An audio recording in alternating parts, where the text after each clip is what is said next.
It is my duty to inform the House that for the purposes under the provisions of Section 50 of the Parliament of Canada Act, the following member has been appointed member of the Board of Internal Economy.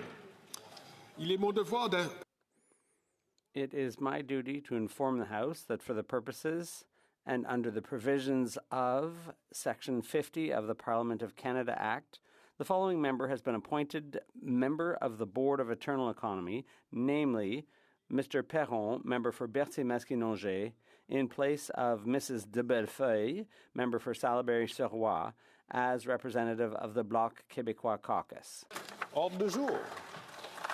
Orders of the day. Orders of the day, resuming consideration of a privileged motion, failure to produce documents pertaining to Sustainable Development Technology Canada, and on the sub-amendment of Mr. Kelly.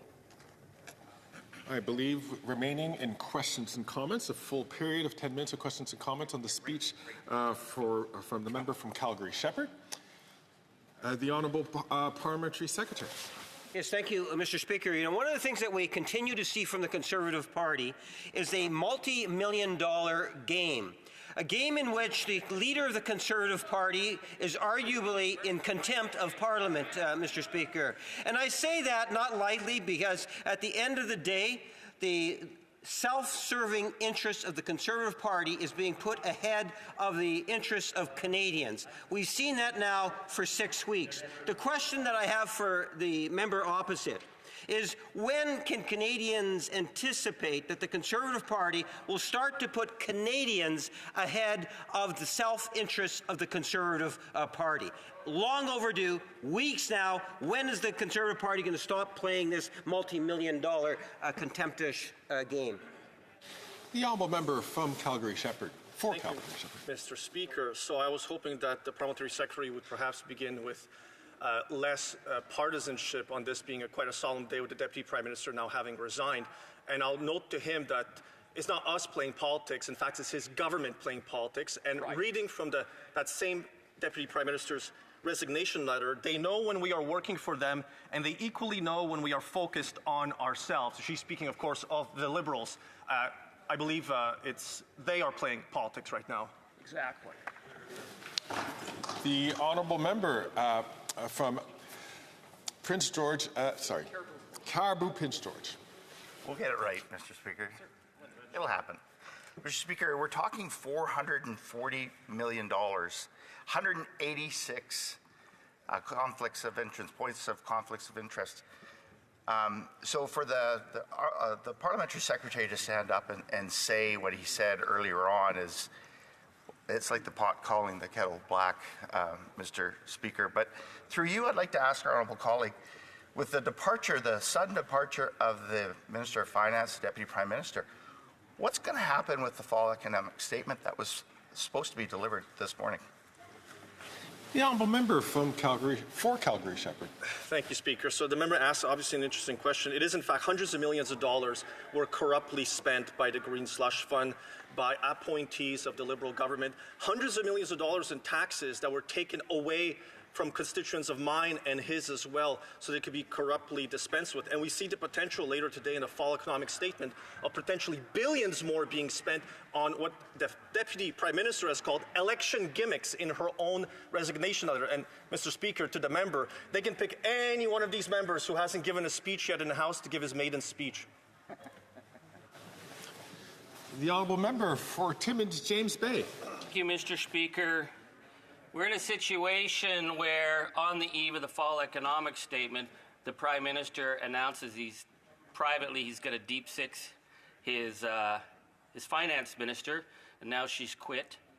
What we're seeing is an ongoing level of the dysfunction and the failure on all political parties to stand up for Canada at a time of uncertainty. We've seen the Conservatives spend 3 months now filibustering their own motion in order to stop Parliament from working because they don't care about defending the Canadian people. We have a Prime Minister who's missing in action as the ship is hitting the rocks.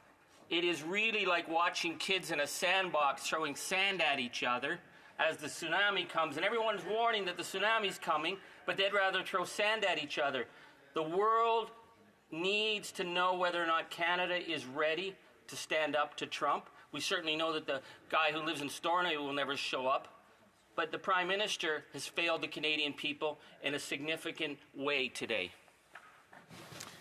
The honourable member for Calgary Shepherd. Thank you, Mr. Speaker. So the member said that the Prime Minister has failed, the Deputy Prime Minister has quit, the Housing Minister has quit, and yet still, when it comes time to vote on confidence in the government, you and I know, Speaker, that member and his entire caucus will vote again to support this crumbling government. Yes.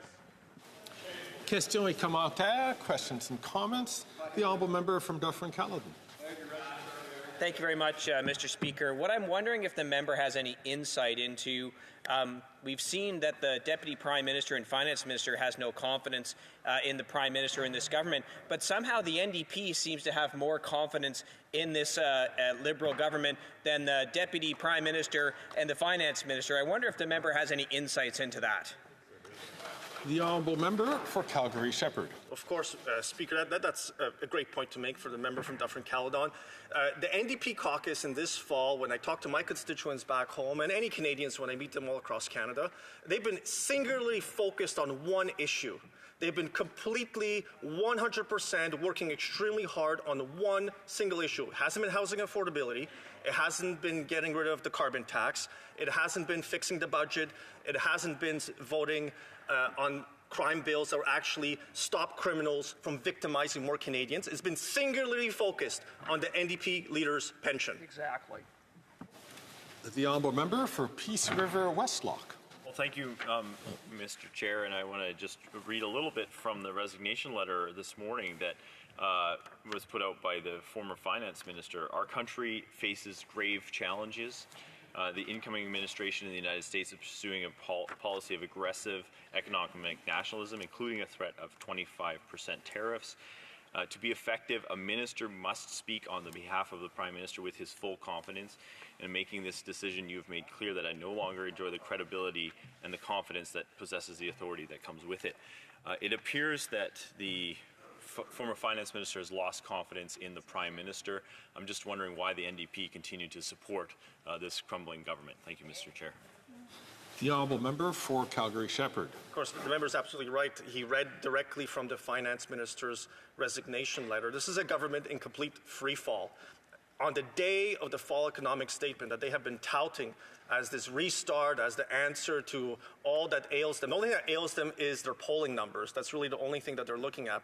And the crumbling leadership of this Prime Minister who's completely out of touch. And it's not us saying it, it's the finance minister saying it. It's a person who had the Deputy Prime Minister title attached to her, the number 2 in the government who chaired the most senior cabinet committees, gone suddenly on the morning of the fall economic statement. And it's not us saying that these are election gimmicks coming up in the fall economic statement. It is in the letters, the finance minister herself who was saying that's what it was going to be. In it herself, she says that they are in it for themselves, that the government is in it for themselves and using the fall economic statement to further its own political interests. And you know who's been there every step of the way to help them out? The NDP caucus. Every single confidence vote making it possible. The Honourable Parliamentary Secretary to the Leader of the Government in the House of Commons. Thank you, Mr. Speaker. I think we need to bring it back to the idea in terms of what we have been seeing over the last number of weeks. And I've argued that ultimately the Leader of the Conservative Party has been the Parliamentary Secretary and sat around the cabinet table of Stephen Harper, who is the only Prime Minister to ever be held in contempt of Parliament. Now what we see, Mr. Speaker, is that the Leader of the Conservative Party continues to thumb his nose at Canadians by refusing to get the security clearance in order to get to deal with the issue of foreign interference. That is a serious issue. The question I have for the member opposite: what is his Leader of the Conservative Party actually hiding that's preventing him from getting the security clearance?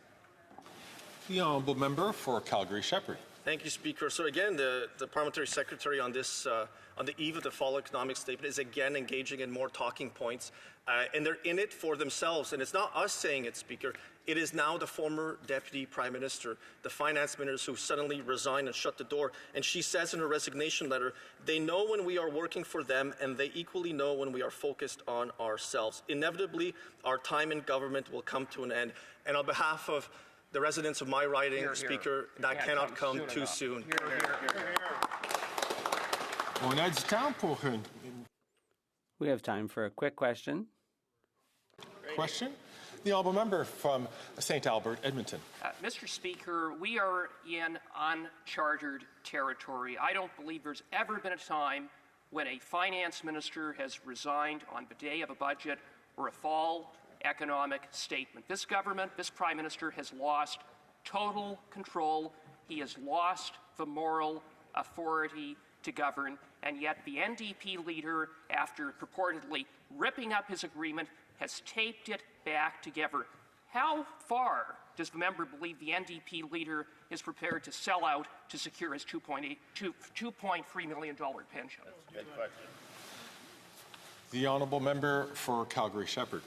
Thank you, Speaker. Well, I think they will go as far as it needs to go because it's singularly the only issue that the NDP could be counted on to vote on behalf of not all Canadians, but one Canadian, that they was singularly focused on to ensure that he is eligible for that pension. No other Canadians in Canada believe anything they have to say. I would not be surprised, Speaker, if later today we see the leader of the NDP become Canada's next finance minister. Right. Resuming debate. Reprise de débat. The honourable member from Brantford-Brant. Well, thank you so much, Mr. Speaker. And to say that myself and my colleagues and opposition members in this House have been throwing a curveball would be an understatement.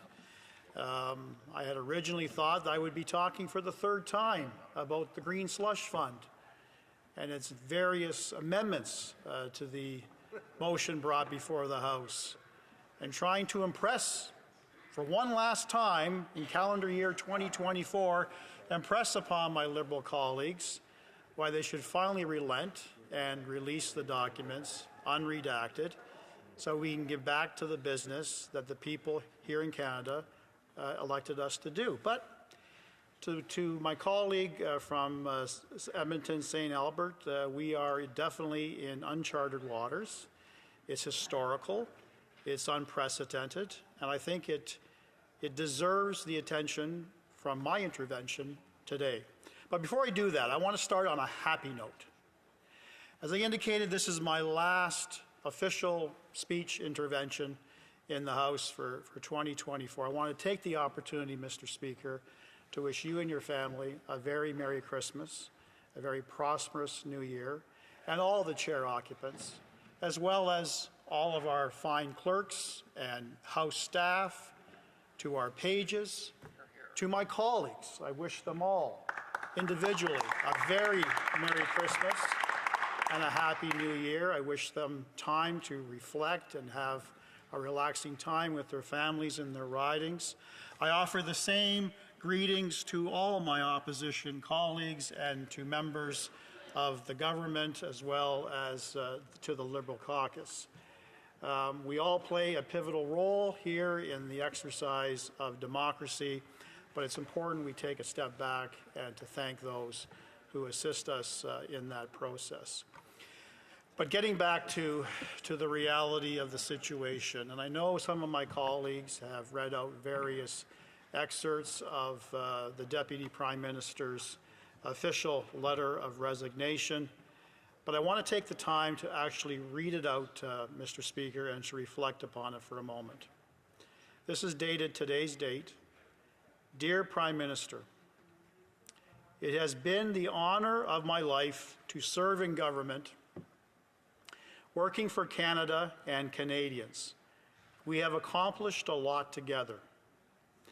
On Friday, you told me you no longer want me to serve as your finance minister and offered me another position in the cabinet. Upon reflection, I have concluded that the only honest and viable path is for me to resign from the cabinet. To be effective, a minister must speak on behalf of the Prime Minister and with his full confidence. In making your decision, you made clear that I no longer credibly enjoy the confidence and possess the authority that comes with it. For the past number of weeks, you and I have found ourselves at odds about the best path forward for Canada. Our country today faces a grave challenge. The incoming administration in the United States is pursuing a policy of aggressive economic nationalism, including a threat of 25% tariffs. We need to take that threat extremely seriously. That means keeping our fiscal powder dry today so we have the reserves we may need for a coming tariff war. That means eschewing costly political gimmicks. Emphasis mine, Mr. Speaker. Political gimmicks, which we can ill afford and which make Canadians doubt that we recognize the gravity of the moment. That means pushing back against America First economic nationalism with a determined effort to fight for capital and investment and the jobs they bring. That means working in good faith and humility with the premiers of the provinces and territories of our great and diverse country and building a true Team Canada response. I know Canadians would recognize and respect such an approach. They know when we are working for them, and they equally know when we are focused on ourselves. Inevitably, our time in government will come to an end. But how we deal with the threat our country currently faces will define us for a generation, and perhaps longer. Canada will win if we are strong, smart, and united. It is this conviction which has driven my strenuous efforts this fall to manage our spending in ways that will give us the flexibility we will need to meet the serious challenges presented by the United States. I will always be grateful for the chance to have served in government, and I will always be proud of our government's work for Canada and Canadians. I look forward to continuing to work with my colleagues as a Liberal Member of Parliament, and I am committed to running again for my seat in the next federal election with gratitude. Signed, the Deputy Prime Minister and Minister of Finance. What the letter does, it simply validates the rumors that have been circulating for weeks, if not months, that the Prime Minister was at odds with his Deputy Prime Minister and Minister of Finance in terms of the governance of this particular country, how we're going to achieve that by way of economic policies. It confirms all along what we have always believed in this particular Prime Minister, that his credentials, his self-proclaimed credentials of being a proud feminist was always fake, Mr. Prime Minister. It's all about gimmicks. Sorry, Mr. Speaker. I elevated you there for a moment. It's all about gimmicks. It's all about virtue signaling. I've lost track of how many strong, effective women who have been elected as Liberal members of Parliament, who have gone on to be appointed to very senior roles in government. Jody Wilson-Raybould, to take one example.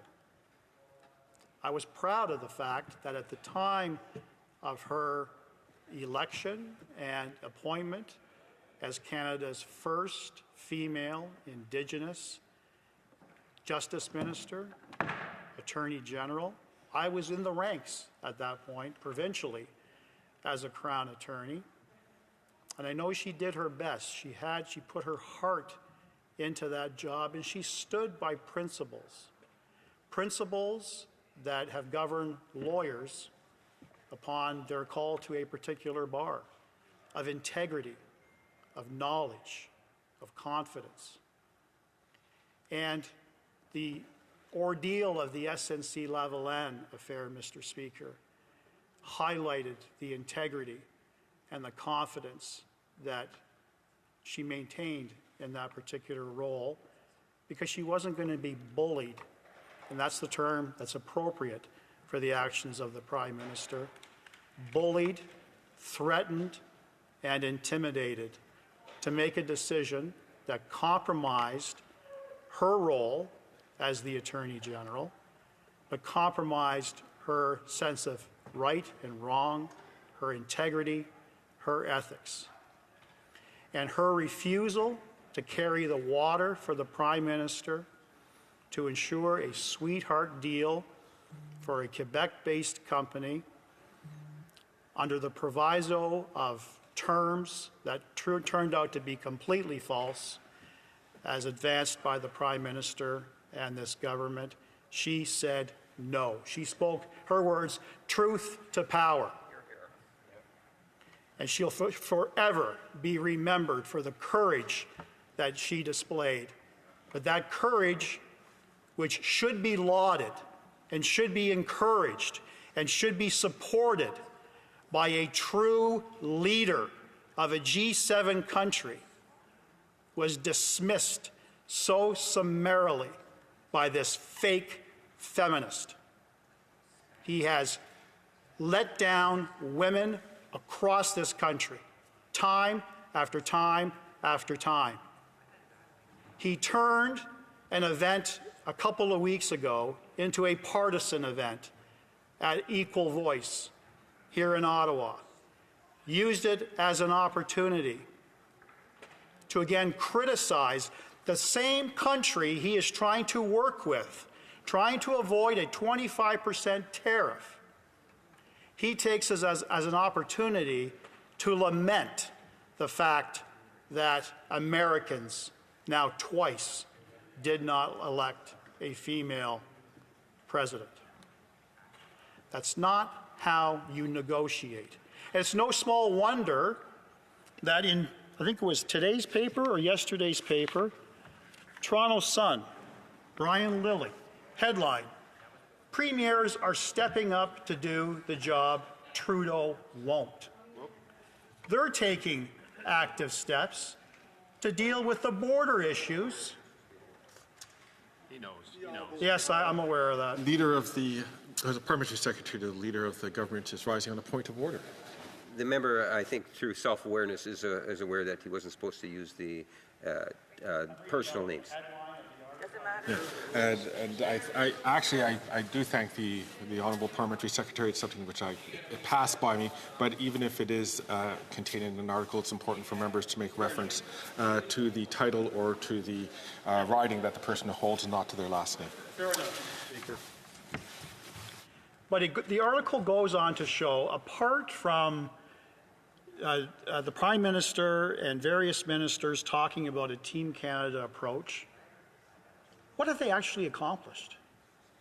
What measures have they stipulated to this House and to Canadians? What steps are they going to take to address the concerns raised by President-elect Trump about the dangers of our porous borders? Apart from making that announcement, he's done nothing. It's reflective of this government. Make an announcement, don't follow through. Time after time after time. So the article goes on to describe what Ontario is doing. It goes on to describe what...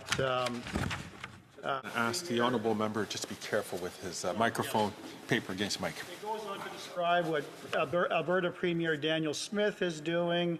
It goes on to describe Manitoba Premier Webb Canoe, Quebec's Premier François Legault, taking all immediate effective steps in the hopes that they show leadership that this Prime Minister is most assuredly lacking. But to the point about his fake feminist credentials, this is not just any old Minister of Finance. We know that he's lost 2 ministers of finance since 2015. This Minister of Finance, this Minister of Finance, the member for, yes, thank you, colleagues, was the Deputy Prime Minister. She carried an extremely important portfolio, clout. She was his biggest cheerleader. She withstood numerous complaints and concerns. She was forever loyal to this fake feminist prime minister. And what did she get in return? She was left dangling in the wind, Mr. Speaker, literally all of last week when the rumors were circulating that she wanted to deliver the fall economic statement in a direction that was not approved by the Prime Minister. Political staffers started to leak stories to the press. And notwithstanding, it's understandable why opposition members would use that as an opportunity to just clearly demonstrate how he has lost not only the confidence of Canadians, the Prime Minister, he has lost confidence in his own cabinet. And the Deputy Prime Minister listened. She was not supported at all by the Prime Minister, said nothing to highlight her credentials or to telegraph his support for her. The writing literally was on the wall, Mr. Speaker.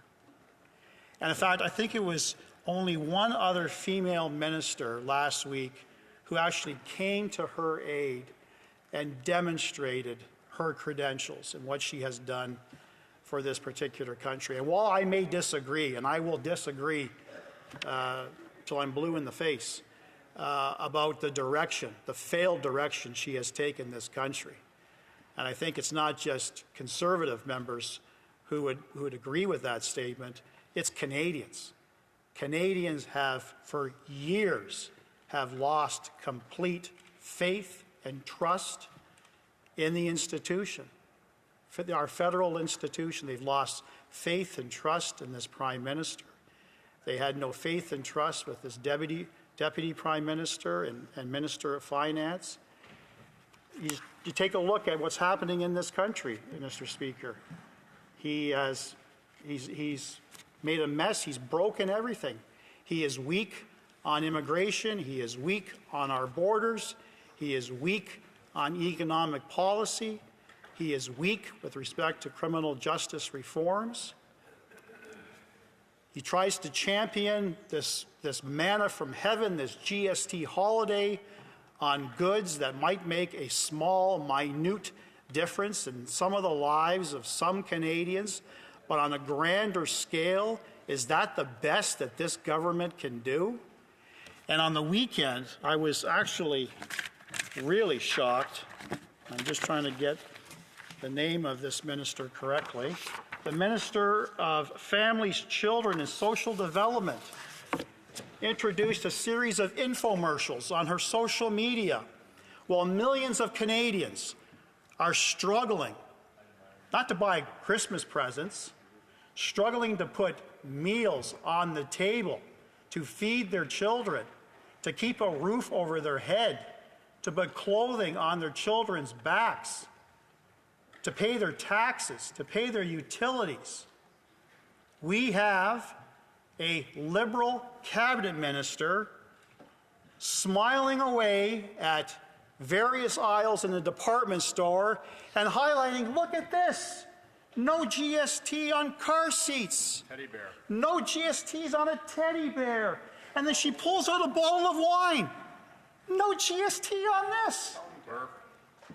Tell that to the 2 million Canadians who are not going to be enjoying a glass of wine. They'll be lucky if they get tap water, maybe some orange juice. They're not going to be enjoying what this Liberal cabinet minister wants to demonstrate is going to make a meaningful difference in the lives of Canadians. So in a long-about way, I can go back to Green Slush Fund. I can talk about the substantial millions and millions of dollars of waste. It's projected at least 400 million, if not higher.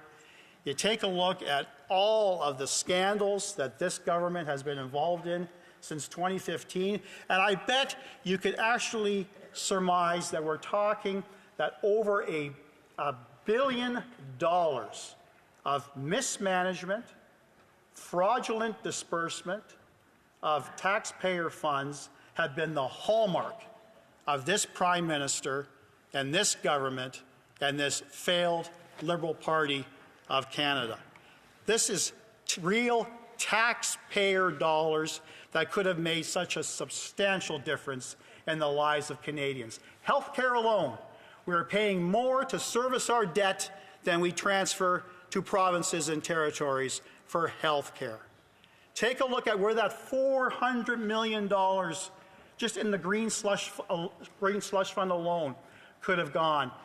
The RCMP has opined that could have made a substantial difference to frontline officers.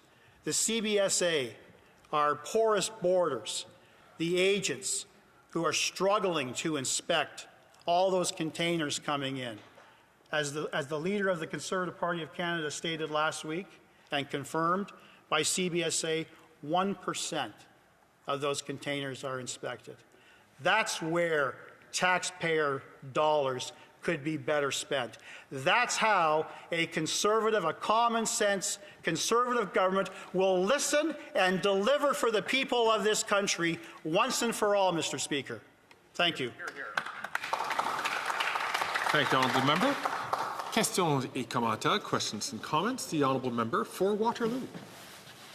Thank you, Mr. Speaker. Mr. Speaker, it might be the last time before the holidays that I'm on my feet, so I really want to wish everyone celebrating in the riding of Waterloo and across Canada and around the world Merry Christmas, best of the holiday season, and I look forward to seeing them in the new year. The member spoke on a lot of different issues, which really do demonstrate some of the concerns and comments I've been hearing from constituents within the riding of Waterloo. It demonstrates that in this place we actually have a lot of work to do and we could have healthy debate. We are actually debating right now a sub-amendment on a question of privilege put forward by the Conservatives. The Conservatives have moved multiple sub-amendments because it's part of the tactics that they are using. They show disdain for this place, and over the weekend it was interesting to communicate with some of my constituents, and the very few who do watch this chamber were quite flabbergasted by the Conservative approach, especially when it comes to women ministers. And I had two constituents mention to me that they remember the days of Jody Wilson-Raybould being in minister roles and how they used to speak to her and of her, including, tweeting about wanting to see her gone. And now that she is no longer in this chamber, they carry her on this pedestal as they are now with the former Deputy Prime Minister and Minister of Finance. So I would ask the member a question. I would ask him, could he please share with this House what the sub-amendment is that we're currently debating in this chamber? Thank you, Mr. Speaker. The Honourable Member for Brantford-Brant, but before I go on, I just want to let members know I try to give members each about a minute to ask a question and have a minute for response. The Honourable Member for Brantford-Brant. I'm actually appalled that the member opposite would spend about a minute and a half to talk about just dribble that actually has no application to what Canadians are talking about. We brought this particular motion and several sub-amendments to finally deliver a message to this government that they need to be accountable for their actions, they need to demonstrate integrity, and stop playing these political games when it comes to your order, Mr. Speaker, to deliver those documents, all of those documents, unredacted. It's about confidence. And that member, her government, and her Liberal caucus continually, by blocking the release of those documents, demonstrate the lack of confidence that they have in Canadians. Point of order, the Honourable Member for Waterloo. Let the record show the Conservative member does not know what the sub-amendment is. Thank you, Mr. That's more debate. The Honourable Member for Barrie Innisfil. Thank you, Mr. Speaker. And frankly, it actually pains me to see what is supposed to be in a functioning democracy, a government in complete and utter collapse today. And Mr. Speaker, it's no secret that many in this House have lost confidence in the government. In fact, Canadians have lost confidence in this government. The only ones that seem to have not lost confidence in this government is their NDP coalition partners. And the leader of the NDP holding off in order to get his pension is probably one of the most contemptible things that I have seen in this country in a long, long time. Mr. Speaker, I want the honourable member's comments on the fact that we need an election now.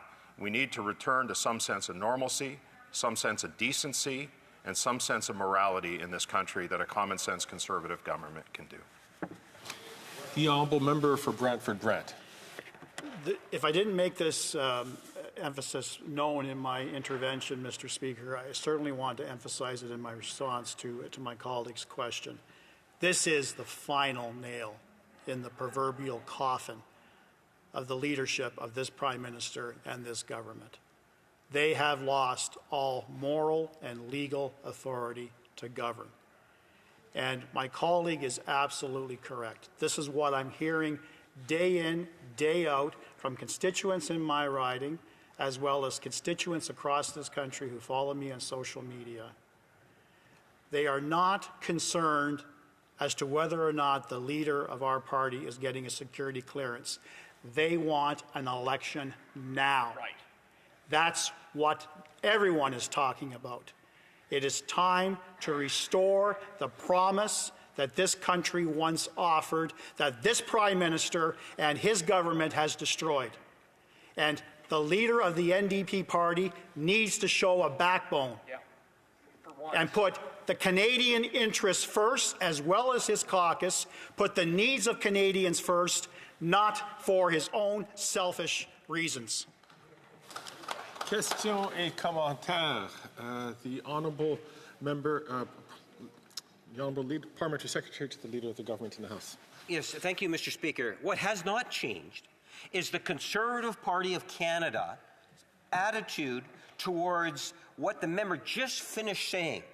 They have consistently been character assassination of the government members and calling for an election. Consistently, for over 2 years now. It is a joke to try for the member to try to give the impression the time is now, when in fact he's been saying the time is now for the last 2 years, Mr. Speaker.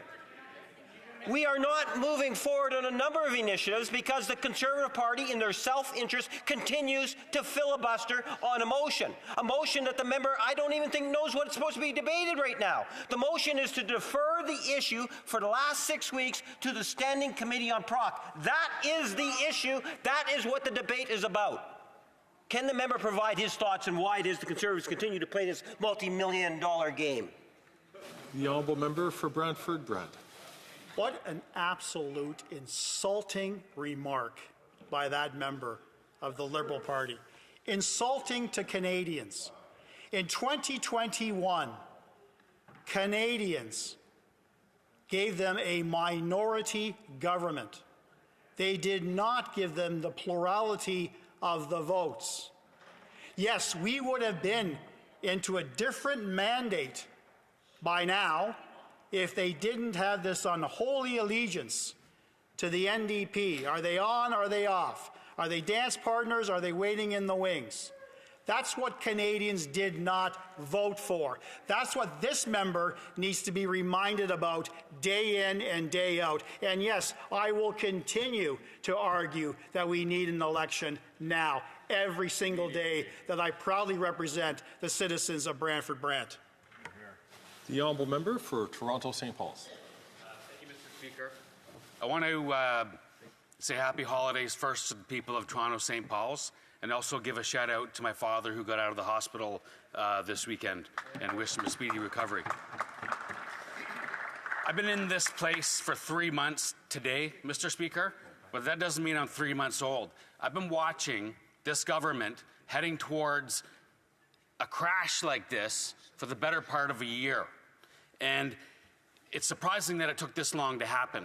And if I look at the Minister of Finance's letter, and she says, we must keep our fiscal powder dry. That is to accommodate for an unknown shock that may or may not have come in future. And this gives some flexibility to the government to react. So my question for the member is, the SDTC slush fund, which used up lots of taxpayer dollars, is that endemic of a government that was headed for a crash anyways, and the finance minister is only now admitting to that? The honourable member for Brantford-Brant.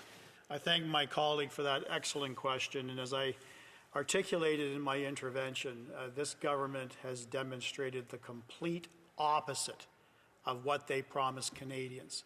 The Prime Minister wrote an open letter to Canadians shortly after his election in 2015, promised to be a good economic steward of the taxpayer funds, promised Canadians they would be open by default, transparent, accountable.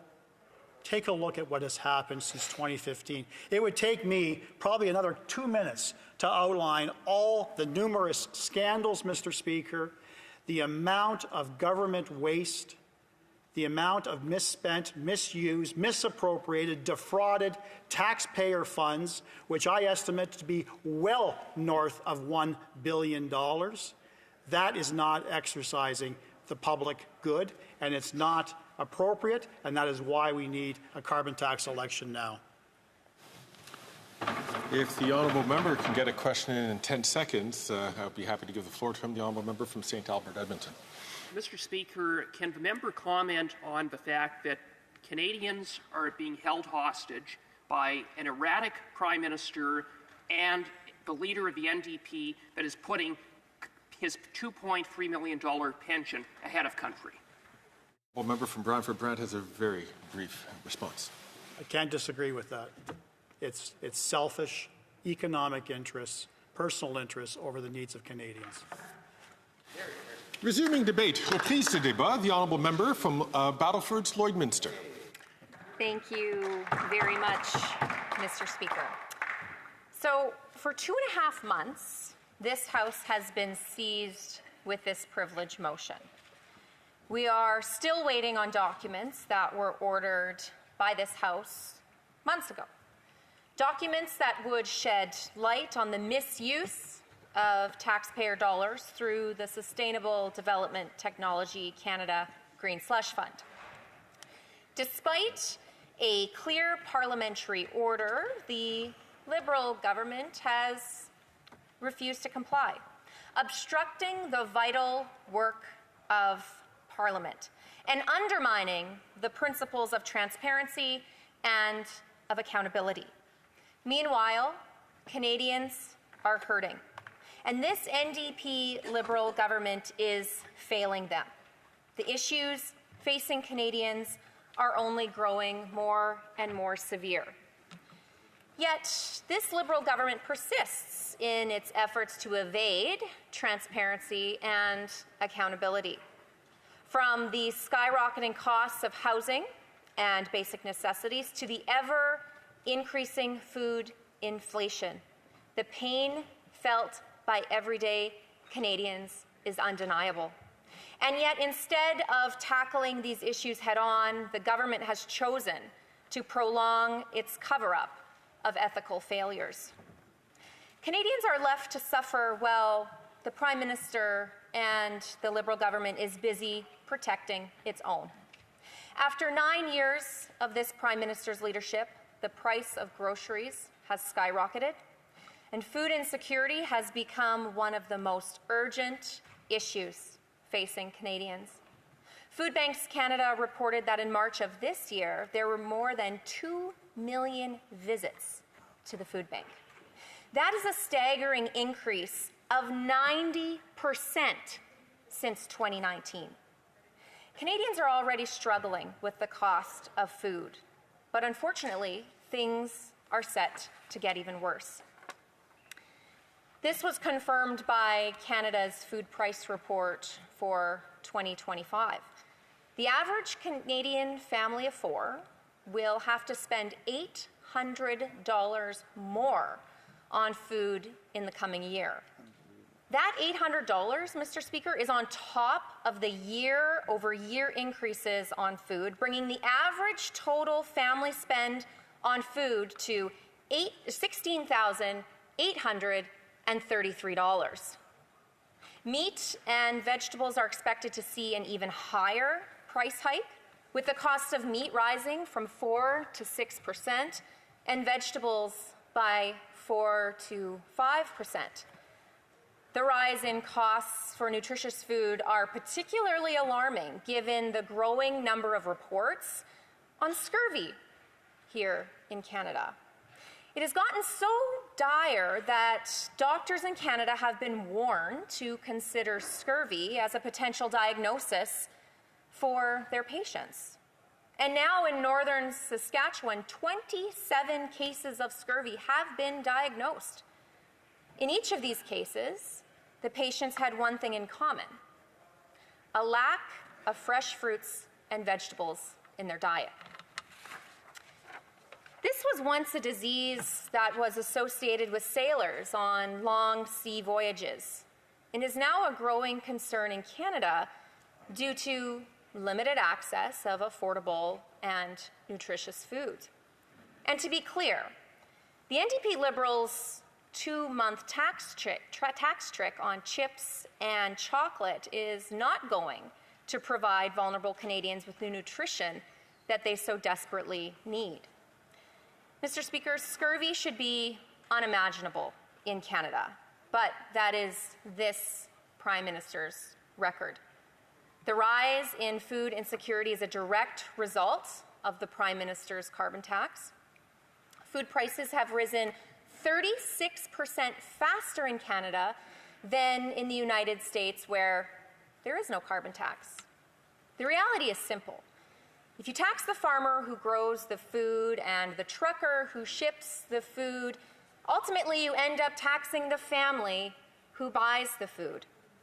Instead of giving Canadians tangible, permanent relief, the NDP Liberal government is preparing to hike the carbon tax again next year. In the middle of a persistent affordability crisis, they are hell-bent on making life more expensive for Canadians. And the carbon tax-obsessed Prime Minister is determined to quadruple this carbon tax to 61 cents per litre by 2030. Canadians want a carbon tax election. But this NDP Liberal coalition continues to hold the interests of Canadians hostage. With their lust for power and their backroom deals, the NDP Liberal coalition is refusing to face the consequences of their policies at the ballot box. And Canadians cannot afford to wait any longer for relief from the damaging policies of this government. That is why, in light of the fall economic statement being delivered today, Conservatives have one simple demand: stop. Stop all planned tax hikes, especially the carbon tax hike, that will further increase the cost of food, gas, home heating, and basic necessities. Stop fueling inflation by cutting wasteful inflationary spending. Wasteful spending like the $390 million worth of contracts handed out through the Liberals' Green Slush Fund. That includes the $58 million taxpayer dollars that went to 10 ineligible projects, the $334 million taxpayer dollars that went to 186 projects that involved conflict of interest, and the $58 million taxpayer dollars given to projects without ensuring that the terms of the contribution agreement were met. But that's not enough. This Liberal government needs to stop adding to Canada's debt. That's right. Conservatives are calling for a dollar-for-dollar law that requires a new spending be offset with an equal amount of savings. This afternoon's fall economic statement should confirm that the deficit for this year and last year has not risen above the already reckless $40 billion guardrail that the finance minister promised in this year's budget. Unfortunately, there is no reason to believe that this Prime Minister or Mark Carney, the phantom finance minister, will heed our common sense recommendations, or at the very least maintain their already reckless so-called fiscal guardrail. The Parliamentary Budget Officer has said that the deficit could be as high as $46.5 billion. The Prime Minister's former budget director has come out and said, quote, "Over the past few years, the federal government has consistently prioritized short-sighted decisions over long-term fiscal and economic stability." And the Prime Minister's own former budget director does not have faith that the government will show fiscal restraint that is needed in the fall economic statement. But it is far from just the former budget director raising concerns with the anticipated fall economic statement. This morning, the Deputy Prime Minister and the Minister of Finance resigned from Cabinet. She has arguably been the most loyal Cabinet Minister to the Prime Minister. But even she is now raising alarm bells in the face of the Prime Minister's bullish tactics to spend taxpayer dollars rashly in a reckless attempt to save himself. The now former Finance Minister has admitted that excessive spending drives inflation. Her letter of resignation this morning confirms that the Prime Minister's decisions are short-sighted. Today's decisions will have long-term repercussions for Canadians. That is why the former budget director also warned, quote, "You can't pick and choose fiscal anchors as you go and renege on the commitment you made only a year ago. The fact of the matter is this government is losing control of public finances, and Canadians are noticing." Well, Mr. Speaker, Canadians are indeed noticing. Canadians cannot help but notice, because it is Canadians who will always pay the price for this Prime Minister and his costly failures. It is Canadian taxpayers who are on the hook for the waste and the mismanagement in the Green Slush Fund. And it is not just the Green Slush Fund. Their mismanagement is a pattern. The Auditor General has now revealed that the Liberal government's $50 billion CEBA program is their latest boondoggle. The Liberals paid out $3.5 billion in taxpayers' money through the CEBA program to over 77,000 recipients who did not meet eligibility requirements. That means that 9% of the program's recipients were ineligible. The Auditor General's report determined that the Ministry of Finance failed to provide effective oversight of the CEBA program. Even worse, the Liberal government awarded 92% of the total contracts to Accenture in a non-competitive process. Accenture then took that money and then performed much of the work in Brazil instead of Canada. That work was done in Brazil, despite the Liberal government's own claims of supporting Canadian jobs. This is a government that has no regard for taxpayers' hard-earned money. This NDP Liberal coalition's failures are not just numbers on a spreadsheet. They are real costs to Canadian families who are already struggling with skyrocketing costs of living. The Liberal government's high tax and high deficit agenda is fueling inflation, and it is the most vulnerable who are the hardest hit. Lower-income Canadians are disproportionately suffering from this government's inflationary policies. And it's time for a government that puts Canadians first, not its own political interests.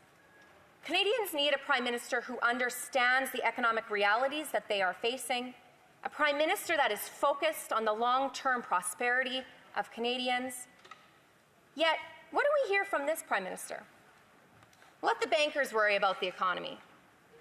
That recent display of incompetence from the Prime Minister follows memorable comments like, budgets balance themselves, and you'll forgive me if I don't think about monetary policy. After 9 years of his failed leadership, it is no wonder Canadians are struggling to keep a roof over their head and food on their table. Everything is broken. This NDP Liberal government has doubled the debt, doubled housing costs, caused the worst inflation in 40 years, and has sent 2 million people to the food bank. Canada's GDP per capita is smaller than it was when this Prime Minister took office. Canada has the most indebted households in the G7, the worst housing inflation, and food prices have risen 37% faster in Canada than in the United States. Our economy is teetering on the brink of collapse. And now Canadians are forced with the threat of 25% tariffs on our shrinking economy. Canadians need a Prime Minister with the brains and with a backbone to stand up for Canada. And Canadians deserve a Prime Minister who actually worries about the economy and who will work for their future and who will take action to fix the mess that this government has created. A Prime Minister that will restore the Canadian promise that hard work leads to powerful paychecks and pensions, that buys affordable groceries and homes in safe neighbourhoods. The clock is running out on the NDP Liberal coalition's backroom deals. Canadians will go to the polls in the coming year, and they will have a clear choice. A choice between the NDP Liberal coalition, which will continue to tax your food, punish your work, and let crime spiral out of control, or the common sense Conservatives, who will axe the carbon tax, who will build affordable homes, who will fix the budget, and who will stop the crime. Our common sense plan is one of opportunity for all Canadians. A plan that rewards hard work, not who you know. Because while Canadians have been struggling with the rising costs over the last 9 years of this Prime Minister's leadership, the only ones who seem to have gotten ahead are Liberals and Liberal insiders. The issues surrounding the Liberal Sustainable Development Technology Canada Green Slush Fund are far from isolated incidents. They've been part of a disturbing pattern of mismanagement, lack of accountability, and an outright disregard for hard-earned taxpayer dollars. That is the legacy of this Liberal government, an increasing cost of living that is making it difficult for Canadians to afford basic necessities while demonstrating a blatant disregard for transparency and accountability. Canadians cannot afford the corruption of this NDP Liberal government. The failure to provide the documents ordered by this House is not merely an obstruction. It is an affront to the very principles of transparency and accountability that are essential to the proper functioning of our democracy. This is not just a matter of parliamentary procedure. Ultimately, this comes down to the health of our democracy. That is why Conservatives are persistent with our demands. The Prime Minister could bring this months-long debate to a close if he respected the motion passed in the House and delivered on the production of documents. The refusal to fully release the requested documents is a deliberate attempt to prevent the Canadian public from understanding the full extent of this Liberal government's corruption and mismanagement. And in doing that, those responsible get to evade accountability. This Liberal government has shown time and time again that it values protecting its own interests over the interests of Canadians. Whether it is allowing the $400 million in misused funds to go unchecked, or failing to address the growing economic hardship faced by millions of Canadians, the government's actions, or their lack of, speaks volumes. Canadians cannot afford to continue down this path of unchecked spending and hidden truths. A Accountability, Mr. Speaker, is not a luxury. It's a necessity in a democracy. The time for cover-ups and evasive behavior is over. Canadians deserve a government that upholds its duty to them. A government that ensures every dollar is spent responsibly and that those responsible for mismanagement are held accountable. The Green Slush Fund scandal is just one example of how this NDP Liberal government's lack of transparency has eroded public trust. The longer that it continues to obstruct the production of documents, the deeper the damage to our democracy. It is time for the Liberal government to stop protecting insiders and start listening to the Canadians who elected them. It is time for the Prime Minister and his government to stop hiding and to start facing the reality of their actions. It is time for them to end the cover-up, to restore trust in our public institutions, and to begin putting Canadians first. Mr. Speaker, Canadians need transparency, accountability, and most of all, Canadians need a government that works for them, not for itself.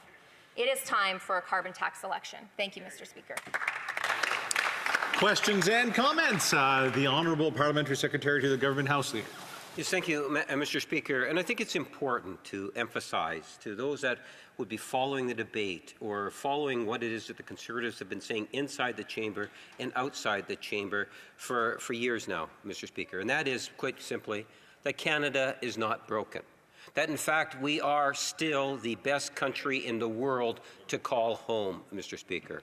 If you take a look in terms of interest rates compared to the rest of the world, Canada is doing exceptionally well. If you take a look at the issue of inflation compared to the rest of the world, Canada is doing exceptionally well. If you take a look at in terms of the hard jobs number, we're virtually double the number of jobs that Stephen Harper, in which the leader of the Conservative Party sat around that cabinet, more than double the number of jobs in the same time period. We have all sorts of national programs, from the school food program to a pharmacare program to a dental care program. Lots of wonderful things that are actually happening. Canada is not broken. I'm wondering if the member opposite would at the very least acknowledge that, in fact, Canada still is the very best place in the world to call home, and that, in fact, contrary to what her leader says, Canada is not broken. Order for Battleford's Lloydminster. Thank you, Mr. Speaker. Canada is, in my opinion, the best country in the world. We do have the best people. I go home every weekend and I speak with Canadians who have never used a food bank before that are now using a food bank, who are losing their house because they don't have a job. This government, where I'm from, has attacked our energy sector, our agriculture sector, to the point that the people that were working in these wonderful careers are now using food banks. I want to repeat something that I spoke in my speech because I don't think the member across was listening. Canada has the most indebted households in the G7, the worst housing inflation, and food prices have risen 37% faster in Canada than in the United States. Mr. Speaker, I would just ask that the member opposite actually talk to his constituents and hear what they're saying. The Honourable Member for Berthier-Masquinongé. Thank you very much, Mr. Speaker. This is the first time I'm speaking to you as Bloc Whip, and it's an honor for me to take on that responsibility. Thank you. But the circumstances are somewhat extraordinary, let's put it that way, uncommon. And since the circumstances are so extraordinary, I'll take this opportunity, because I may not have another one, to wish everyone happy holidays and all my constituents in Berthier-Masquinongé, whom I represent. Now, my question for the member who just spoke is, we've rarely seen such a high degree of lack of confidence in the government. The finance minister has stepped down on the day of the economic statement. There's a bit of a feeling that we're seeing unprecedented, if not surreal, situations. Now, the Bloc withdrew its confidence from the government quite a while ago, but I'd like my colleague to say, in her opinion, what's going to happen next? Thank you. Battleford's Lloydminster. Thank you very much, Mr. Speaker. And through you, congratulations on the new role and the new responsibility that my colleague gets to bear. So congratulations for that. It's quite interesting, actually. We know that the NDP has voted confidence in this Liberal government, not sometime, all the time. Literally all the time. And we do know that right before the Elmwoods-Transcona by-election that the leader of the NDP ripped up that supply and confidence agreement, and we know that that was a big drama production and that was a show. But you know what's really interesting, actually, is in the finance minister's letter that was released today, quote, she said, or I should say former finance minister, quote, they know when we are, referring to Canadians, they know when we are working for them, and they equally know when we are focused on ourselves. Inevitably, our time in government will come to an end. What's so shocking about that is the NDP don't get it. They don't not get it. They keep having confidence in this Prime Minister when the Deputy Prime Minister doesn't even have confidence in him. I don't get it. Questions and comments? The honour for Caribou, Ms. George. Thank you, Mr. Speaker. And Mr. Speaker, I love our honourable colleague. Her intervention, as always, is fantastic and to the point. She speaks from the heart, and she speaks for her constituents in her riding, Mr. Speaker. Lloydminster, that's correct. Mr. Speaker, the honourable parliamentary secretary stood up and said, oh, you know, everything's great, but 7 million Canadians are without a doctor. 2 million Canadians are going into food banks every month. 47,000 Canadians have died from the opioid crisis in this country. That's this government's record. Scandal after scandal, corruption after corruption. Mr. Speaker, it wasn't like that 9 years ago before this government took place, and it won't be like that when Canadians elect a strong Conservative government. I wonder if our honourable colleague, just want to give her another opportunity to talk about what she hears on the doorsteps in her riding of Lloydminster. Thank you. The honourable member for Battleford's Lloydminster. Thank you very much, Mr. Speaker, and thank you to my colleague for the kind words.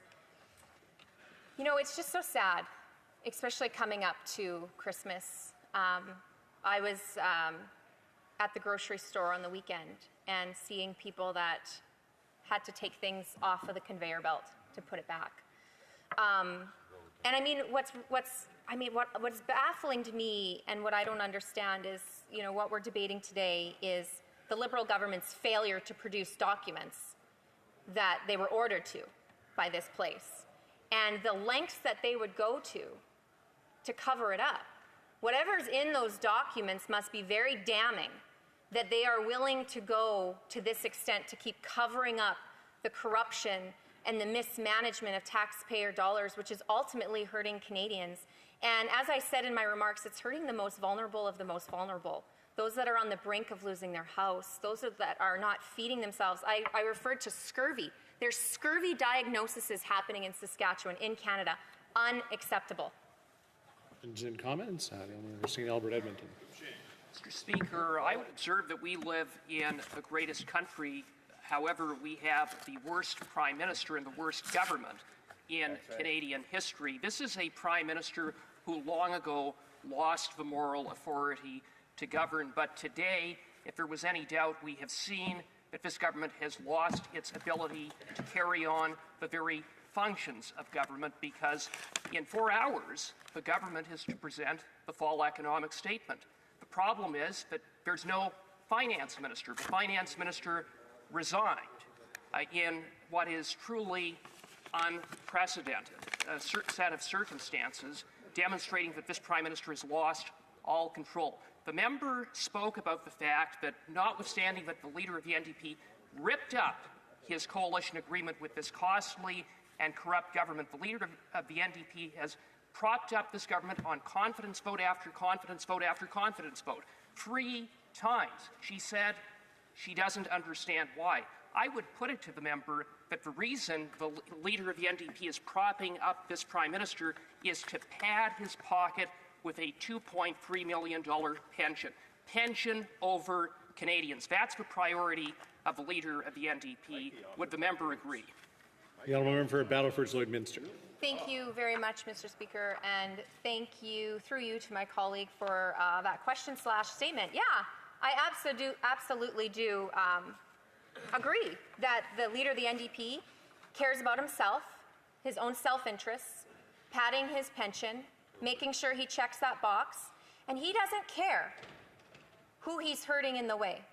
It doesn't matter if it's his own caucus, who many of them will not return to this place because they are not putting the interests of Canadians first, and Canadians.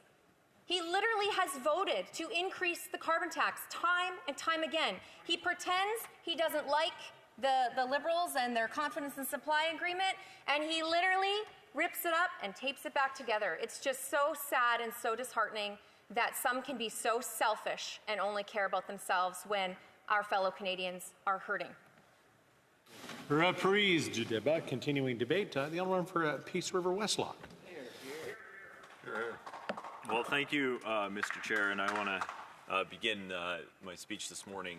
I was going to talk about a lot of things, and given the fact the news this morning, or a tweet from the finance minister, has really changed things. So we are here today talking about debating the privilege motion, the failure to produce documents pertaining to the SDTC, and the corruption that has ensued with that.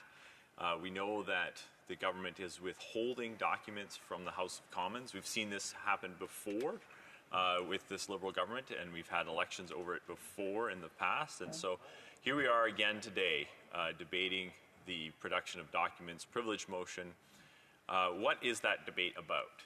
Well, it is about an organization called SDCC, which is responsible for hundreds of millions of dollars in grant funding to companies to pursue so-called green technologies.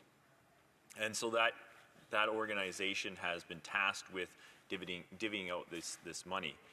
Now, it turns out, and we've heard from the Auditor General, that nearly $400 million of the dollars that this organization has given out was done under a cloud of conflict of interest, where people that were sitting on this board were giving their own companies money from this organization. Now, that may come as no surprise to Canadians, as Canadians have come to expect that from this government. And Conservatives have been holding the government to account on this for a number of months now. However, what is new today, Mr. Speaker, is that the finance minister has resigned her seat, and she's written a letter to the Prime Minister, and I'd like to read that letter here this morning, just so that we're all clear on what was going on there. So, dear Prime Minister, it's been an honor of my life to serve in this government, working for Canada and Canadians. We have accomplished a lot together. On Friday, you told me you no longer wanted me to serve as your finance minister and offered me another position in the cabinet. Upon reflection, I have concluded that the only honest and viable path is for me to resign from cabinet. To be effective, a minister must speak on behalf of the Prime Minister with his full confidence. In making your decision, you made it clear that I no longer credibly enjoy that confidence and possess the authority that comes with it. For the past number of weeks, you and I have found each other at odds about the best path forward for Canada. Our country today faces a grave challenge. The incoming administration of the United States is pursuing a policy of aggressive economic nationalism, including the threat of a 25% tariff.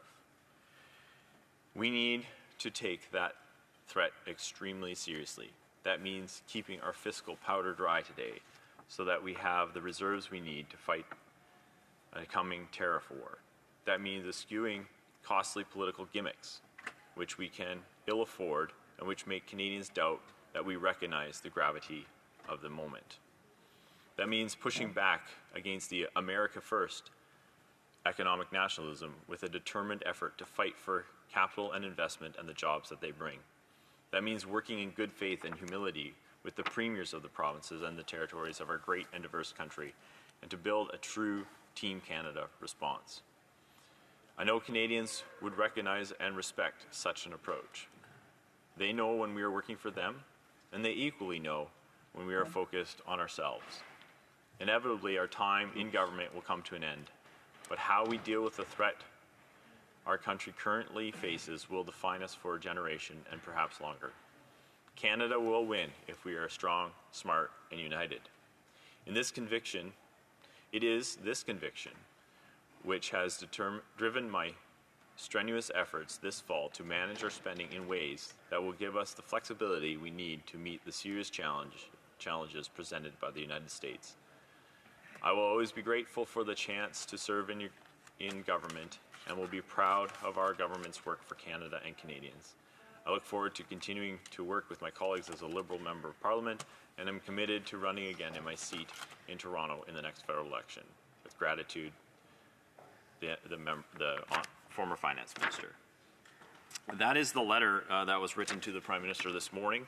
It was shocking news for all of us, and it goes to the fact what Conservatives have been calling for a very long time, is that there is no confidence in this government. Now, we have been saying that for quite a while. The Bloc has recently joined us in this as well, and now the former Finance Minister is suggesting that Canadians have no confidence in this government.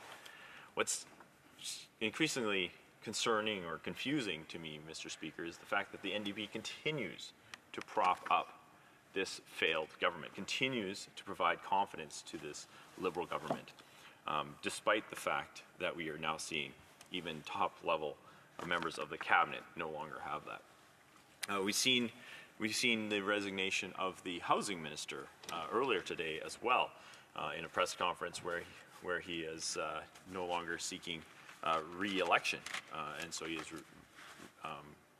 resigned from cabinet as well. So we see that the troubles of our country are piling up, and the government is in chaos and unable to address the issues. Conservatives have put forward a common sense plan to axe the tax, get rid of the carbon tax, to free up our economy, to ensure that we can make it so that Canadians can afford the food. Because when you tax the farmer who grows the food, and you tax the trucker that drives the truck to deliver the food, and you tax the grocery store that sells you the food, Canadians can't afford food. We've seen this over and over again, and we've been relaying this message to the government, pointing out that more Canadians are visiting the food bank than ever before. And we've been calling for a common sense plan to remove the carbon tax, to make us competitive with our neighbor countries like the United States, who are our biggest trading partner in many ways, but also our competition in a number of increasingly number of ways as well. And to have our economy saddled with a carbon tax and the Americans not, puts us at a significant disadvantage. And I think that the finance minister recognized that. She recognized that, and so she chose to resign today. We noticed last week already that there seemed to be some daylight between the Prime Minister and the Finance Minister around a fiscal guardrail. Now, we heard repeatedly from the Finance Minister that she was concerned about the finances of our country and that she wanted to keep the deficit to $40 billion. Well, Mr. Speaker, from my perspective, a balanced budget is the thing that we ought to be pursuing, not a deficit of $40 billion. But it appears that in the fall economic statement that the Finance Minister was expected to deliver today, even that target would not have been met. And so we see that increasingly Canadians have failed to, or Canadians are lacking confidence in the government, the Finance Minister is lacking confidence in the government, and they are feeling the weight of the carbon tax, which is hampering our economy and making life unaffordable. And if that wasn't enough, Mr. Speaker, the government intends to triple the carbon tax. If life wasn't difficult enough in Canada, if we can't afford to heat and house and eat in Canada because of the carbon tax at its current level, imagine what it's going to be when it triples. over the next number of years. On every April 1st, Mr. Speaker, we get it's not an April Fool's joke. We get an increase in the carbon tax, and this happens over and over and again till Canadians can't afford to live. We've also heard from, it's interesting as well that the housing minister resigned today. Conservatives, common sense conservatives, have put forward a plan to build the homes across Canada by removing the GST on new home builds. This would save on average about $50,000 per new home build, and that would stimulate new home builds across the country. Mr. Speaker, we are building fewer homes than we did in the 1970s, and yet our population growth is dramatically higher than this. I would also point out, Mr. Speaker, that the housing minister formerly was the immigration minister, and so in some way he was responsible in his former role for the problems in his current role, which he was unable to fix and now is resigning from that position altogether. So I wish the housing minister well in his new endeavors. I hope he's more successful in those endeavors than he was as the minister of immigration and then housing, in the fact that he seemed to have been a total failure in both of those. And it is interesting that on the same day we get two ministers of the cabinet resigning. One very clearly outlining that they have lost confidence in the Prime Minister. Now, it is an interesting to note that in the resignation letter of the Finance Minister, she talks about the ensuring that keeping our fiscal powder dry. Conservatives have been arguing for a long time for that, to ensure that we balance the budget, that we keep the fundamentals of our fiscal home in order. Something that the Prime Minister from the get-go has been odious to achieve. I do remember back in 2015, when I was first running to be a member of Parliament, the Prime Minister saying that he was going to run small deficits. And I remember Prime Minister Stephen Harper at the time pointing out that they were going to run these very tiny, small, tiny deficits. Well, those deficits have ballooned dramatically. Never, ever, I don't think, in the entire tenure of this Prime Minister has the deficit been $10 billion. It has always been dramatically more than that. And so we've seen that initial 4 years of $10 billion deficits has grown into multi-billion-dollar deficits, $60, $70 billion deficits for nearly a decade. After 9 years of this Prime Minister, the national debt has doubled. This Prime Minister has taken on more debt than all other Prime Ministers combined, Mr. Speaker. And so to say that we need to keep our fiscal powder dry, Mr. Speaker, is quite almost somewhat humorous in the fact that I'm glad that the Finance Minister is pointing this out today, but this Prime Minister has failed to do that for nearly 9 years and came in on a promise to run deficit budgets. Mr. Speaker, I do agree with the former Finance Minister when she says that we are facing grave challenges with the prospects of a 25% tariff. We know that under particularly where I come from in northern Alberta, softwood lumber is a major part of the economy in northern Alberta. I always say to everybody that I come from the promised land, and we do forestry, the oil field, and farming where I come from, and we have been suffering under double-digit percentage tariffs on our softwood lumber for as long as this Prime Minister has been the Prime Minister. He has totally failed to secure a softwood lumber deal with the United States. He has put our industry at a significant disadvantage.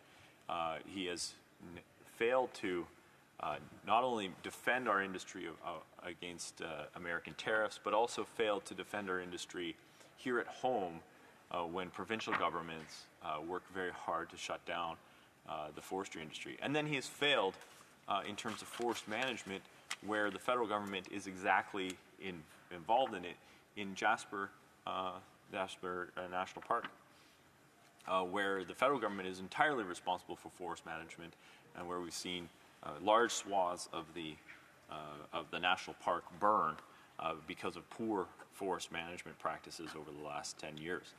And we've seen that we know what it's like to live under these tariffs in one particular industry, and we are concerned about the possibility of the entire Canadian economy suffering under the threat, or suffering underneath a 25% tariff.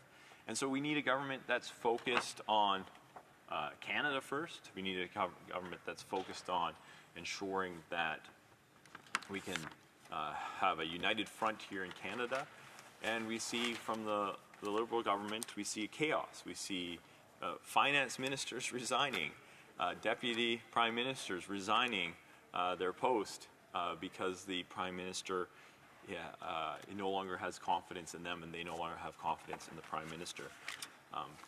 Conservatives have been calling for a carbon tax election, and I think there's no better time than right now to call that election to ensure that we can have a government that has the confidence of Canadians, that can negotiate with the United States and can ensure that we don't face this 25% tariff that the Americans are threatening, and that we can fix some of these other problems and disputes that we have with the United States around softwood lumber.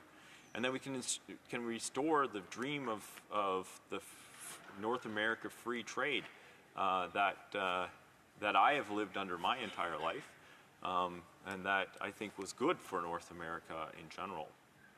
And we need a government that can combat the Buy America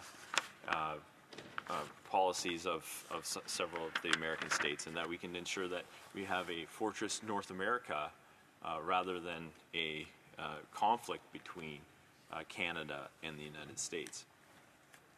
I note that the finance minister didn't mention in her resignation letter the fiscal anchor that she had put in place for herself. I would note that this was, I think, the third fiscal anchor. She had a declining debt to GDP ratio was the first one, but when that no longer held, then she moved to this $40 billion deficit.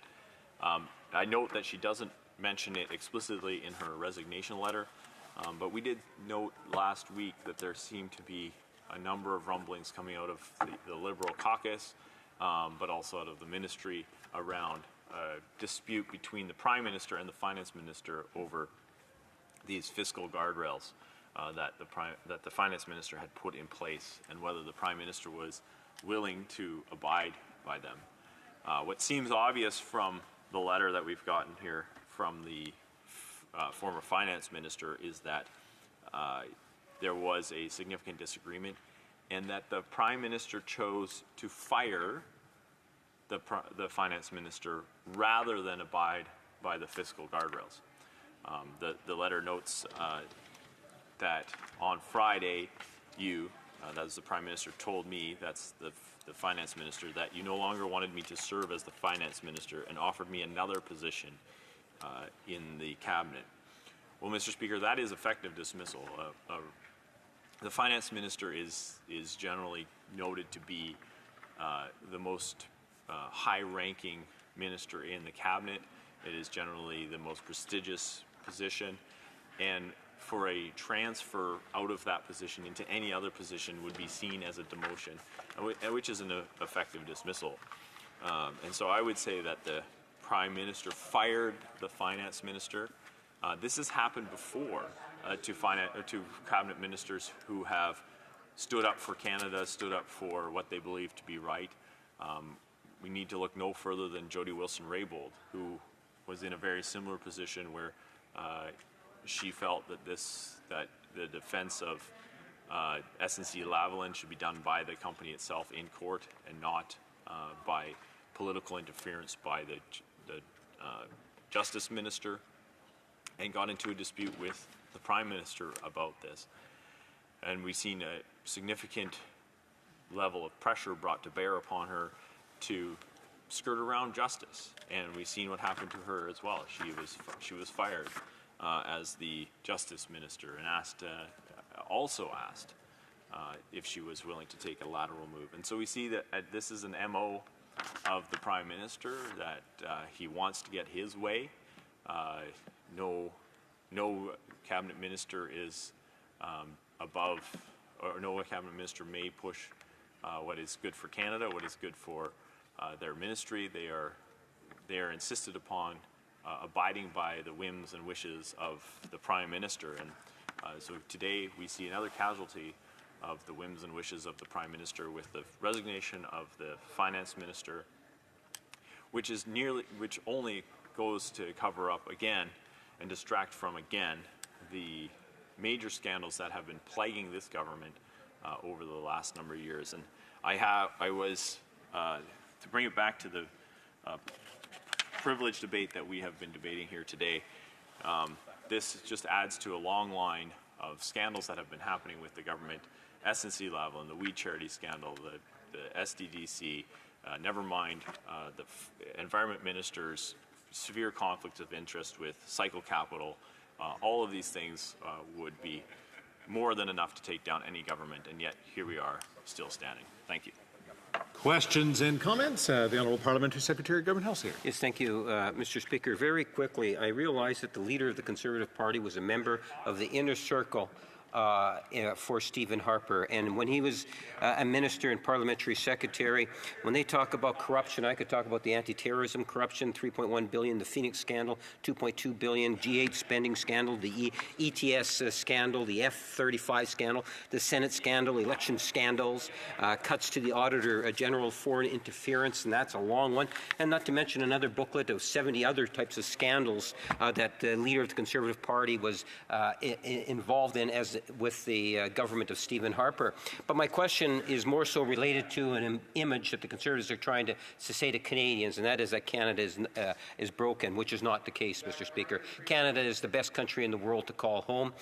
When you compare Canada to the rest of the world, you'll find that our interest rates are down, our inflation is down, jobs, twice as many jobs created under this government as the former leader of the Conservative Party when he sat around the cabinet table. We have the most significant number of trade agreements ever signed in the history of our nation. We have a school food program. We have pharmacare. There's been a lot of proactive things. My question to the member opposite is that does he seriously believe that Canada is broken? Well, member for Peace River Westlock. Well, thank you, Mr. Chair. And I think Canada is the greatest country in the world, and the government of Canada is indeed broken, and everything is in shambles. We see that cabinet ministers are resigning left, right, and center. Rumors are that there is 2 more cabinet ministers to resign.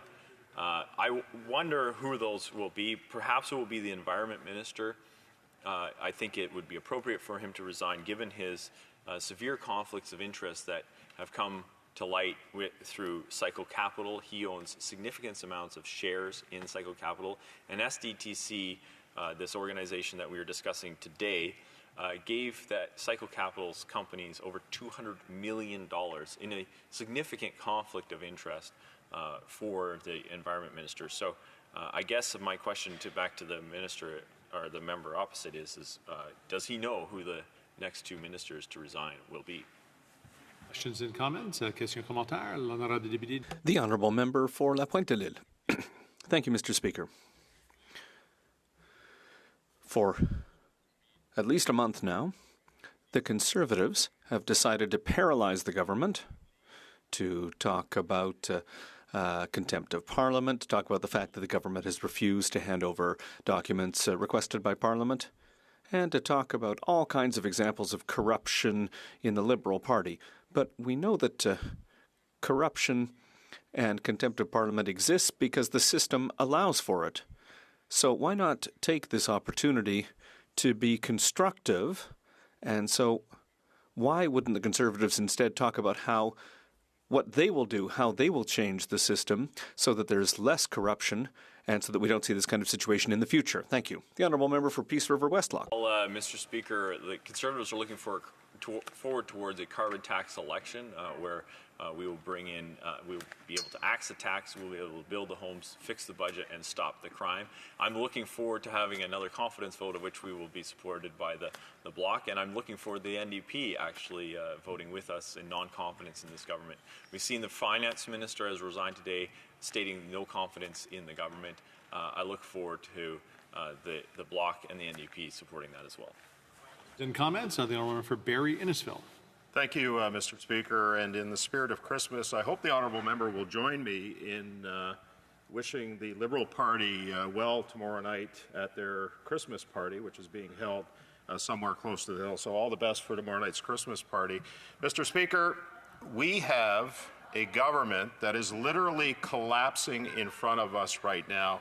And the only confidence that's being shown in this government is by the NDP.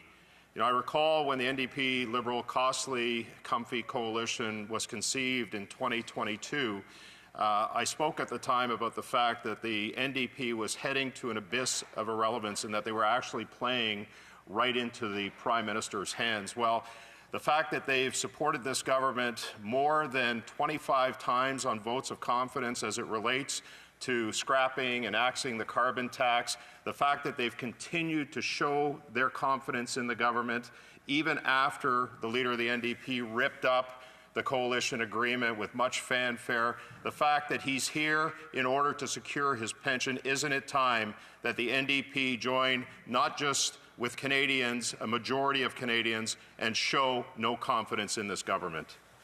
For Peace River Westlock.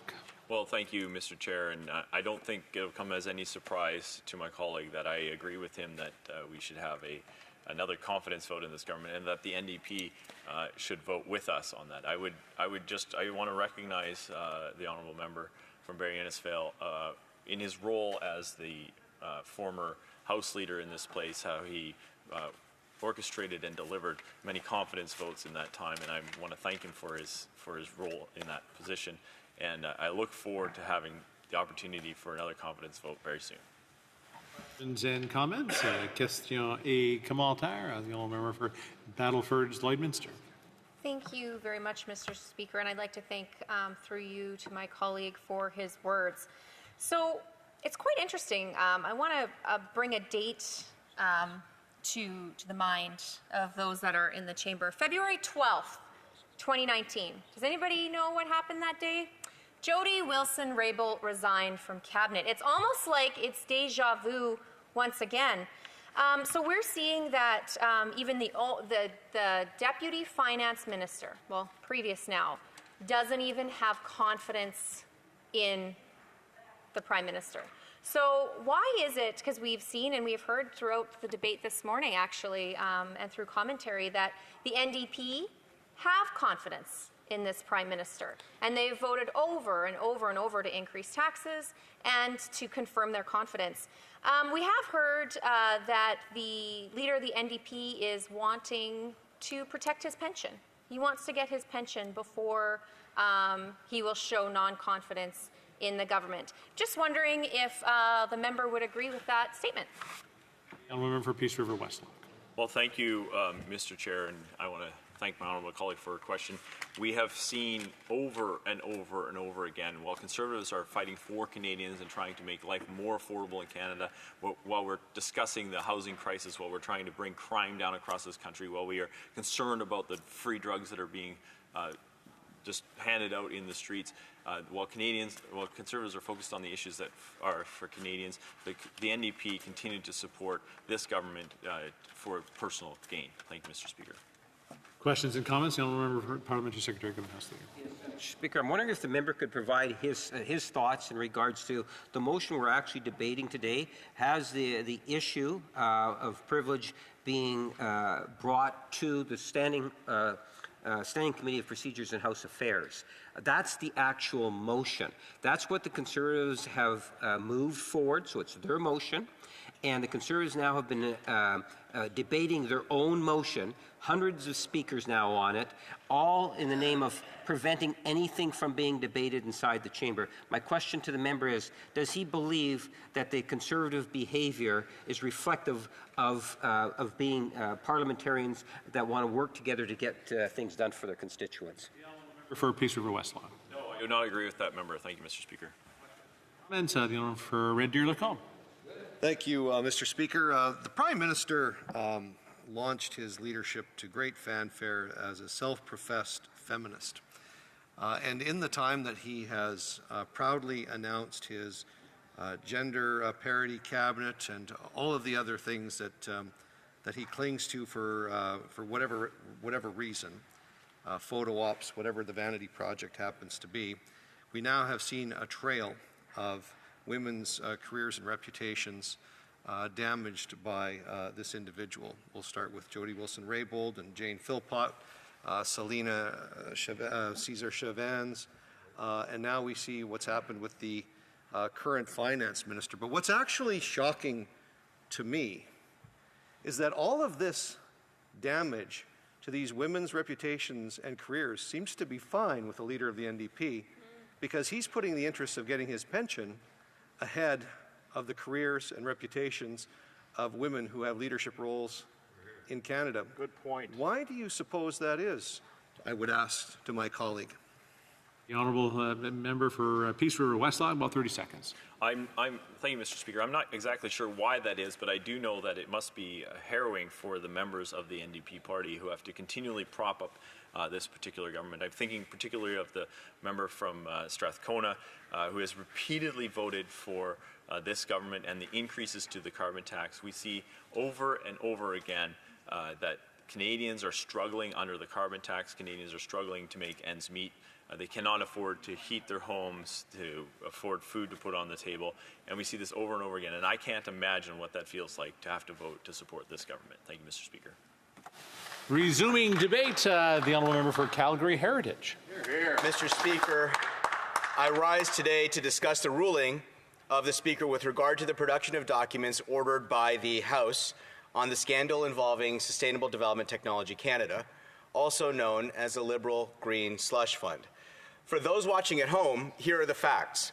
The Auditor General found that the Prime Minister has turned Sustainable Development Technology Canada into a slush fund for Liberal insiders. $58 million went to 10 ineligible projects that couldn't demonstrate an environmental benefit or progress in any green technology. $58 million given to projects without any effort to ensure that the terms of the contribution agreements were even met. $334 million was funneled to 186 cases where board members held a conflict of interest. Imagine that, Mr. Speaker. The very people trusted with safeguarding taxpayer dollars were funneling money into projects they themselves were connected to. This NDP Liberal government shovels the working man's pay into the pockets of elitists who provide no value to the country. $400 million. Canadians who are barely scraping by are watching this Prime Minister waste $400 million of their hard-earned taxpayer dollars. Listen, it's a lot of money and hard to think about how big it actually is. So here's what $400 million means for Canadians. $400 million could cover the costs for, get this, about 89,000 kids to play hockey. Think about that. With rising costs, families are barely able to put food on the table, let alone pay for a season of hockey to keep their kids active.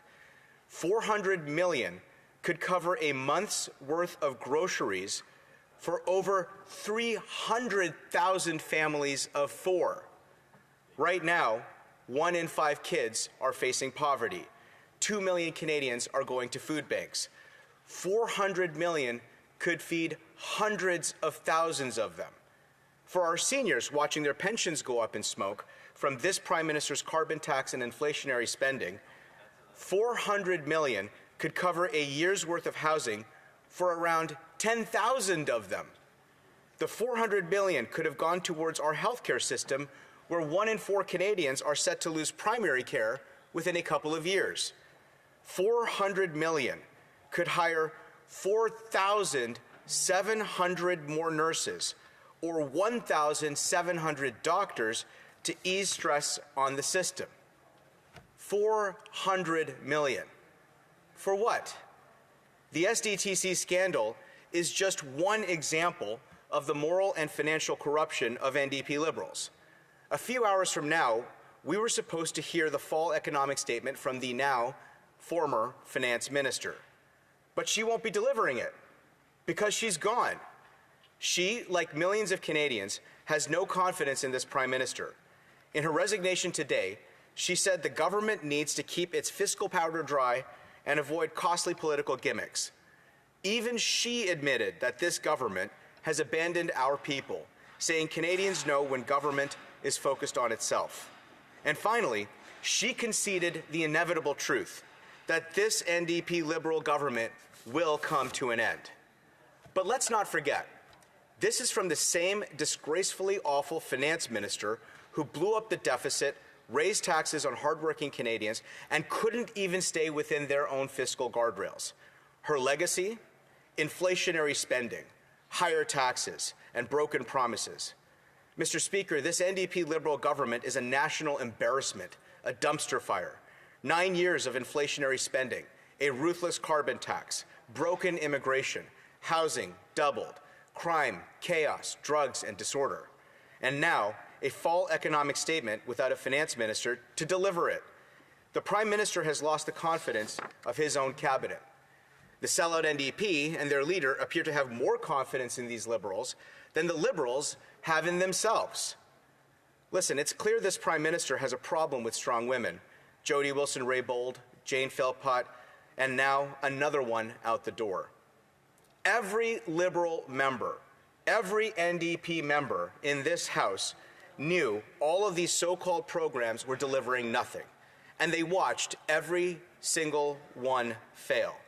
They sat idly by as Canadians continued to struggle to put food on the table and pay their bills. How many across the way agree with the finance minister? How many are willing to let this chaotic clown show of a government continue? From evidence-based policy to macroeconomic government gimmicks, it's time for this Liberal caucus to put this government out of its misery. It's time for them to force a vote of confidence in this Prime Minister's leadership. Will these NDP Liberals have the guts to stand up and have a free vote? Or will the NDP leader get up on his feet and deliver today's fall economic statement? To quote Jody Wilson-Raybould, when the general is losing his most loyal soldiers on the eve of a war, the country desperately needs a new general. I agree. For the sake of our country, Canadians need a carbon tax election today. This is not a serious government. And the matter at hand, which we discussed today, the Green Slush Fund scandal, one of the many scandals from this government, has led us here to this very moment. A question I'm always asked from my neighbors back home is, how do we get out of this mess? How do we fix all that has been broken and get back to the country we all know and love? How can Canada go from middling power to the major power it could be? Well, for starters, we can scrap these payouts to this Prime Minister's corporate cronies for so-called sustainable development projects. We can axe the carbon tax eating away at our paychecks, our industries, and our trade, and shift our focus to the power of our resources sector. It's time for us to put Canada first above all else. Our workers, our paychecks, our people.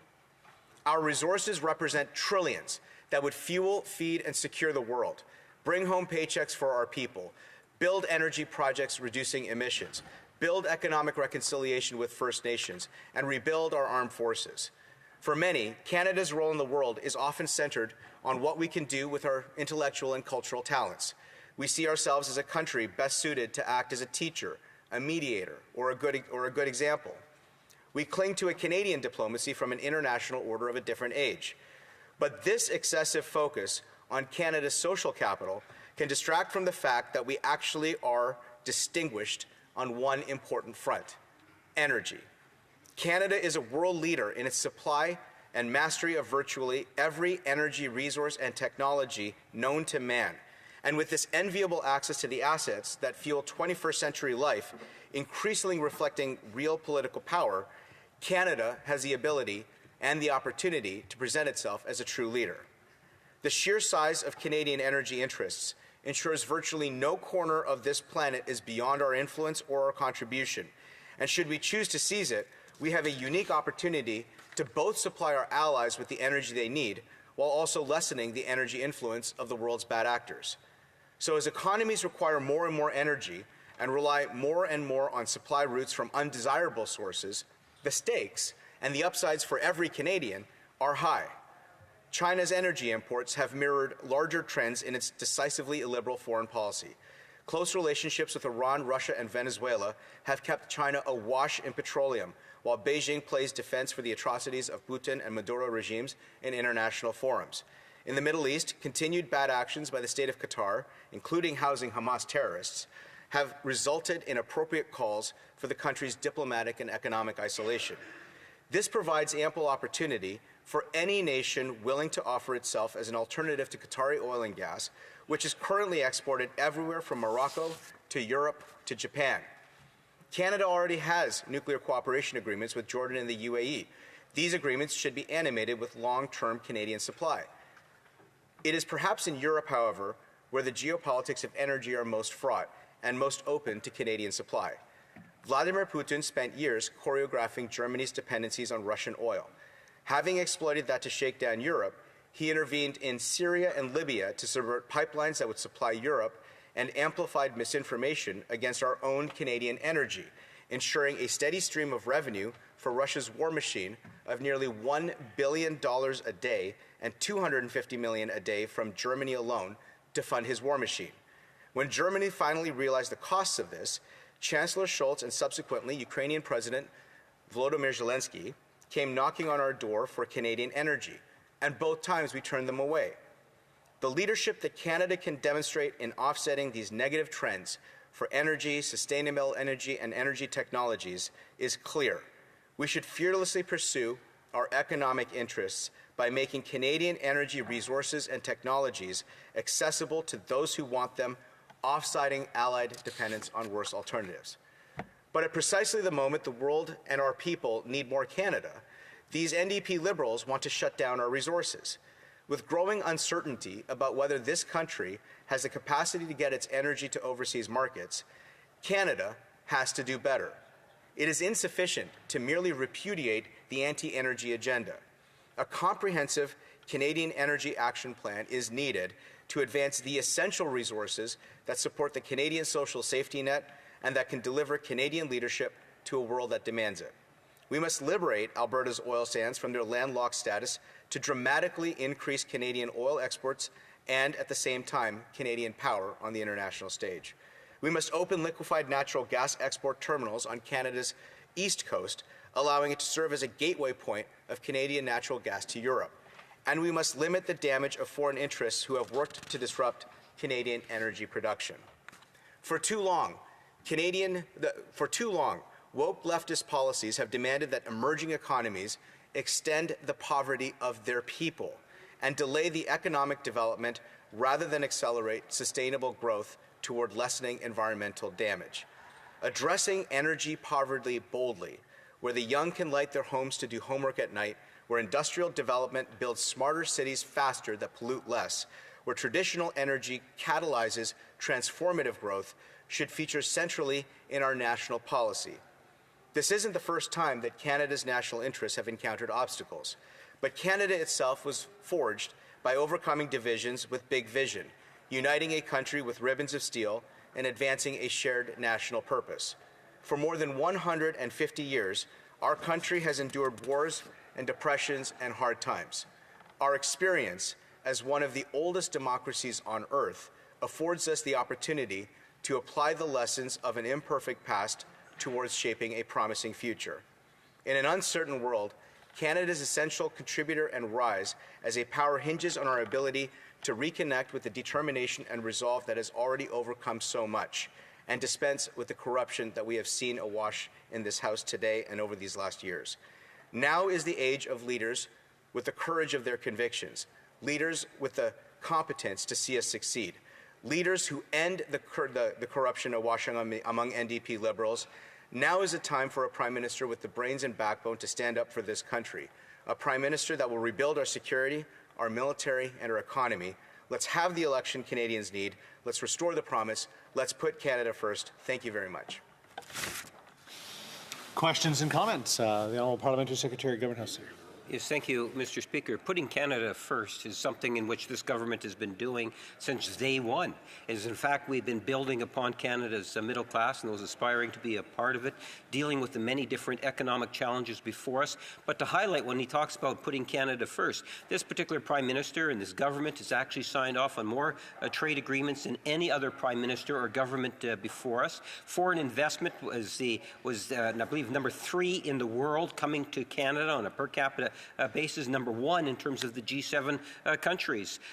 When you take a look in terms of the issues that are related here in Canada, compare Canada's interest rates, our inflation rates to any other G7 country, and you'll find that we're doing exceptionally well. But it still doesn't, it still is important that the government continue to look at the issue of affordability, as we have, being sympathetic to in terms of the needs of Canadians, and that's why we come up with issues such as the tax holiday for Canadians on the GST on a number of selected items, an issue in which the Conservatives actually campaigned on, yet that member and the Conservative caucus actually voted against that particular tax cut. Can the member explain why to his constituents, on the one hand, they talk about a tax cut, but on the other hand, when it came time to vote, they actually voted against a tax cut? The Honourable Member for Calgary Heritage. Well, as the Parliamentary Secretary well knows, the so-called promised tax cut of this NDP Liberal government is falling apart at the seams. This is one of the major issues that their own Finance Minister resigned her post over, because she understood that the gimmicks and the performance politics of the Prime Minister and their government was in no way a responsible decision to make. She cited in her letter exactly why this tax cut comes at an irresponsible time, in a time in which we expect to see tariffs being imposed on Canadians and on the Canadian economy, and how creating fiscal restriction and being irresponsible with the budget to the tune of billions would cost this government and the country its position to negotiate with the United States and others. Nobody believes the Parliamentary Secretary and his NDP Liberals when it comes to their performance over the last 9 years. The evidence is obvious in the lives of every Canadian who are hurt and broken by what has happened in the irresponsible administration of this government. We have seen decision after decision place partisanship ahead of the country. Decision after decision place their Prime Minister's personal interests over the actual people of Canada at every turn. Never have we seen this government make a decision for the interests of the country ahead of their own partisan ambitions, and today especially we see the price of that manifest in their Finance Minister's resignation. Questions and comments? The Honourable for Barrie Innisfil. Well, thank you, Mr. Speaker, and we are really in a unique position today as parliamentarians. We have a front row seat to what many Canadians are seeing today as a government that is spiraling out of control, that is literally collapsing before us at a very important time in our nation's history. The NDP has an opportunity here to make the right decision for once, and not support this government, not show any confidence in this government. Later today, the fall economic statement is going to be presented, we think, we're not so sure anymore, but if it is, I am sure that there are mechanisms in which the leadership side of the government, the House Leader or others, could put it to a vote quickly. We could do it tonight, we could do it tomorrow, and I think that would signal whether in fact this House, as we know there are 70% of Canadians or more who don't have confidence in this government, but I think it would show that this House has no confidence in this government, save and except the NDP. So would the honourable member agree with me that we could, if we wanted to, put the fall economic statement to a vote immediately to show whether this House has confidence in the government? I suspect that not to be the case, which would then force an election where we can return to some normalcy, some decency, and some morality in this country led by a common-sense Conservative government. Thank you. The member for Calgary Heritage. The honourable member from Barrie Innisfil is great as a source of great wisdom. We need an election today. And if any of these NDP Liberal colleagues go back to their ridings and actually listen to their people, they'll hear exactly what we're hearing from not only our friends and neighbors in our ridings, but in theirs across the country. Every single member of Parliament here is hearing how badly Canadians want a carbon tax election today. And this fall economic statement does provide that opportunity. You know, I reflect on what the honourable member just said about our NDP colleagues. I mean, they must be tormented over there in that caucus. I don't think they are. On one side, they have a leader who is so determined to focus on their own pension that they're forfeiting the entire party and its principles for the sake of power.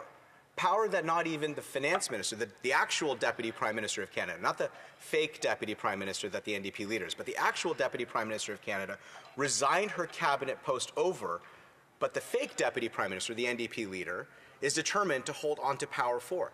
You know, they talk about democracy and freedom in NDP and Liberal ranks, but here's an opportunity for them to accomplish that.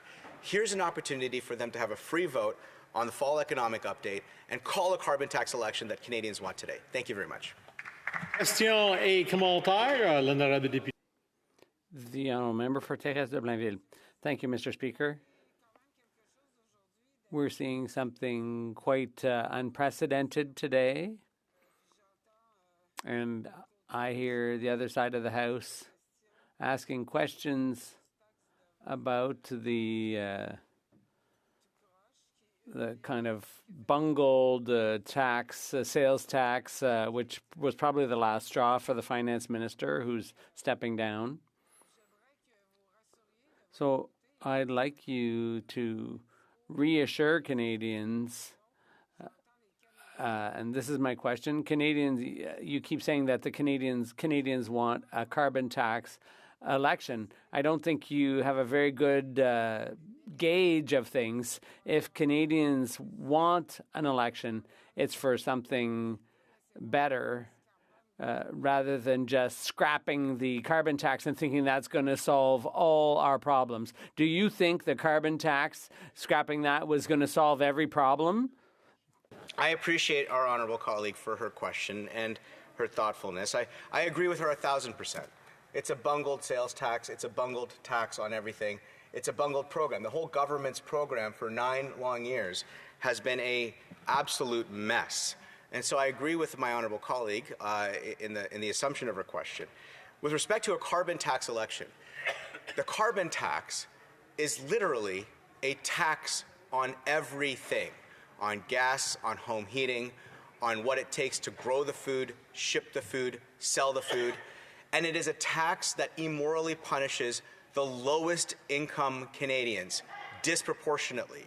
The carbon tax is a tax that has had deleterious effect on our economy and our national life.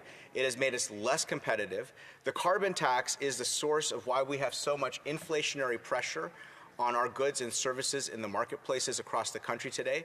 It is a tax that is breaking people every single winter, especially at the one coming up ahead, with the promise of it quadrupling to 6.1 cents a litre. So when I hear, as the honourable member mentioned, our friends and neighbours around the country complaining about the costs of everything, the staggering debt that they have to pull themselves through just to be able to get through the next quarter, when I hear the anxiety and the desperation in the voices of our neighbours about how expensive everything is, it is the carbon tax that would lower that price and alleviate pressure on the lowest income Canadians and unleash our country's economic potential. I thank her very much for the question. Questions and comments? The Honourable Parliamentary Secretary, Government House Leader. Yes, Mr. Speaker, there was a great deal of misinformation in terms of what it is that the member just finished indicating. And let me put it to him in a different way. And I've put this challenge out before. On this particular issue, in the price of pollution, the carbon rebate versus the carbon tax, I would welcome any Conservative member of the caucus to actually come to Winnipeg North, or even have something at a local university here in Ottawa where we can actually have a debate on that issue. Is the member that confident in the Conservative notes that he has provided to be able to take me up on the challenge? Will he have a debate in public in the form of a post-secondary facility that would allow for him to express his thoughts on the price on pollution, both carbon tax versus the carbon rebate? Does he have the type of courage to take me up on that challenge? Member for Calgary Heritage. As a parliamentary secretary may know, I spent 9 long years leading a nonpartisan think tank practice in the public debate before arriving in this chamber. I've never had a problem debating the facts of things that hurt our country's economic potential here in the chamber or anywhere in the country. I appreciate his challenge, but here's an opportunity for the parliamentary secretary. He has a chance to be a minister of the Liberal Party of Canada. He has a chance to be a minister for this Prime Minister. Here's an opportunity for him to perform as best as he can in this chamber and win the good graces of the Prime Minister in his dying days of this government and speak on behalf of the government as a member of the Cabinet. Thank you very much. Reprise du débat, continuing debate. The honourable member for Niagara Falls. Speaker, we are 9 days away from Christmas, and the debate about the $400 million green slush fund scandal continues on in this place, despite the crisis in confidence we are witnessing in this Liberal caucus today and in this failed Prime Minister. Yet this NDP Liberal government continues to ignore your order and this self-imposed deadline and the mess that they've created. And why is it that they're not giving up? This kind of steadfast resistance clearly tells us they are hiding something. It is the official opposition's job to hold this corrupt Liberal NDP government to account, and that's exactly what we're doing. Common sense Conservatives are determined to get to the bottom of this massive scandal one way or another, and we will continue to insist on getting those ordered and unredacted documents from this government so they can be presented to the RCMP. At a time when Canadians are struggling to put food on their tables, when the dream of home ownership in Canada is just that, a dream for many young Canadians, and when our country is plagued by so many other serious challenges brought upon us by the failed policies of this incompetent and reckless NDP government, including potentially devastating 25% U.S. tariffs on all Canadian products beginning next month, here we are yet again this afternoon debating this government's failure to live up to its responsibilities and your order, Speaker, to produce important documents pertaining to the Sustainable Development Technology Canada Green Slush Fund scandal. For those watching at home, this issue goes back 189 days to June 10th, 2024, when this House adopted the following motion proposed by Common Sense Conservatives on this important matter. And the motion read that the House order the government, Sustainable Development Technology Canada, SDTC,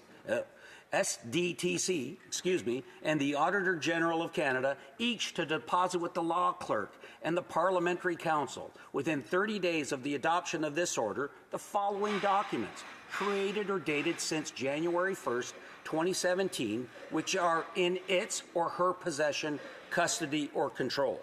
The motion then details what documents were to be supplied, and then directed that H, the Law Clerk and Parliamentary Council shall promptly thereafter notify the Speaker whether each entity produced documents as ordered, and the Speaker in turn shall forthwith inform the House of the notice of the Law Clerk and the Parliamentary Council. But if the House stands adjourned, the Speaker shall lay the notice upon the table pursuant to Standing Order 32.1. And the Law Clerk, the Law Clerk and Parliamentary Council shall provide forthwith any documents received by him pursuant to this order to the Royal Canadian Mounted Police. Yet the government refused to comply, forcing you as the Speaker to then rule in September that our privileges had been breached. So from that date on, we have been debating our amendments on next steps required to get all these unredacted documents so we can get back to addressing the issues impacting Canadians in all of our ridings. As we approach the Christmas season, here's a generous gift from the Common Sense Conservatives for all the other parties in this House. our latest sub-amendment put forward by my colleague and seatmate, the member of Calgary, Rocky Ridge, will discharge the 30-day reporting period of the Standing Committee on Procedures and House Affairs if the Speaker tables a notice from the Law Clerk and Parliamentary Council confirming that all government institutions have fully complied with the order adopted on June 10, 2024, by depositing all of their responsive records in an unredacted form. That's right, Speaker. If the government simply hands over all the ordered STDC documents unredacted, we can finally move on from this scandal and begin addressing the many serious issues plaguing our country. Speaker, it dismays me and leaves me in utter disbelief that the House of Commons remains seized by this issue and has been for an entire fall session. And despite ample opportunity, the Liberal government has still not done what's right and handed over the ordered and unredacted SDTC documents to the RCMP. Speaker, for those watching at home, SDTC was established by the government of Canada in 2001. As a federally funded foundation, it was responsible for the approval and disbursement of over $100 million annually in taxpayer funds to help Canadian companies develop and deploy sustainable technologies. For many years, SDTC operated responsibly and earned a generally good reputation for its work. However, that all changed in 2019 when former Liberal Industry Minister Navdeep Bains appointed Annette Verschuren as chair of SDTC. The issue at hand was a matter of conflict of interest. Verschuren was an entrepreneur who was already receiving SDTC funding through one of her own companies, and now she was appointed by this NDP Liberal government to hold responsibilities for overseeing those very SDTC funds, the same funds her company was receiving. That fact alone should have sounded alarm bells and red flashing lights to alert everyone in the government about this obvious conflict of interest. In fact, it was no secret. The Minister, the Prime Minister's office, and the Privy Council office all knew, and they were warned of the risks associated with appointing a conflicted chair. Yet those warnings fell on deaf ears and indifference, as Verschuren was appointed by the Liberal minister anyways. How can you tell a government has lost its moral compass? When it makes poor decisions like this one without concern for doing the right thing and without fear of consequence.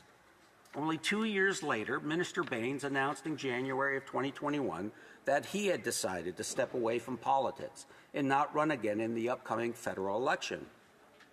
That same year, SDTC entered into a 5-year, $1 billion agreement with the Department of Innovation, Science and Economic Development, ISED.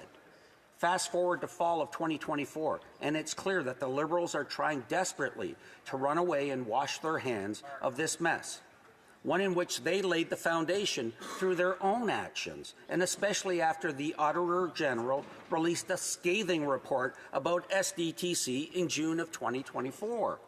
The AG found massive issues at SDTC, which resulted in the current Minister of Industry, the Honourable Member for St. Maurice Champlain, abolishing the SDTC and immediately transferring its funds over to the National Research Council of Canada instead. These are truly astonishing developments in just 3 years for something this Liberal government doesn't want to talk about anymore. So what did the AG find that was so bad to cause all this carnage? In June 2024, the AG found that SDTC demonstrated, quote, significant lapses in governance and stewardship of public funds. Nearly 20% of the SDTC projects examined by the AG were in fact ineligible based on the government's own rules for funding, with a total price tag of $59 million. Speaker, there were also 90 instances where the SDTC ignored conflict of interest provisions while awarding $76 million to various projects. Indeed, the AG found 63 cases where SDTC agency directors voted in favor of payments to companies in which they had declared interests. Further, there were serious matters of governance, including the fact that its board didn't even have the minimum number of members required by law. The report concluded that, quote, not managing conflicts of interest, whether real, perceived, or potential, increases the risk that any individual's duty to act in the best interests of the Foundation is affected, particularly when making decisions to award funding, end quote. It also blamed the government's Minister of Industry, whose ministry did not sufficiently monitor the contribution agreements with SDTC. But believe it or not, it gets worse. Far, far worse, Speaker. Since June, the Auditor General found that directors had awarded funding projects that were ineligible and where conflict of interest existed. The Auditor General found that over $330 million in taxpayer money was paid out in over 180 cases where there was a potential conflict of interest, where Liberal appointed directors funneling money to companies they own. Time after time, this Liberal government and its Prime Minister has shown total contempt for Canada's ethics laws. In fact, the Prime Minister himself has been found subject of 3 ethics investigations and found twice guilty of breaking ethics laws. This Liberal government allows the culture of law breaking to persist, as 6 Liberals have been found guilty of breaking ethics laws. They've gone through these ethical scandals before. That's why they're withholding these documents, breaching parliamentary privilege, and trying desperately to sweep this mess under the rug and move on to the next thing. But common sense Conservatives are not going to let them get away with it, Speaker. We are holding this corrupt NDP Liberal government to account. They will be held responsible for their carelessness, recklessness, and indeed corruption. That is why on June 10th, 2024, the House of Commons adopted our motion, which has led to this ongoing debate in the House. And let us not forget, this common sense Conservative motion passed in this place with the support of the New Democrats, Green Party, and Bloc Québécois. Only the Liberals opposed it. To be clear, nothing in that motion ordered the RCMP to conduct an investigation. The House simply asked that documents be turned over to the RCMP. Speaker, it has been 189 days since this motion passed. This is a horrible look for this Liberal government. Further, nothing in that House order contemplated redactions to documents being made by this government. That's because the House of Commons enjoys the absolute and unfettered power to order the production of documents that is not limited by statute. These powers are rooted in the Constitution Act of 1867 and in the Parliament of Canada Act. In response to the Liberal government's failure to produce these documents, the Conservative House leader raised a point of privilege, rightly arguing that the House privileges had been breached due to the failure to comply with the House order. In September, Speaker, you agreed, and now, nearly 3 months later, we continue our important debate on this matter. Speaker, you've ruled this government has violated a House order to turn over evidence to the RCMP into the latest Liberal $400 million green slush fund scandal. This Liberal government's refusal to respect your ruling has paralyzed Parliament, pushing aside all other work to address issues such as the cruel and crippling carbon tax, the cost of living crisis Canadians face, and the increasing crime, disorder, and chaos on our streets and in our communities and cities. On top of all this hardship, the incoming president-elect of Canada's biggest trading partner is now threatening our country with 25% tariffs on all Canadian products exported to the U.S. If this government fails to improve Canada's border security, to stop the flow of illegal immigrants and illegal drugs, such as fentanyl, from crossing into Canada's borders, what will this president do? Speaker, since the Prime Minister took office in 2015, 47,000 Canadians have died from drug overdoses. That is more Canadians than we lost in the Second World War. And it represents a 200% increase, annual increase, in drug overdose deaths after this Prime Minister's radical liberalization of drugs. After 9 years of this NDP Liberal government, it should not take U.S. tariff threats for our federal government to take action on this hugely important issue. But as we've seen, issues only become important to the Liberals when their political fortunes are at stake. Canadian workers, Canadian families, and Canadian businesses should not have to suffer the brunt of this pain and hardship caused by the NDP Liberal government. They deserve so much better. Speaker, one of the drivers of this hardship is the cruel NDP Liberal carbon tax. In fact, this carbon tax will cost the average Ontario family $903 this year. This is completely unacceptable to the constituents in my communities of Niagara Falls, Niagara-on-the-Lake, and Fort Erie, who work hard for their money, who save carefully for their futures, and who dream of a better tomorrow. Instead of doing anything about climate change, the NDP Liberal carbon tax is impoverishing Canadians. Recently, the PBO confirmed that Canadians will suffer a net cost, paying more in the carbon tax than they will get back in the rebates. Unfortunately, the NDP Liberal government doesn't care. Instead of giving Canadians the tax relief they deserve, they hiked the carbon tax by 23% last spring, and as part of their plan to quadruple the carbon tax by 2030. And that's not all. They plan to hike the carbon tax again this April. It turns out the NDP Liberal carbon tax is not an environmental plan at all. It is simply another government tax grab so they can continue their reckless spending frenzy, which we will hear more about next week, or today. We were attempting to hear about it today when we would have had the fall economic statement, but we simply don't know where that stands. The SDTC scandal is also happening at a time when costs are up on essentials such as food. In fact, families will be spending $700 more this year on food than they did in 2023. That's because when you tax the farmer who grows the food, and the trucker who ships the food, and the store who stores and sells the food, you end up taxing the family who buys the food. As Sylvain Charlebois, director of Dalhousie University's Agri-Food Analytics Lab, has said, the costly NDP Liberal carbon tax, quote, likely adds a significant cost burden to the Canadian food industry. Speaker, food bank usage has increased every year this NDP Liberal government has been in office because of its inflationary spending and punishing carbon tax. This was confirmed recently by Feed Ontario, who revealed that a record 1 million people visited a food bank in Ontario in 2024. This is a dramatic increase of 25% from the previous year. In fact, Feed Ontario CEO told media that day, and I quote, "I never thought I would see this day." Across Canada, Food Bank Canada reported earlier this year that they had seen a 50% increase in visits since 2021, with food banks handling a record 2 million visits in a single month. In my community alone, Project Share, for example, saw a 20% increase in people served this year compared to the previous year.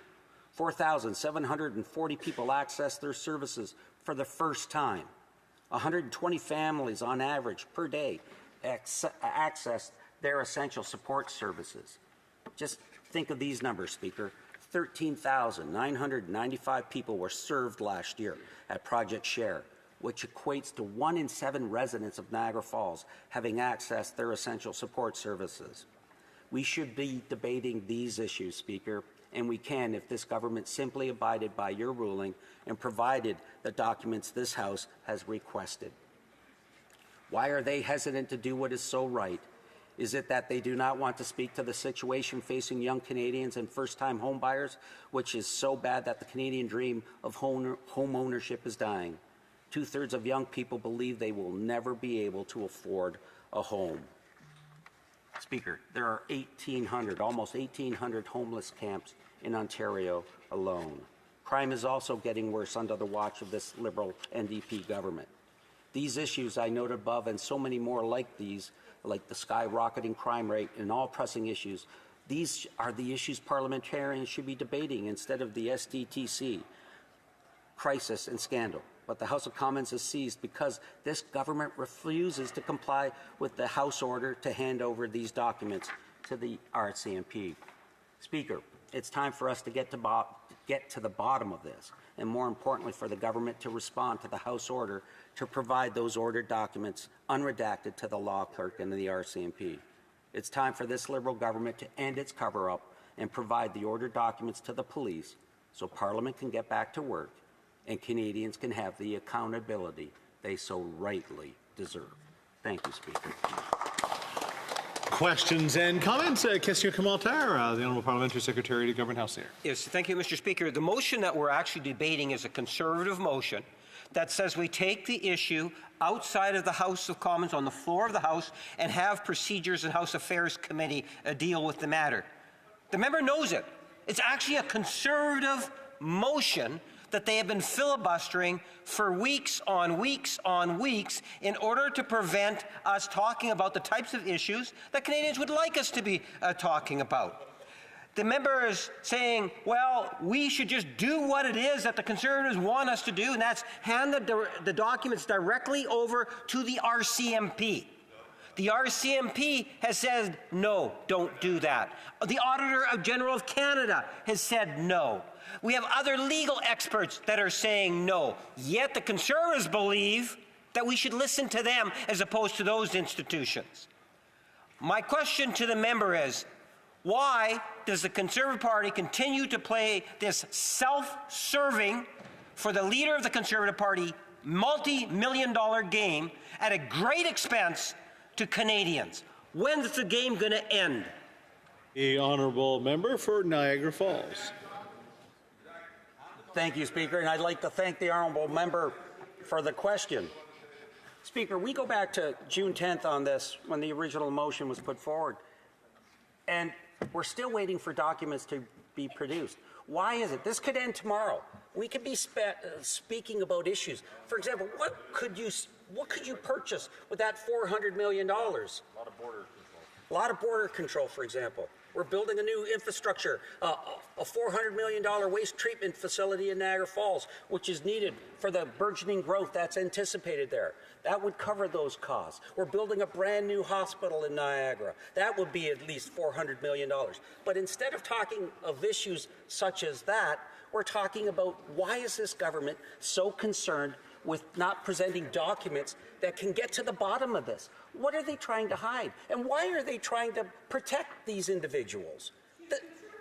Right. Well, and this government knew, for example, Speaker, that she was in the person that they appointed was in a position of conflict of interest, and yet they still appointed her. What does that say about their credibility, and what does that talk about in terms of their judgment with regards to accountability and transparency?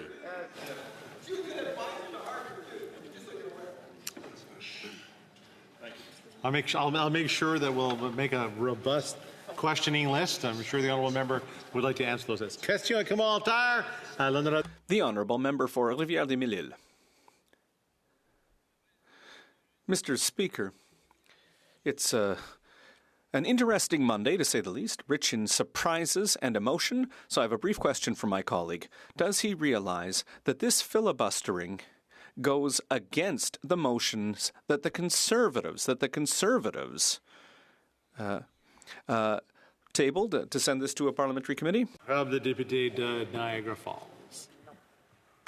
Again, I'd like to thank the Honourable Member for the question, but what we're trying to do is just get those documents. I cannot understand why we're continuing to debate. It's been 189 days now. What is this government trying to hide? By presenting those documents, we will present them. Well, I mean, they go to the law clerk, and then they will be presented to the RCMP. We're not telling the RCMP what to do with them. We're asking that they be presented to them. What is this government simply trying to hide? There are issues that we should be debating. I have 1 in 7 residents in my community going to a food bank. That's insane. That needs to be addressed. We have to get the economy going again, people working. And this government is failing to talk about that. And today, in fact, there's a crisis in confidence in this Liberal government, and it's Liberals who have a crisis in confidence in themselves. We need to be debating those type of issues, get the economy going again, and yet they refuse to allow us to do it. Questions and comments? The Honourable Member for Souris Moose Mountain. Thank you, Mr. Thank you, Mr. Speaker, and I appreciate it. And if I might quickly just like to wish all the great members of Souris Moose Mountain a very Merry Christmas and a Happy Hanukkah as we go forward. And to you as well, Mr. Speaker. To my honourable colleague from Niagara Falls, who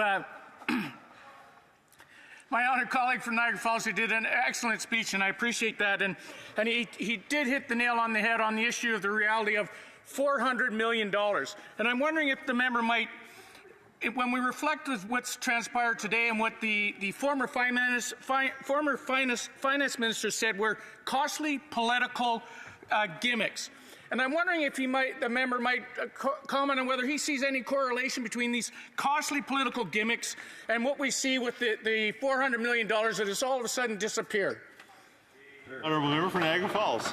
He's absolutely right, and the former finance minister said exactly that. If I could, I'd like to take this opportunity. I'll read from her resignation letter when she talks about, as a country today, our country today faces a grave challenge. Then she goes on to talk about that means eschewing costly political gimmicks, which we can ill afford and which make Canadians doubt that we recognize the gravity of the moment. That's what she said. And here we are talking about $400 million that this government refuses to provide accountability over. And you know what? There's another sentence she has in her resignation letter. But how we deal with the threat our country currently faces will define us for a generation and perhaps longer. Canada will win if we are strong, smart, and united, and that we have to be. But she also talks about this is a great line. She goes, inevitably, our time in government will come to an end. Speaker, I agree with that one line, and surely it needs to come to an end as soon as possible. Hear, hear. Questions and comments? And the member for Barrie Innisfil. Are you sure? Okay. Thank you, Mr. Speaker. First of all, I know the honourable member is a big Bills fan, and yesterday was a big win against Detroit, so go Bills. Where'd that huff and the puff come from? Oh, okay, a New England fan, obvious New England fan. Mr. Speaker, I know the honourable member represents a border community, and the border has become an issue since President Trump's election. Issues of drugs, immigration, it's an important part of his writing because of the safety and security of the border, but also tourism is a big part. So I wonder if the honourable member can comment on the fact that we have a government that's literally collapsing before our eyes, and how important it is that we call on the NDP to show no confidence in this government, forget about the leader's pension, the NDP leader's pension, call no confidence in this government so that we can have a government that can deal with the crises, many crises that are facing our nation, and show some strong leadership in a Canada First approach. Thank you, Mr. Speaker. The honourable member for Niagara Falls. Thank you, Speaker, and I'd like to thank my colleague for his question. Go Bills. And he's absolutely right. My community, for example, we've got 4 international border crossings. 2 of the 4 bridges that we have in my community alone are 2 of the 4 of the busiest commercial bridge crossings into the United States in terms of commerce, in terms of tourism, for example. Our community, $2.4 billion in tourism receipts alone, 2019 prior to COVID, and the majority of our visitor base, is domestic, but those international visitors, the primary visitor base is American, and they're over 50% of our spend. So what we need to be doing is taking actions to ensure we continue to facilitate American visitation into our country rather than taking steps that would damage in any way American visitation to our country. Right. The relationship in our border communities is also so close. The success of our auto sector, for example, I have in our community a General Motors engine plant facility, but there's also one in Buffalo. What these 25% tariff discussions going on currently, that worries me for those hundreds of workers at that General Motors facility in St. Catharines. If they're put in place, it may be economically impossible to keep that facility open and simply move those jobs to Buffalo instead. And that would be sad to see that happen. Questions and comments? For Red Deer Lacombe. Thank you, Speaker. I'm going to ask my colleague the same question I just asked the last speaker. this Prime Minister touts himself as a feminist. Yet we've seen time and again through his leadership the axe has fallen on the women that he's appointed to his cabinet: Jody Wilson-Raybould, Jane Philpott, Special Advisor Selena Cesar-Chavannes, and now the Finance Minister. How many more women will end up under the axe of this Prime Minister before the leader of the NDP chooses to actually stand up and do what he needs to do and have no confidence in this Prime Minister and save our country from the disaster that's unfolding? And for the Liberals across the way, I hope somebody has found where the fire alarm is, and you're going to pull it because they got about 25 minutes of question period. The honourable member for Niagara Falls, 30 seconds. Thank you, Speaker. And you know, it's unbelievable. This Prime Minister has real difficulty when it comes to people who want to speak truth to power. When that truth is spoken, they are then subjected to being resigned from cabinet. Again, you know, I think the Finance Minister said it best herself when in her resignation letter, when she said, "Inevitably, our time in government will come to an end." It needs to happen now. Better words could not have been spoken. It's time for this government to resign. It's time for an election. Hear, hear. And if the NDP stood for workers in this country, they'd side with us, and we'd have an election called so we can replace this tired Liberal government. Resuming debate, the honourable member for Calgary Forest Lawn. Yes.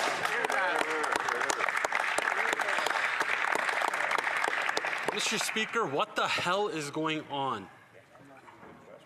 The country is without a finance minister. I'm without a minister to be a critic of. And not only has this Prime Minister lost control of his cabinet, he's lost control of his colleagues, he's lost confidence by Canadians. The only person he hasn't lost confidence from is the leader of the NDP. Yep. He's just waiting for his $2.2 million pension, and then maybe he might lose confidence in this Prime Minister as well. You know who else has lost confidence in this weak, fake feminist Prime Minister? It's the 2 million Canadians visiting a food bank in a single month. It's the 1 in 4 Canadians that are skipping meals. It's those parents, those moms that are putting water in their kids' milk to extend how much they can give to their kids. They've all lost confidence. They lost confidence 9 years ago. After this weak Prime Minister doubled housing costs, doubled the crime, doubled the debt, he basically doubled all the pain and suffering in this country. Yes. And then he blamed Canadians for it. And then he lectured them.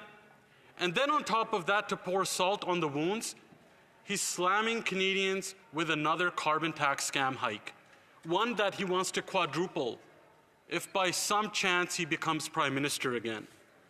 And now, the former Finance Minister has joined another long list of women who were in his caucus and cabinet who have exposed how big of a fake feminist he is. She joins women like Jane Philpott, Jody Wilson-Raybould, Yes. Selena Cesar-Chavannes, it's a slap in the face to women, not just parliamentarians, but all around. Let me quote what she said in her letter today that exposed this fake feminist Prime Minister. Quote, "On Friday, you told me you no longer want me to serve as your finance minister and offered me another position in the cabinet." What a slap in the face. He was done using her. On Friday, he let her know that, hey, I'm going to make you break through this fiscal guardrail that you promised Canadians, which was $40 billion. I'm going to make you crash through that guardrail, take Canada's finances off the cliff. But why don't you go and deliver that bad news, and then I'll switch you into a different post?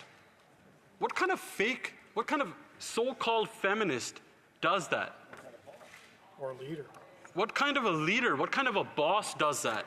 A human being does that. It is pathetic to the most highest degree what this fake feminist Prime Minister has done.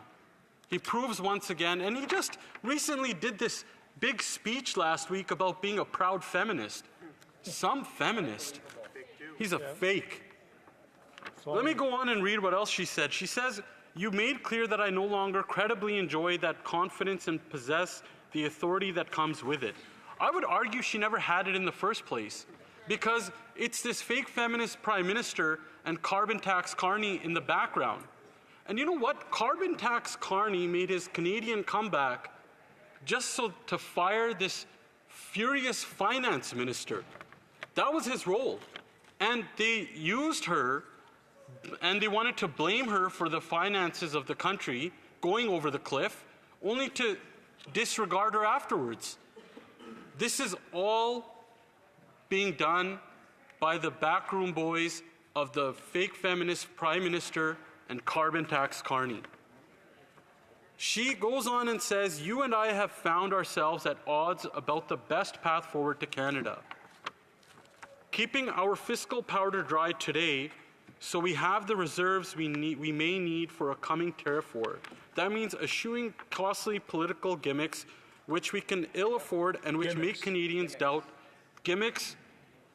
eschewing costly political gimmicks which we can ill afford and which make Canadians doubt that we recognize the gravity of the moment." I couldn't agree more.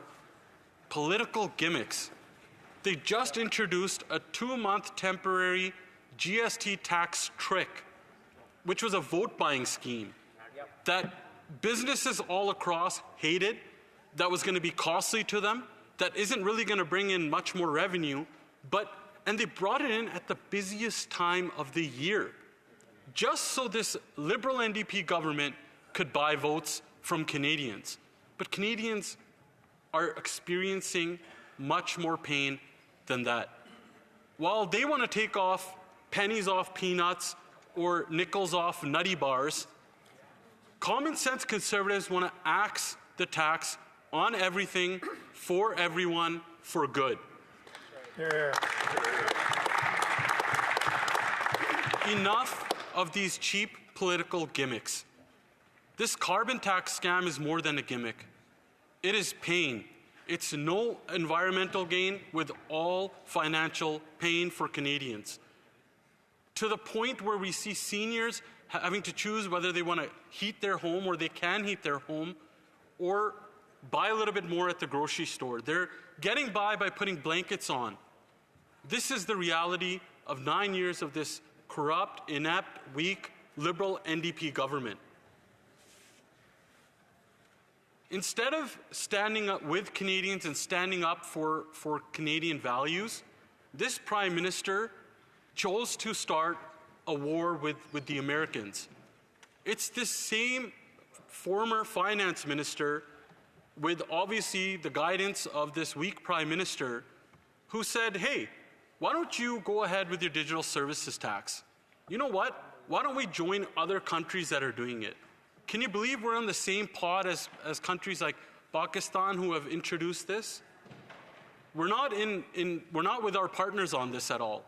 They knew it would be something that would impact Canadian businesses and could possibly get our tariffs raised by the US. But they went forward with it. They still moved forward with it. They pissed everyone off. They pissed off the Americans. This is how incompetent this Liberal NDP government is. They have no game plan. Once again, these cheap political gimmicks have Canadians footing the bill. At the end of the day, Canadians are having to suffer for these really incompetent political policies that have impacted them. The former finance minister goes on to say, "Our time in government will come to an end." Yes, it will. That's for sure. Yes, it will. You know what? Truer words never spoken. We should put this tired, corrupt government out of its misery. Call a carbon tax election now. Give people control back. Give Canadians control back of their lives, something they've lost. When they see crime on the rise, hate crimes on the rise, the cost of everything is out of control. It's because they have a government that's worked against them. They have a leader in the NDP that has propped up this corrupt Liberal government for 9 years, And now he's doing it just out of spite, just to get his $2.2 million pension. Canadians will remember this. Canadians will remember this at the next election. It is time for this government, it's their time to come to an end now. We have to give that power back to the people where it belongs. There's only one leader in this entire House of Commons that will bring the power back to the people. That's the Conservative leader and the member for Carleton. Hear, hear.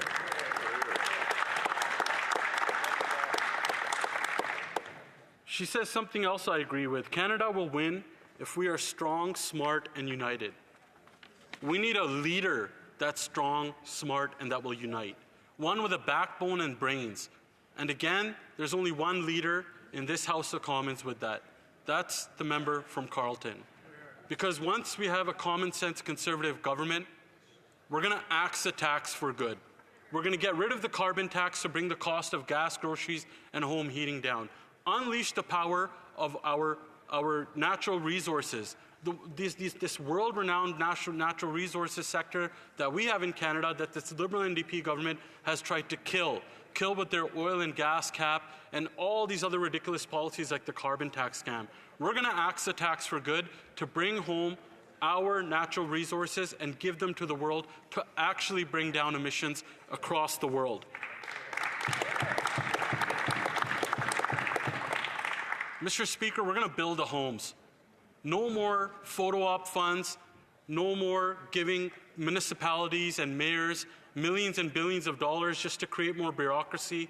We're going to build the homes, not more bureaucracy. We're going to bring home a GST tax cut for homes that are $1 million and under that will generate up to 30,000 new homes and save up to $50,000 on those homes, which is going to lower the cost of mortgages. And when I'm on the topic of mortgages, after 9 years of this Liberal NDP government, housing costs have doubled. Whether you're renting or you are a mortgage holder, your costs have doubled. And why have they doubled? It's because this Liberal NDP government has fed into the bureaucracies on a municipal level that have only increased their permitting fees.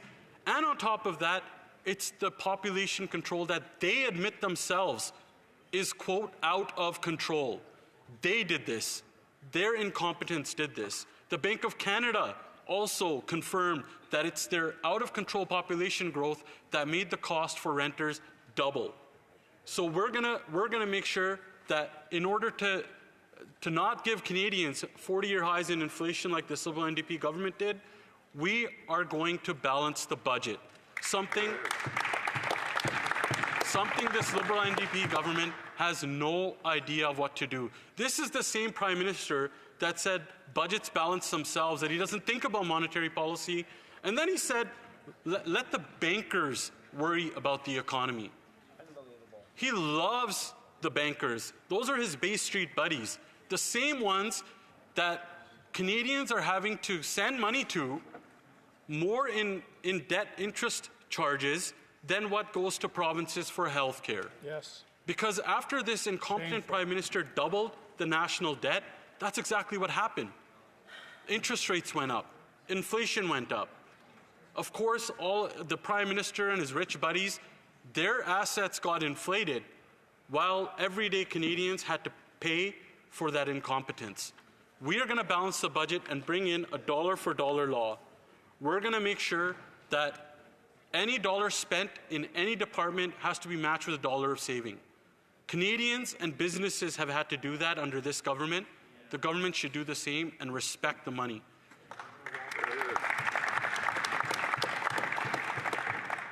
And there is no doubt we're going to cut the Liberal waste. The waste that went to Liberal insiders, like friends of the Liberals that got how much money for Arrive scam, for the consultants, the McKinsey consultants, and now we just found out through the Auditor General about the CEBA loans that went to fraudulent corporations and companies. This is just another rerun of the last 9 years of this government. First it was CERB, and now it's CEBA. This is what incompetence looks like. And who has to pay for it? Canadians always end up having to pay for this incompetence. It's time for a common sense Conservative government that will balance the budget, get rid of that Liberal waste. And of course, we're going to stop the crime. Canadians don't leave their houses now and sometimes live in their houses in absolute fear. They do. Because criminals have never had it so good. Under this Liberal NDP government that brought in Bill C5 and C75, criminals have it way too easy. They commit crime repeatedly, and without any fear, they know they're going to get bail. They commit crimes over and over again. But just a virtue signal and to show that they're the most woke government, they created a bail system that is just too easy for criminals to get. That's why there's no more fear left within criminals. There's no fear in Canada. The only fear is everyday Canadians just working to make it, to get by, to put food on their family's table. But now carjackings are up, violent crime is up, gun crime is up. We see every day there's new videos that are coming out, and it's a result of this incompetent woke government that lets the criminals have zero consequences for what they do.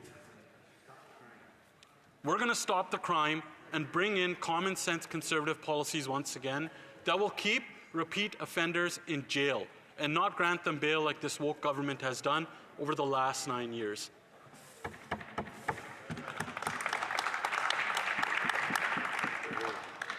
When my parents came here because Canada used to have this reputation where you could work hard and you could either get by or get ahead. Canada used to be a country where one paycheck used to be able to run the household. One paycheck used to be able to get you a house, whether you wanted a mortgage or rent. One paycheck used to be able to afford groceries for the week. One paycheck used to put your kids through school. One paycheck used to be able to put your kids in other activities. But after 9 years of this Liberal NDP government, that Canadian dream that my parents came for, that Canadians, whether you were born here or you immigrated here for, it's broken. It's broken. The reputation is broken. Because this weak, woke, fake feminist Prime Minister broke Canada. And it's time for a common sense Conservative government led by our common sense Conservative leader, the member from Carleton, to not only unite Canadians, but it's time to rebuild that Canadian dream and finally have a country where we can proudly stand and say we're from Canada. One where we see our flag and the rest of the world sees our flag and they know it's represented by a competent leader that has brains and a backbone to stand up for Canadians and do what's best for Canada first.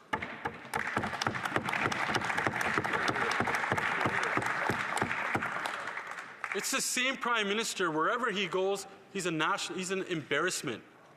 Not just nationally, all over the world. Literally, he's known as a clown now. He's turned the country into a circus.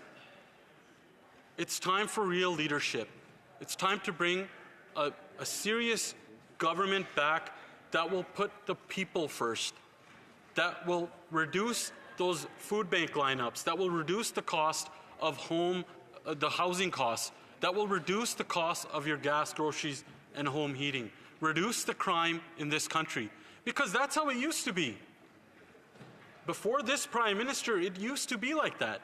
When was the last time you heard people lining up at food banks in record numbers that used to be afraid of just being in their own home or being outside? That we never used to even have to lock our doors before in Canada. So in this next carbon tax election, the choice cannot be more clear. You either want to vote for a Liberal NDP government that will punish your work, that will tax everything, that will double your housing costs on their path to quadruple the carbon tax scam, or Canadians will have a choice to get back control of their lives, get back control of the country that they once knew and still love, under a common sense Conservative government that will bring back the common sense that used to be common in this country that we've lost after 9 years of this incompetent, woke, Liberal NDP government. Let's work together to bring home that Canada that we all knew. So I turn to the leader of the NDP and make a request to him. Put the country and Canadians over your pension. Hear, hear. Yes.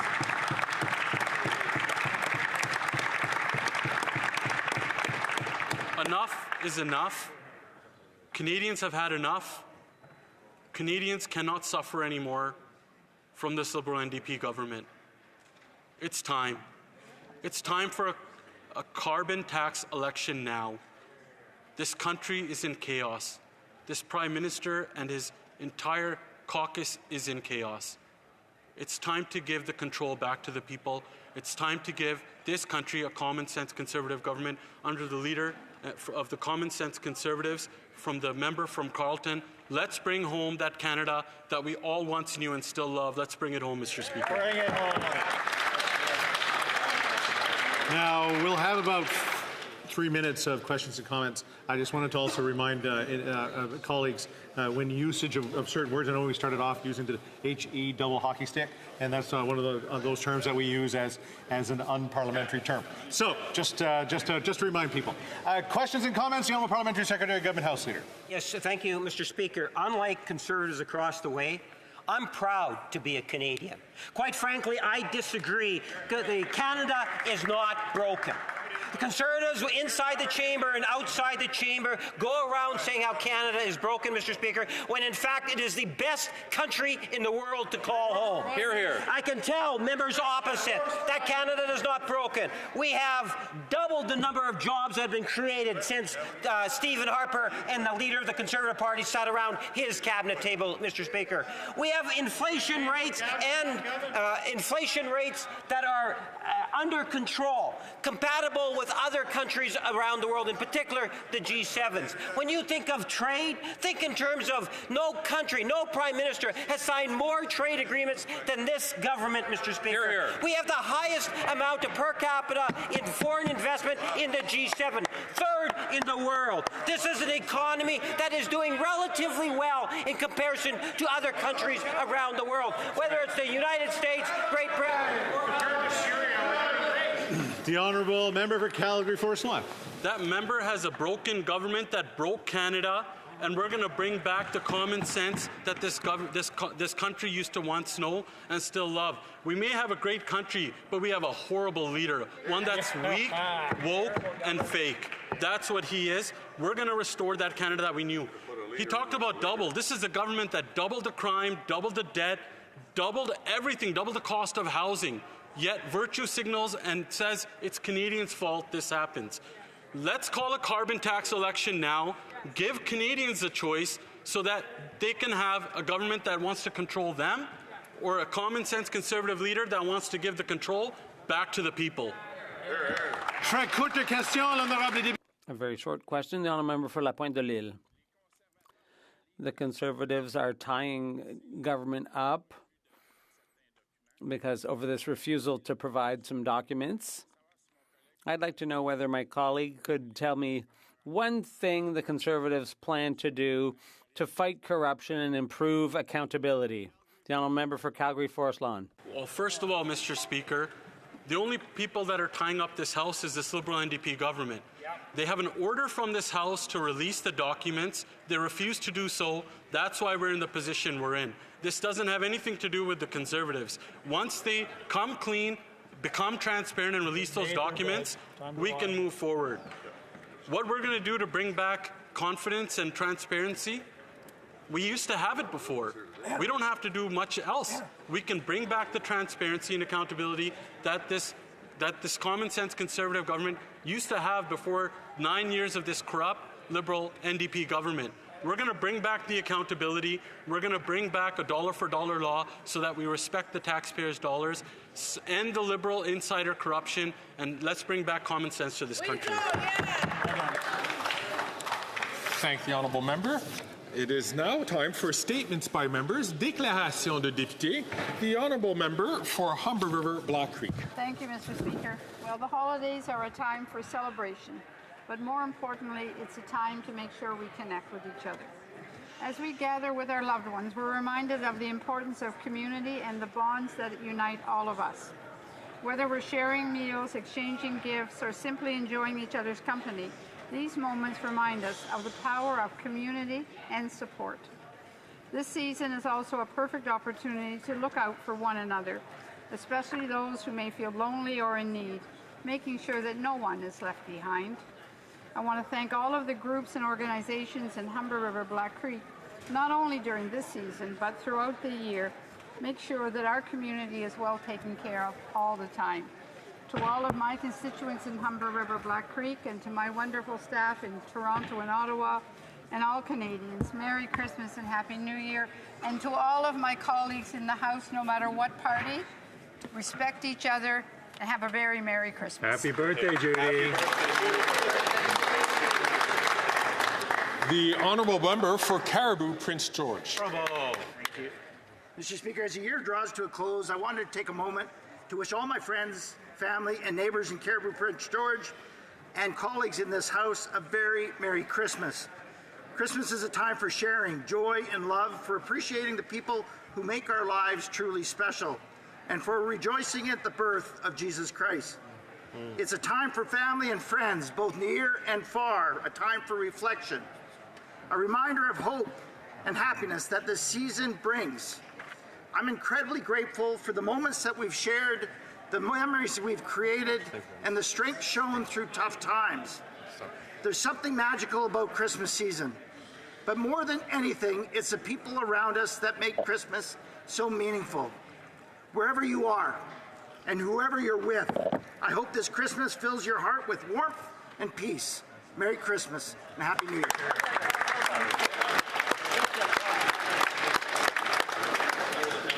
If I could invite members to please take their seats.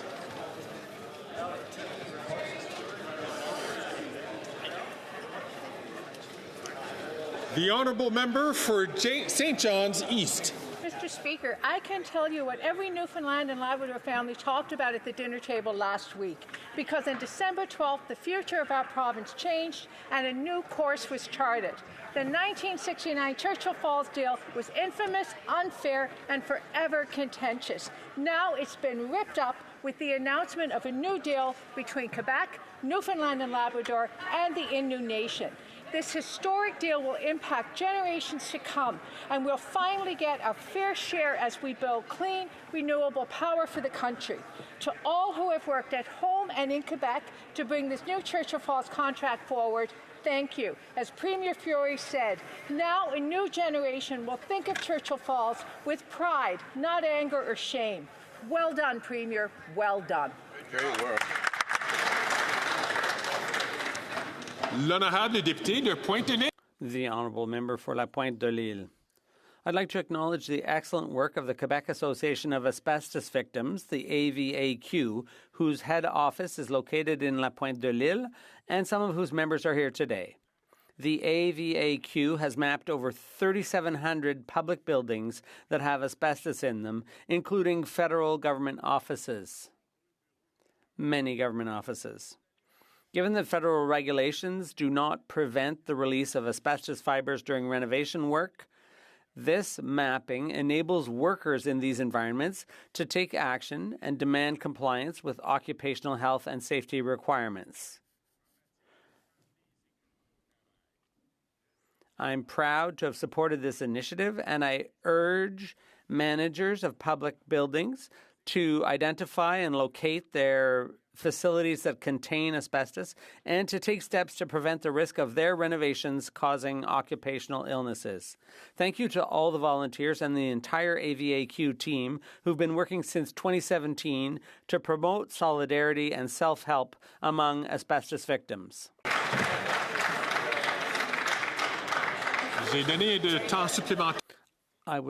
I gave the member extra time because he had some guests here, and I would encourage all guests to be quiet. Just carry on their conversations more quietly.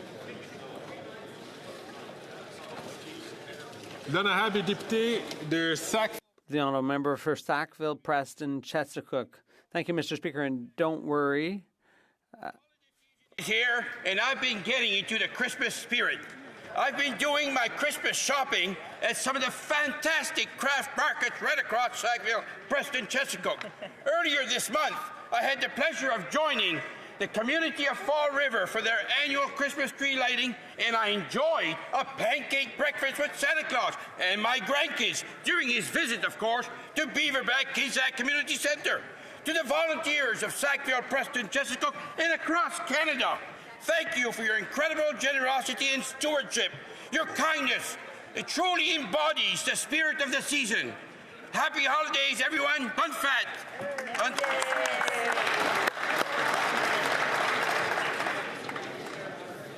Votre attention, s'il vous plaît. Your attention, please. The honourable member for Coast of Bays Central, Notre Dame. Mr. Speaker, I rise today to pay homage to the anniversary that unfolded on December 12, 1985 in the town of Gander that rippled across nations.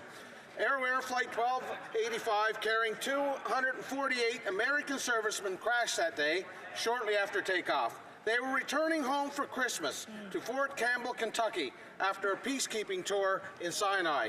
All aboard, including 8 crew members, perished. It remains one of the deadliest aviation disasters in Canadian history, a somber moment etched in the collective memory of both Canada and the United States. On December 12th, as in years before, the people of Gander gathered at the Silent Witness Memorial on the site of the 1985 tragedy to remember not just the lives that were lost, but the ideals that these servicemen upheld: service, sacrifice, and the hope of peace. By honoring their memory, we continue to ensure their legacy endures. May they rest in peace.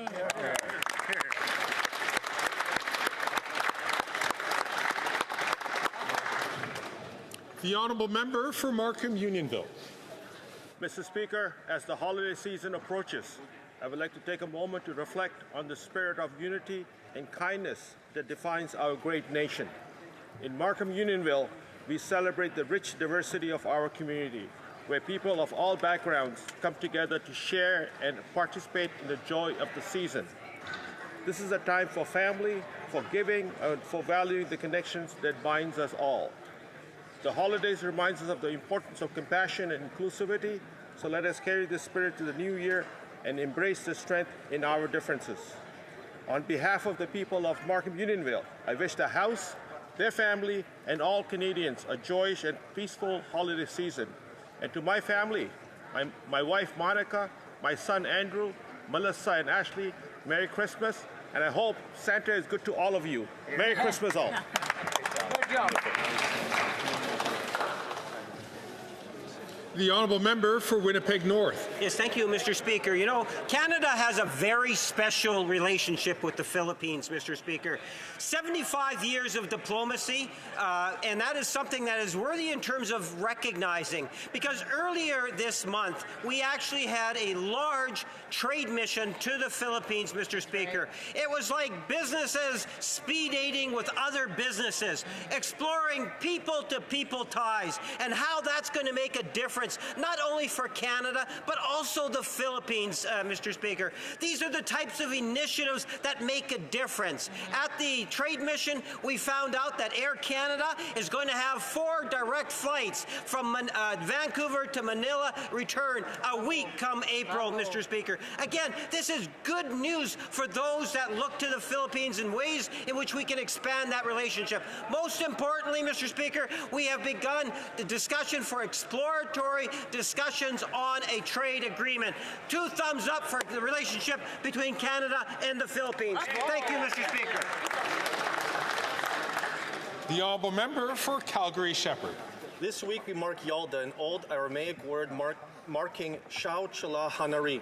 It marks the winter solstice, an ancient practice celebrated for thousands of years across Iran and surrounding states. It's also called Pomegranate Night by Kurds from Merjalat. Yalda falls on the longest night of the year and symbolizes the renewal of light over darkness, a time for reflection and hope. Yet in Iran, the light of Yalda represented is dimmed by the Islamic regime that continues to suppress free speech and women's rights. Recently, Parastu Ahmadi, a courageous singer, was arrested for performing solo ago, and without the forced hijab at a caravanserai in Caviar National Park, defying those oppressive Islamic laws. Her courage echoes that of others like Armita Garavan and Jinia Amini, murdered by the regime, or Nilufar Hamedi and Narges Mohammadi, who continue to fight for justice. So to all those celebrating Yalda in Canada, Shao Chila Hanari Piruz, Jin Jiyan Azadi, Zen Zendagi Azadi.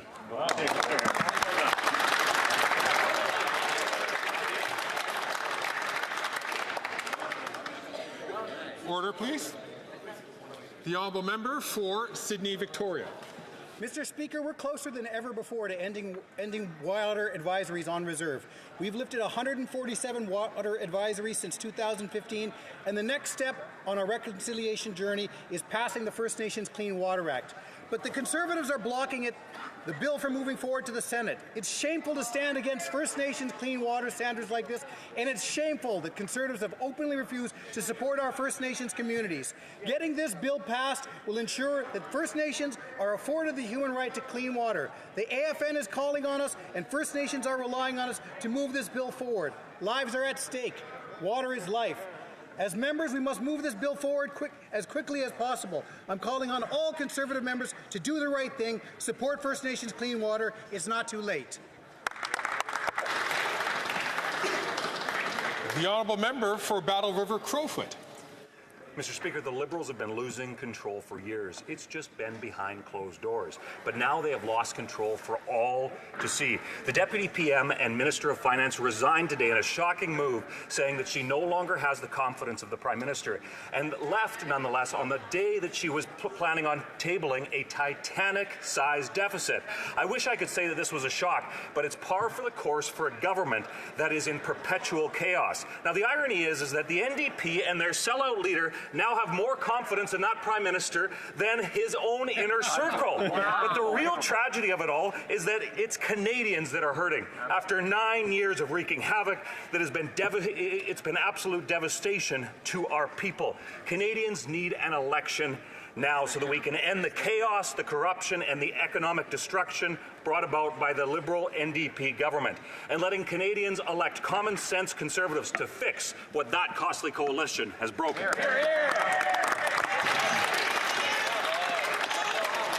The honourable member for Peterborough Kawartha. I'm mad at myself now for having once thought he is an honest and good person when in truth he would so casually lie to the public. That's a direct quote from former Liberal Cabinet Minister Jody Wilson-Raybould, who learned the Prime Minister is a performative and fake feminist. She resigned. It was just a week ago the Prime Minister stood on stage to tell women what a great feminist he is. And then today, we learned the Prime Minister told the first ever female finance minister to do as he says or lose her role. She resigned. Wow. Even the finance minister doesn't have confidence in the Prime Minister. Selena Cesar Chavez, former parliamentary secretary to the Prime Minister, felt reduced to a prop for the Prime Minister's image rather than valued for her voice. She resigned. How many women will the Prime Minister throw under the bus before the leader of the NDP pulls his pathetic support for this weak Prime Minister? That's right. Canadians are done. Call an election and get rid of this fake, feminist, narcissistic Prime Minister who is destroying this country and Canadians' lives.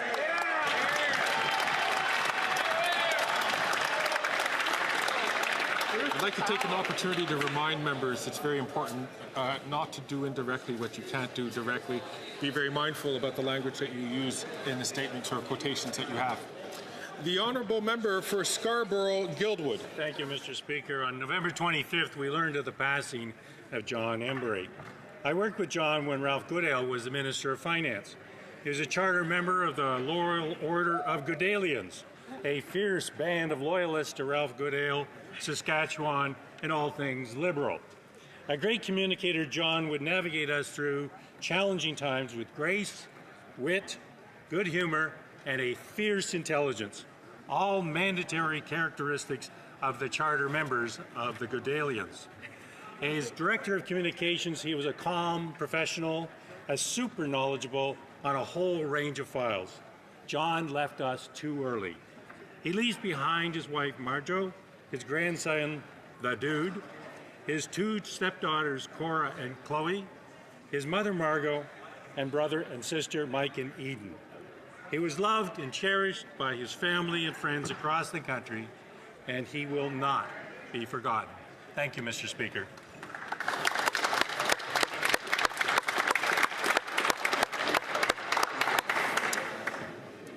The honourable member for Vancouver East.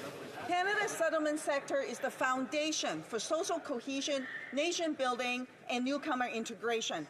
Over 800 agencies are funded by IRCC to deliver a range of services such as language class with childcare support, employment and career training, trauma-informed programs, family centers, and so much more.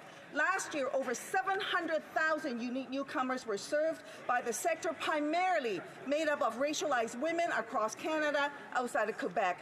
Despite their success, the Liberals is charting a course to massively cut these services. Many organizations are told that their 5-year contract is not being renewed. Others will face a cut of up to 70%. On top of that, a further deficit reduction plan is being leveled at the sector. And terms like refocus is used to cover up pending cuts to IRCC staffing. This will decimate service delivery and negatively impact the economy. The fallout will be felt for years to come. The NDP is calling on the Liberals to stop blaming newcomers for their failures and to immediately reverse these cuts.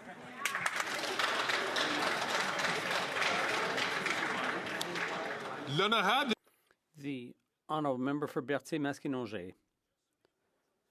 I'd like to highlight today the work of an extraordinary politician. Like a compass in a storm, she's always shown us the way forward. Her calm, competence, and attention to our needs have always been a source of great comfort. Our whip was perfect, guiding our destinies with a delicate yet firm hand. She's stepping down as whip to take care of her father, but happily she will be staying with us. In all aspects of her life, she is and always will be above reproach, dependable and generous. Stepping into her enormous shoes will be a colossal challenge, and without claiming to replace her, I will certainly ensure a smooth transition true to the rich legacy she leaves us. A united caucus that's above reproach, full of competent and on-point people who appreciate each other and work together for the collective good. To the member for Salaberry-sur-Roi, thank you for making the Bloc Québécois caucus the best ever, the best of them all. We love you, Claude.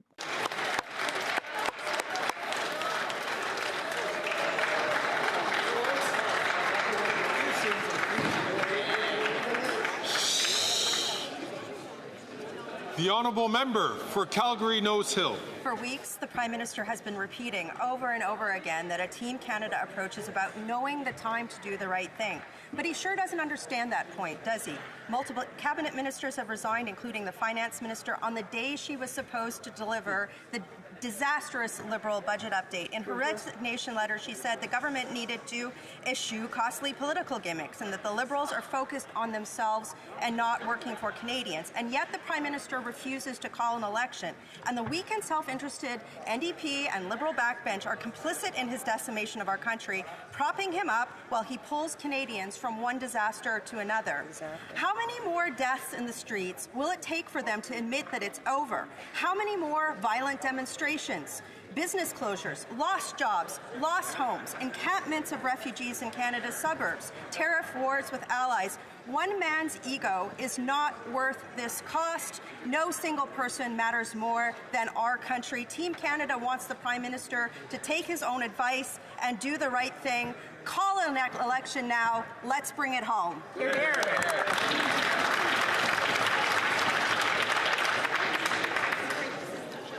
I see that the honourable member from Dartmouth Cole Harbour is wearing his finery today, so I can only imagine what this is about.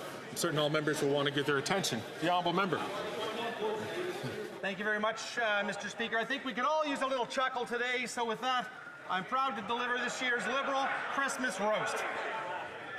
It was a week before Christmas. Conservative MPs were muzzled.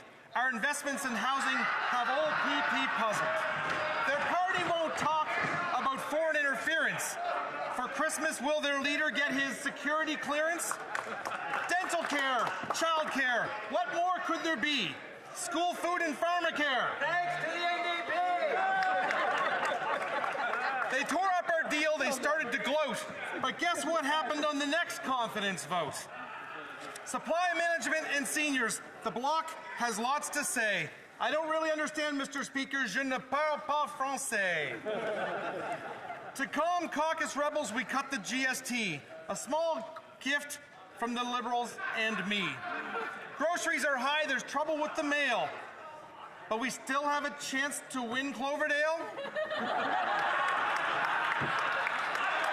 Now, Mr. Speaker, it's not a contest, so I don't mean to brag, but it's only our leader whose name is on a flag.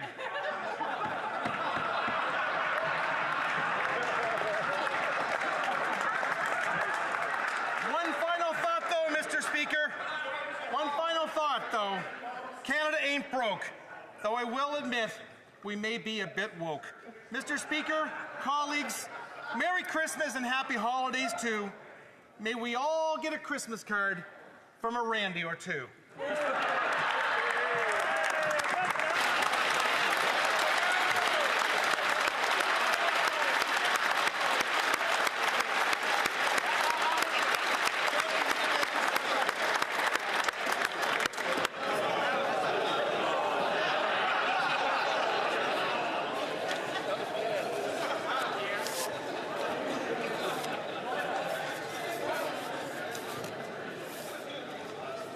Oral questions. Questions orales.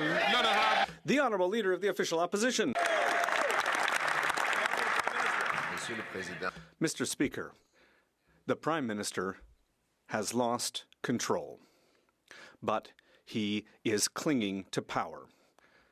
We knew that he had lost control of the borders, of immigration, of spending, of inflation, of the cost of housing, but now he has lost control of his cabinet.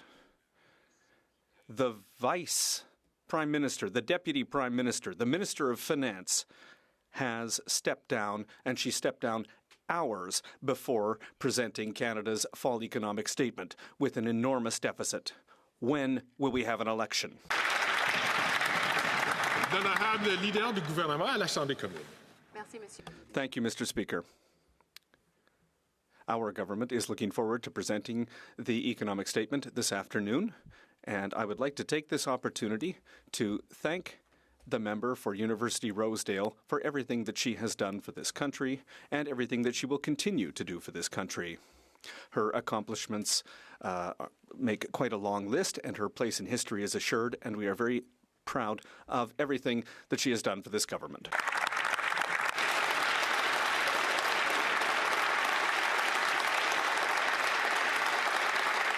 L'honorable chef de l'opposition. The Prime yet he clings to power.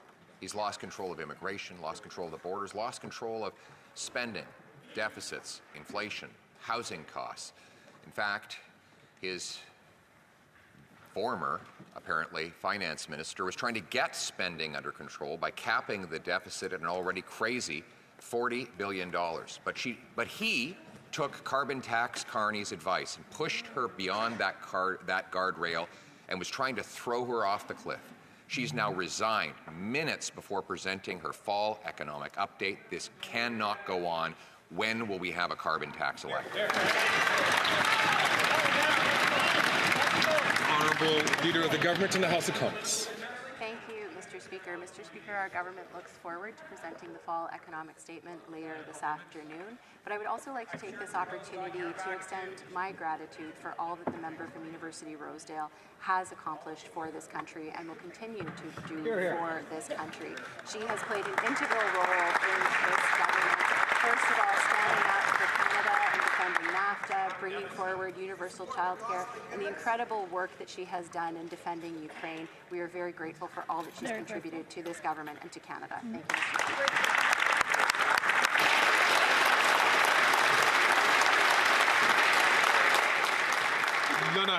The Honourable Leader of the Opposition.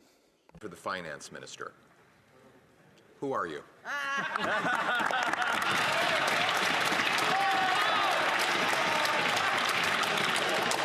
The Honourable Leader of the Government in the House of Commons. Thank you, Mr. Mr. Speaker. Mr. Speaker, at a time when Canadians are struggling, we are happy to bring forward measures that are going to assist them.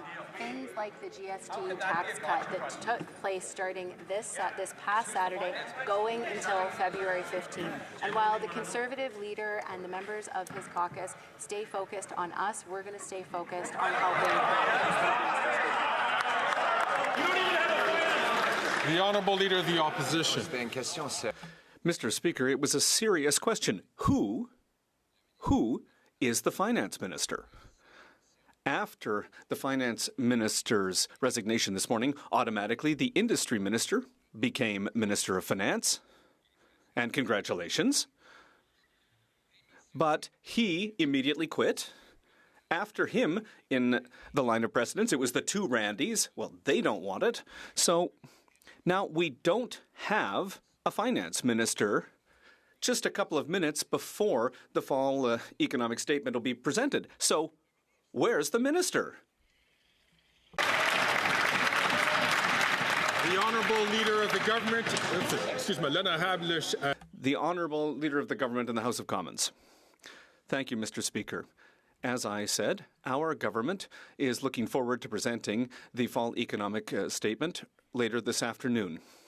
There are important measures in that update, measures that are important for Canadians. It's time for the Leader of the Conservatives to recognize that while he's focused on us, we are focused on Canadians. The Honourable Leader of the Opposition. Mr. Speaker, just to underline the chaos we're faced with here, the Finance Minister resigned the day she was to present the fall budget, which was going to contain a massive deficit overrun. The job then went automatically to the Industry Minister, who immediately resigned, like on the spot, which then went down the line, and the next person in order was the famous two Randys. And they're not available to do the job either. We're now less than 2 hours away from the fall economic update. Why won't the Prime Minister have the courage to come in here, present it himself, and put it for a confidence vote tonight?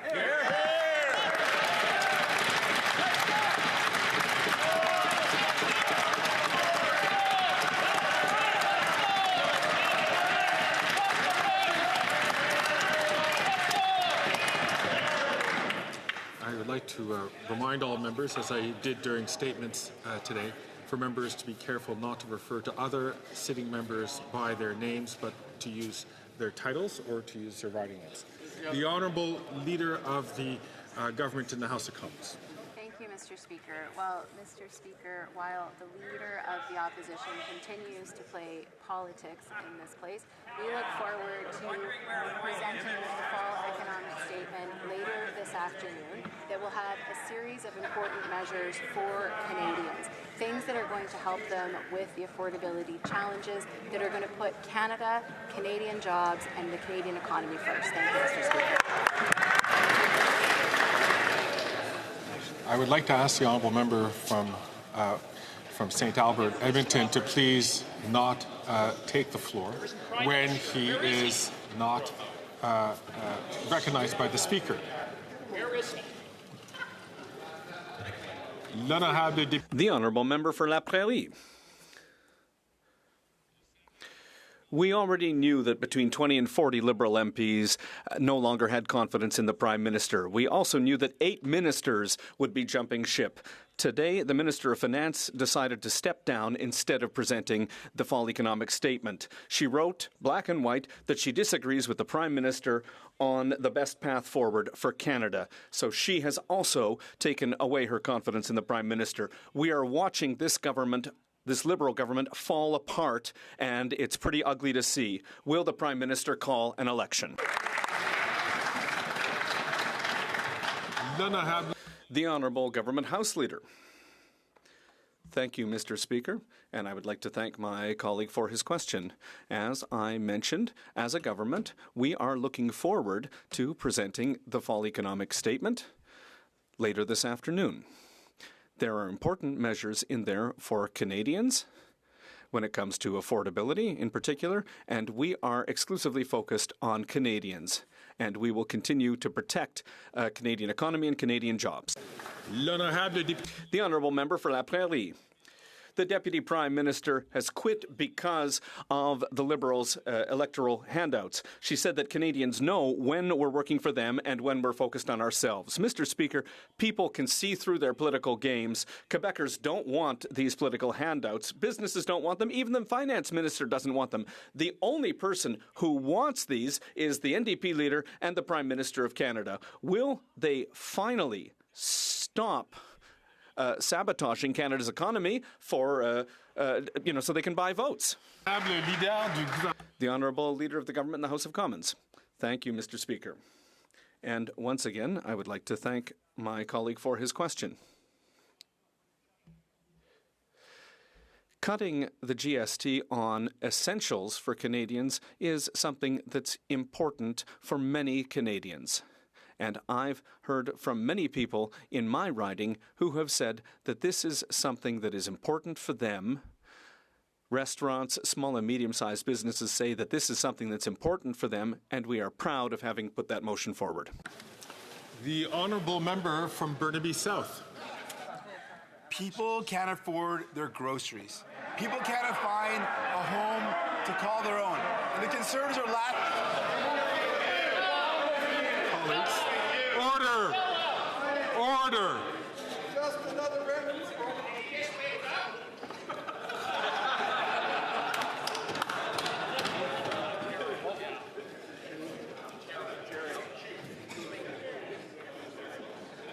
The Honourable Member from Burnaby South from the top, please. Canadians literally cannot afford the groceries they need. They can't afford to find a home to call their own. And now Trump, buddies of the Conservatives, MAGA Conservatives love this guy, Trump is threatening hundreds of thousands of jobs in Canada. And the Prime Minister is more focused on himself, on infighting. The Prime Minister cannot remain in that position. Will he resign?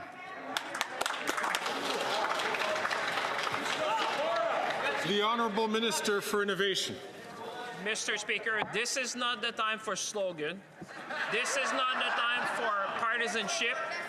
This is not a time to make jokes, Mr. Speaker. This is about rallying for Canadians.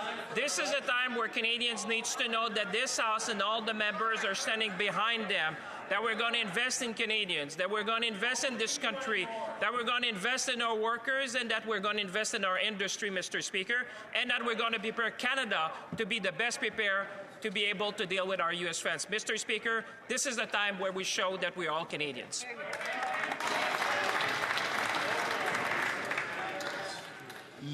The Honourable Member for Burnaby South. So I'll ask again in French. Les gens de la misère.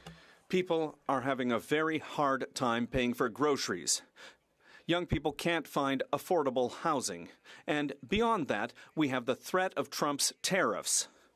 And that's putting hundreds of thousands of jobs in Canada in danger. And instead of dealing with issues that are important for Canadians, the Prime Minister is dealing with fighting in his own party. It's clear that the Prime Minister cannot continue. Will he resign today, yes or no?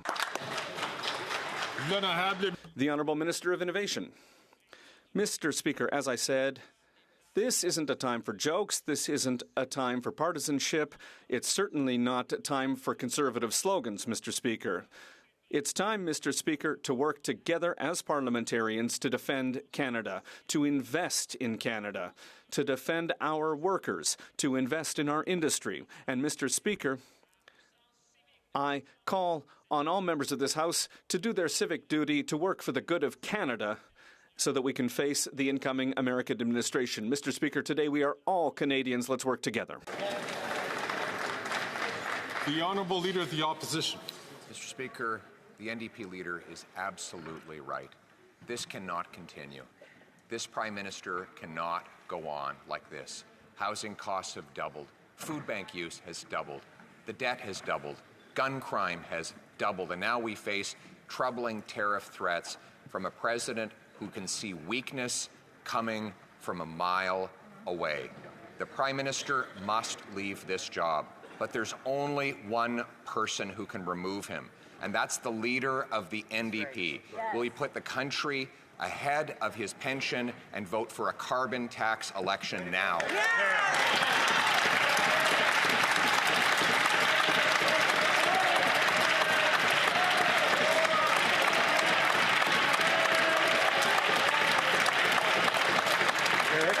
Eric.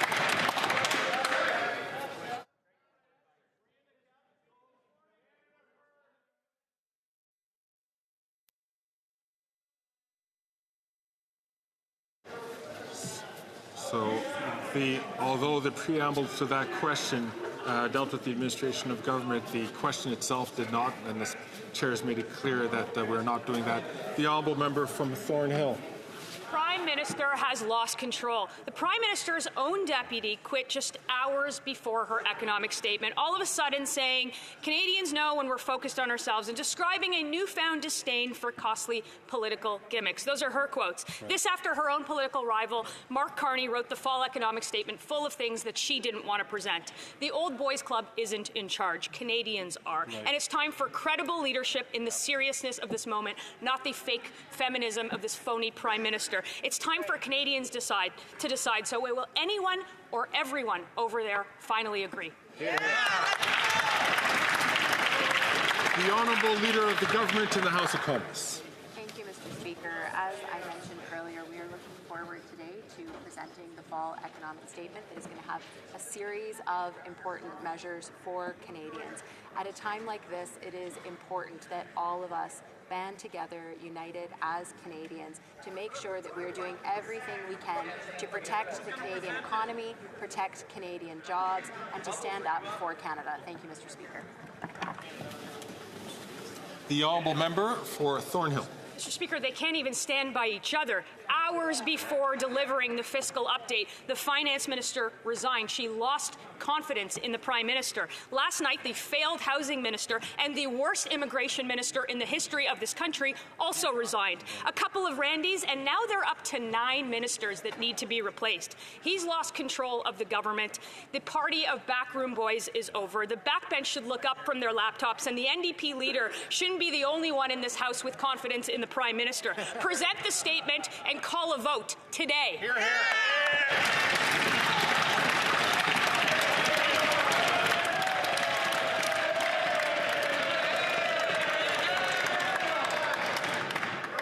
Again, I'm just going to, for the last time, order.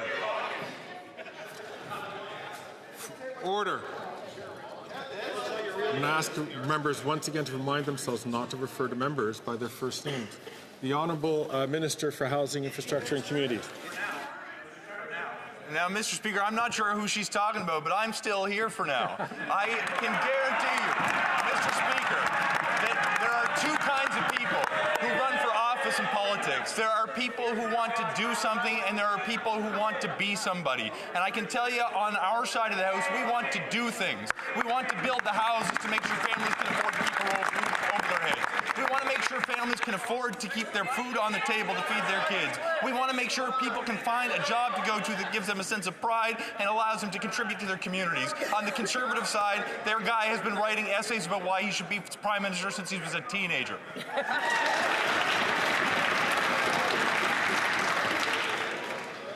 The Honourable Member for Calgary Nose Hill. On Friday, the Prime Minister told Canada's first female finance minister but she was fired, but to keep sweet and present their wildly overspent budget on Monday so that he and an unelected man, Mark Carbon Tax Carney, wouldn't have to take the blame for their broken budget. He then, unbothered, released a video of him making cinnamon buns to get the women folks vote.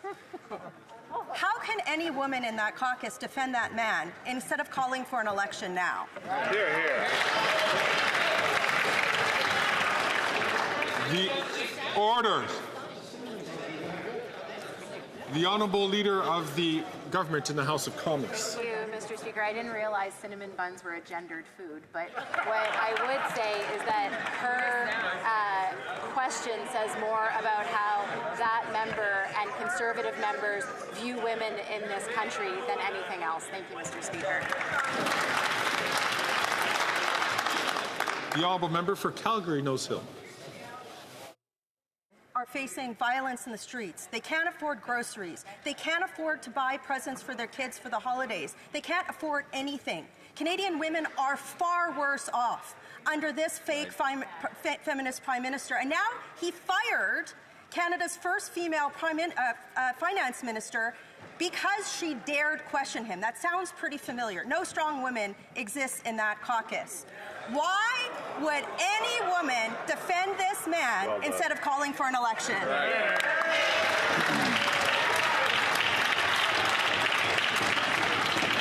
The Honourable Leader of the Government in the House of Commons.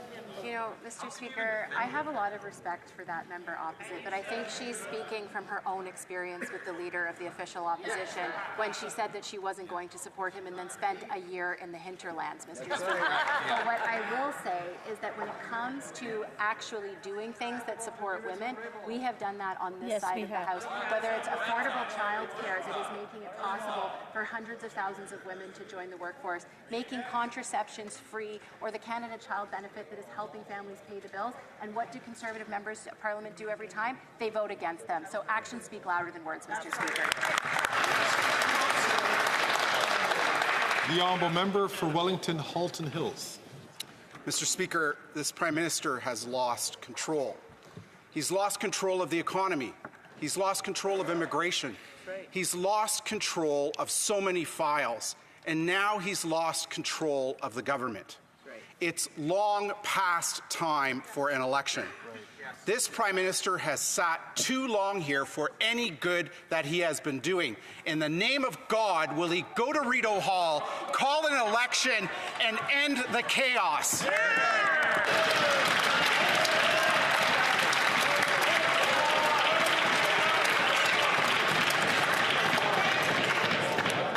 Order. The Honourable Leader of the Government in the House of Commons. Thank you, Mr. Speaker. Mr. Speaker, as you well know, and as every member in this place knows, just because a Conservative member of Parliament wishes something does not mean that it actually happens. Amen. But what happened over the past couple of weeks, Mr. Speaker, is the government secured the confidence of this House. And the government does enjoy the confidence of this House, Mr. Speaker, and that is why we will be presenting the fall economic statement later today, which we look forward to sharing with Canadians. Thank you, Mr. Speaker.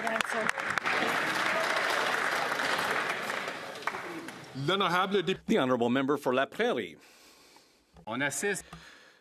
We're watching a historic moment here. The Deputy Prime Minister quit, saying that she disagreed with the Prime Minister on the path forward for Canada. The Deputy Prime Minister no longer has confidence in this Prime Minister to govern. Her lack of confidence is added to that of 8 other ministers. The Prime Minister can't claim to have the confidence of the people if he doesn't even have the confidence of his own ministers. Will he do the democratic thing and put his future in the hands of the people and call elections? The Honourable Minister of Innovation.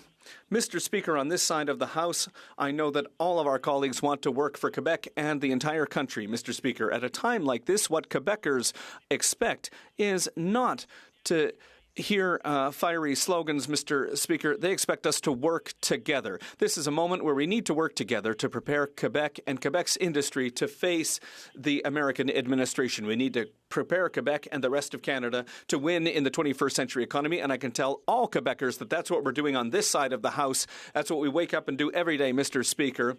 We get up to serve Canadians. We want to be there for Quebecers and the whole country. We'll continue to do so. The Honourable Member for La Prairie. In 2020, the Prime Minister made Bill Morneau step down because he wasn't spending enough, and he put the current Deputy Prime Minister in his place. She has now quit because she wasn't spending enough. Imagine how much the third Finance Minister is going to have to spend to keep their job. They're going to have to go over to the NDP to find somebody who's ready to spend that much. Seriously, this is a disastrous economic statement. Will the Prime Minister resign?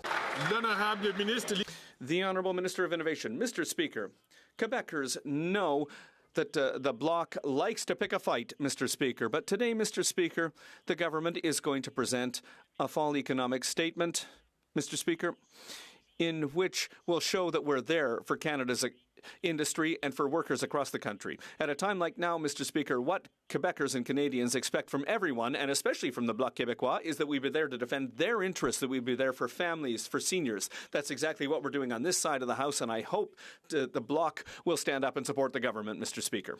The Honourable Member for La Prairie. The government is getting ready to table an economic update without a finance minister.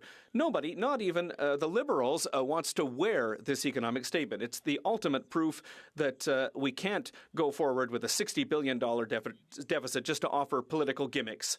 A deficit for measures that neither Quebecers nor businesses have asked for. Measures in this have been denounced by economists, including in the finance department. It's not surprising that nobody in the Liberal Party wants to be responsible for it. Will the Prime Minister do the right thing and stop with these measures? The Honourable Minister of Innovation. Mr. Speaker, we want to move forward. If the Bloc wants to go backwards, that's up to them. But on this side, we're going to go forward, Mr. Speaker. Why? Because families in Quebec, Mr. Speaker, who are watching us, need a government that's there for them, that's there for dental care, for kids, for seniors, for industry, for Quebec, for Canada. Mr. Speaker, on this side of the House, we'll continue to fight. We will continue to fight every day for all Canadians because the country deserves that we be there to stand up for it, Mr. Speaker. I would invite members to please not take the floor when other members have been recognized by the Speaker. The Honourable Member for Charlebourg-Saint-Charles. Mr. Speaker, everyone knows it. The Prime Minister has lost control. He's lost control of immigration. He's lost control of the cost of housing. He's lost control of his caucus. And finally, he's lost control of public spending. And he's lost the confidence of his Deputy Prime Minister and Minister of Finance. The Prime Minister's caused a huge amount of damage for Canada. We know it. Most Canadians know it. But now it's time to say enough. Can the Prime Minister please take his responsibility and call an election today? The Honourable Minister of Labour and Seniors. Mr. Speaker, the government later today will be presenting its economic plan. It's a solid plan for Canadians, which will ensure fairness, it will ensure good jobs, and it will continue to make sure that Canadians' economic interests are respected. The Honourable Member for Charlebourg-Saint-Charles. Mr. Speaker, I can't believe that the Minister believes the words he's saying. We know that this doesn't make any sense. The Finance Minister quit this morning because of this. She knows that none of this makes any sense. And the Finance Minister said that given the threat that we're facing, the way that we do it, that we deal with that will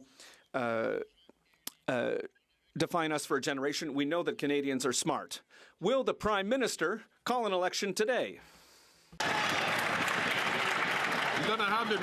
The Honourable Minister of Labour and Seniors. It's time, Mr. Speaker, to put that partisanship aside and to rally as Canadians together because Canada will have to face a protectionist threat from the other side of the border. And we are preparing for that, Mr. Speaker. We will have a solid plan, and I hope that we will be able to count on that member and his party when Canada will face that threat.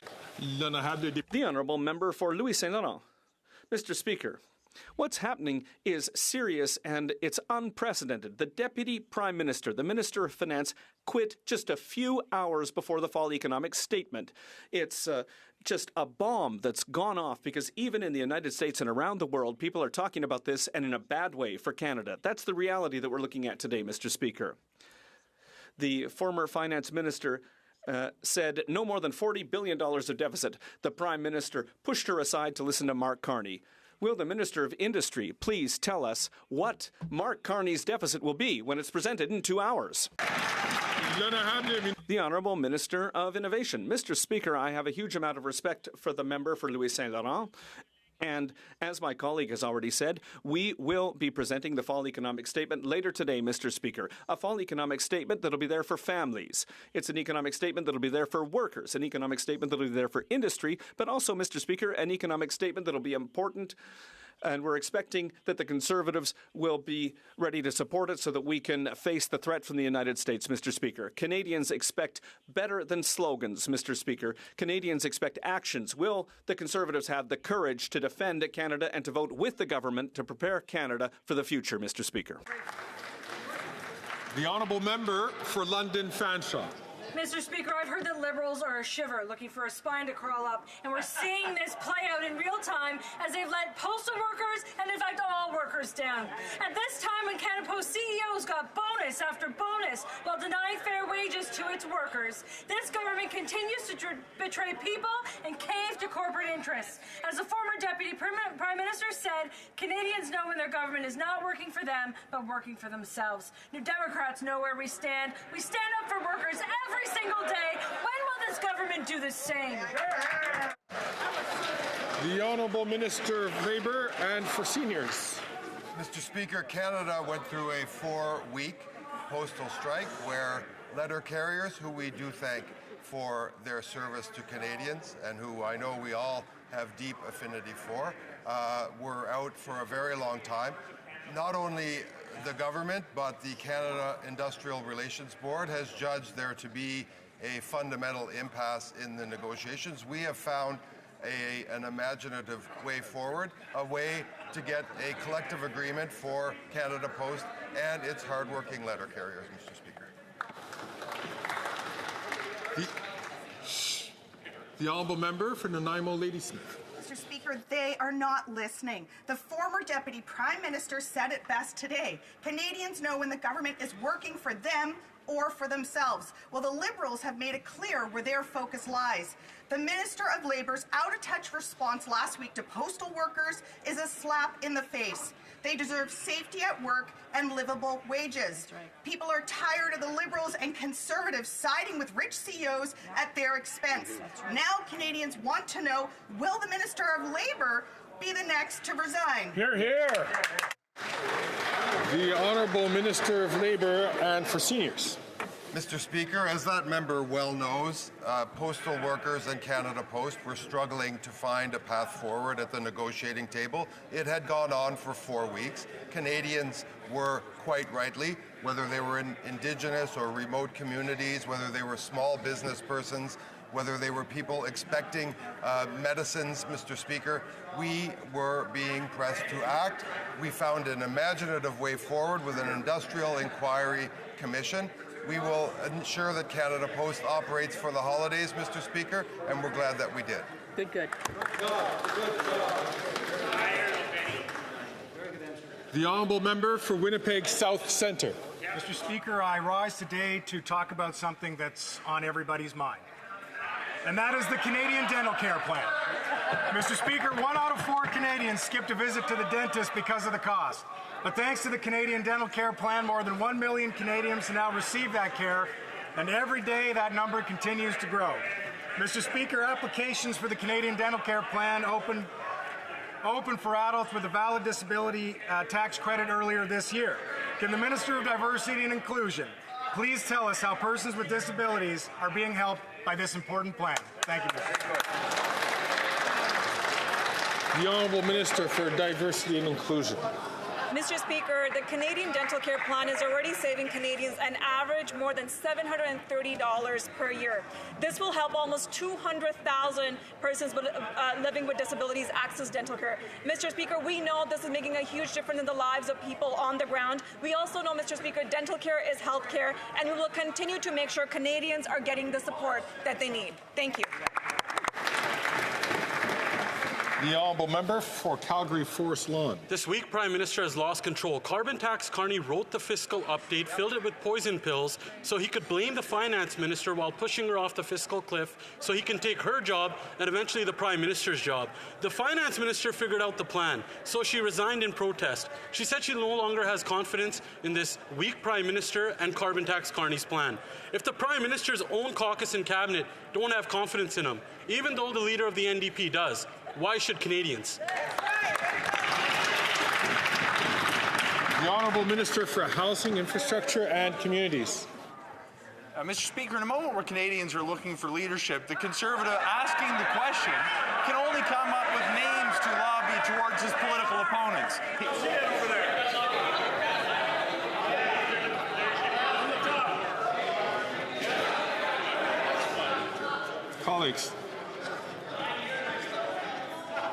Colleagues, it is very important for us to just hear the question and hear the answer. The Honourable Minister, from the start. From the top.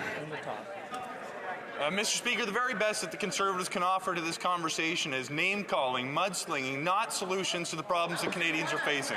When I talk to people at home, they want their governments to be focusing on creating good jobs to make sure people can afford to put food on the table. They want to make sure that governments are advancing policies to invest in healthcare and housing. They want to make sure we're doing more to protect the environment. Every time we put policies on the table to accomplish these ends, the Conservatives throw their hands up in the air, vote against, and just sling mud towards their opponents. That is not what people in my community want. It is not what Canadians deserve. We're going to advance solutions that introduce real and meaningful changes that will benefit people who live in this country. I'm just going to ask the Honourable Member from Dufferin-Caledon, please, to hold off on making comments while the other people have the floor. The Honourable Member from Calgary Forest Lawn. He's right. After 9 years of that incompetent minister and the Prime Minister, Canadians are looking for leadership. Carbon tax Carney's Canadian comeback fueled a fiscal feud for the former finance minister. Carney wrote the fiscal update, pushed insane inflationary spending, and brought in the 2-month tax trick while trying to blame the finance minister for taking Canada's finances off a cliff. Will he stop passing the blame on to women in his caucus and call a carbon tax election now so common sense Conservatives can give the power back to Canadians? The Honourable Minister for Housing, Infrastructure and Communities. Mr. Speaker, I was wrong before when I said all they had was name-calling. Apparently they have alliteration as well. But, Mr. Speaker, that is not going to put food on the table for people who need it in my community or his. It is not going to put a roof over the head of people who are vulnerable in this country. Mr. Speaker, if he wants to make this argument about whether women will be supported, I wonder if he has ever approached the leader of the Conservative Party about using hashtags to specifically attract the attention of men who hate women to support him online. I wonder if he's asked questions about why he's canceled the investigation as to who was behind it, or perhaps it's because he knows it was the Conservative leader himself.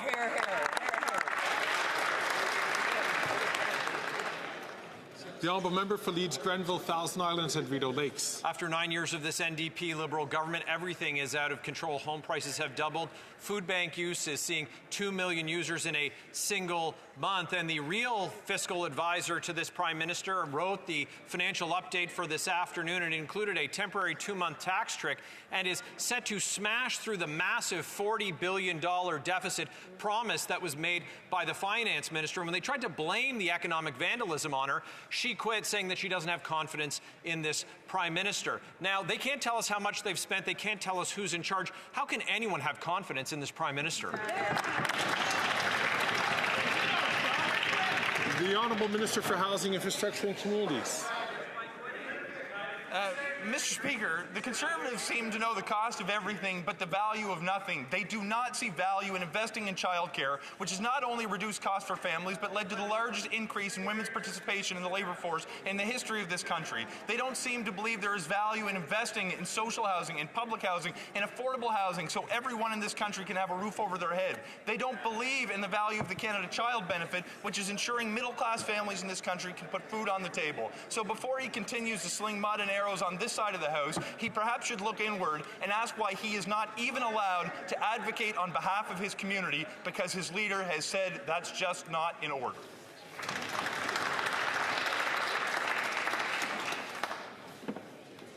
The Honourable Member for Leeds, Grenville, Thousand Islands and Rideau Lakes. Yeah, we talk about having confidence. This is coming from a minister who said just today that he's not going to continue to serve in the cabinet of that Prime Minister. Just like the finance minister who said she doesn't have confidence, or the 7 other ministers over there, or the 1 in 5 Liberal MPs who said they don't have confidence in this NDP Liberal Prime Minister who broke housing, who broke immigration, who broke our finances in this country. These Liberals talk about costs, but they have absolutely no idea how much they've spent. No government has ever spent so much to achieve as little as this government has. We know why the NDP leader has confidence in this Prime Minister. It's for his pension. But why should Canadians? The Honourable Minister for Housing, Infrastructure and Communities. Mr. Speaker, my honourable colleague is right about one thing. I did announce this morning that I'm not going to be seeking re-election. But I can tell you, if he thinks that's a matter of confidence, I can tell him it's that I have confidence I am going to be the best father to my kids that I could possibly be over the rest of my life. And that is what is most important to me. But, Mr. Speaker, while I have the floor, I should say thank you for the opportunity to engage in the tete-a-tete over the years. This may be one of the last opportunities that I have, and I want to use it to make this point. Canadians want governments to invest to increase the quality of life that they get to enjoy. We seem not to be able to agree on that basic tenet. On this side of the House, we will put measures in place to support families, not advocate for cuts.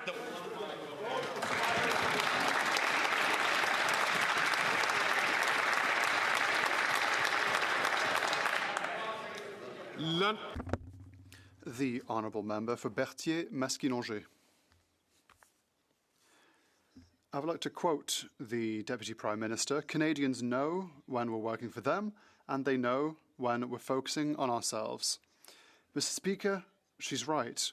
71% of Quebecers believe that the GST vacation and the Prime Minister's cheque are electioneering measures. Democracy loses out as a whole when so many Quebecers believe that a Prime Minister is trying to buy them off. Will the Prime Minister finally realise that there is a limit to putting Liberal priorities ahead of the common good? The Honourable Minister for Innovation.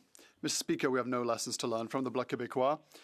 If the Bloc were truly here for Quebecers, they would vote for their best interests. For months, the Bloc is contributing to the Conservative tactics of blocking Parliament to stop bills that would make Quebec a better place. Instead of trying to squabble, can the Bloc finally go beyond squabbles and actually work for Quebecers to allow this Parliament to function? Quebecers expect better from the Bloc, and we'll always be here on this side of the House to defend Quebecers. The Honourable Member for Berthier-Masquinongé. The Deputy Prime Minister's resignation confirms that the Prime Minister has gone too far in pushing for Liberal measures at all costs. She has confirmed that the Prime Minister is no longer legitimate. He cannot move forward with a full economic update without a finance minister. She confirms that the Prime Minister cannot continue to govern without a new plebiscite from the people. The Deputy Prime Minister has confirmed all of this. Will the Prime Minister finally trigger an election? The Honourable Minister for Labour.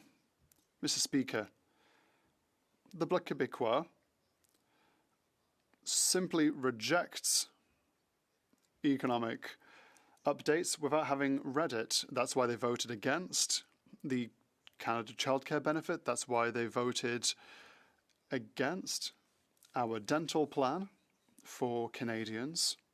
And many Quebecers are benefiting from these programs. They voted against the guaranteed income supplement. They systematically vote against all assistance for Quebecers. So we shouldn't be surprised that the Bloc, once again, is rejecting our measures that will help Canadians. The Honourable Member for Regina-Capel. Carbon Tax Carney is the Prime Minister's official economic advisor, and his plan was always to push out the Finance Minister and take her place. Let's look at his advice so far. He forced her to bring in the GST tax trick. Carney also forced through insane inflationary spending, smashing through that $40 billion guardrail. Carney's economic plan is so bad, the Finance Minister resigned in protest rather than humiliate herself into reading his homework. Now nobody knows who the Finance Minister is. Mr. Speaker, enough is enough. Why won't the Prime Minister do the only honourable thing left and let Canadians decide for themselves in a carbon tax election? The Honourable Leader of the Government in the House of Commons. Thank you, Mr. Speaker. Another day, another attack against Canadians from the Conservative Party of Canada. Anytime someone steps up who disagrees with their vision for Canada, what do? Personal attacks, Mr. Speaker. Mr. Speaker, Canadians deserve better than the slogans and personal attacks that we get from Conservative members of Parliament. Thank you, Mr. Speaker. The honourable member for Regina Capel. The attacks on this government's economic record are coming from inside the Liberals' own cabinet, Mr. Speaker. And it looks more and more like Carbon Tax Carney's plan to push out the Prime Minister is working as well, too. For Carbon Tax Carney, it's always been profits over people. Look at his record. Since he became the top economic advisor to the PM, he's moved his own company's headquarters to New York City. He got caught unethically lobbying the UK government. And his firm Brookfield is now looking for $10 billion in taxpayers' money for a new investment fund, which would be managed by Brookfield, his own company. Mr. Speaker, Canadians deserve better than this government in shambles. Why not call a carbon tax election and let Canadians decide for themselves? The Honourable Leader of the Government in the House of Commons. Thank you, Mr. Speaker. Mr. Speaker, this is the People's House, and in it we should be debating things that are pertinent to the administration of government. But what we hear from the House Leader from the Conservative Party of Canada is attacks on Canadians, Mr. Speaker. The person he is talking about is not a sitting member of Parliament, is not a cabinet minister. It is someone that they are attacking simply because they do not share their vision of Canada. Mr. Speaker, every single Canadian deserves better than what we hear from the opposition today. Thank you, Mr. Speaker. The honourable member for Stormont Dundas, South Glengarry. The Prime Minister's lost control. Hours before delivering a fiscal update, the Finance Minister resigned, joining 1/5 of the Liberal caucus and saying she doesn't have confidence in the Prime Minister either. And there's only one person left keeping this Prime Minister in power, and that's the leader of the NDP. The fall budget is scheduled to be tabled in 54 minutes, and we don't even know who the Finance Minister is. The Liberals' own cabinet order on succession states if it's not her, it's the Industry Minister, but he says he doesn't want to. So that means it's supposed to go to the disgraced member from Edmonton Centre. The question is, will the other Randy be Canada's next finance minister? And how much is he investing in fraud?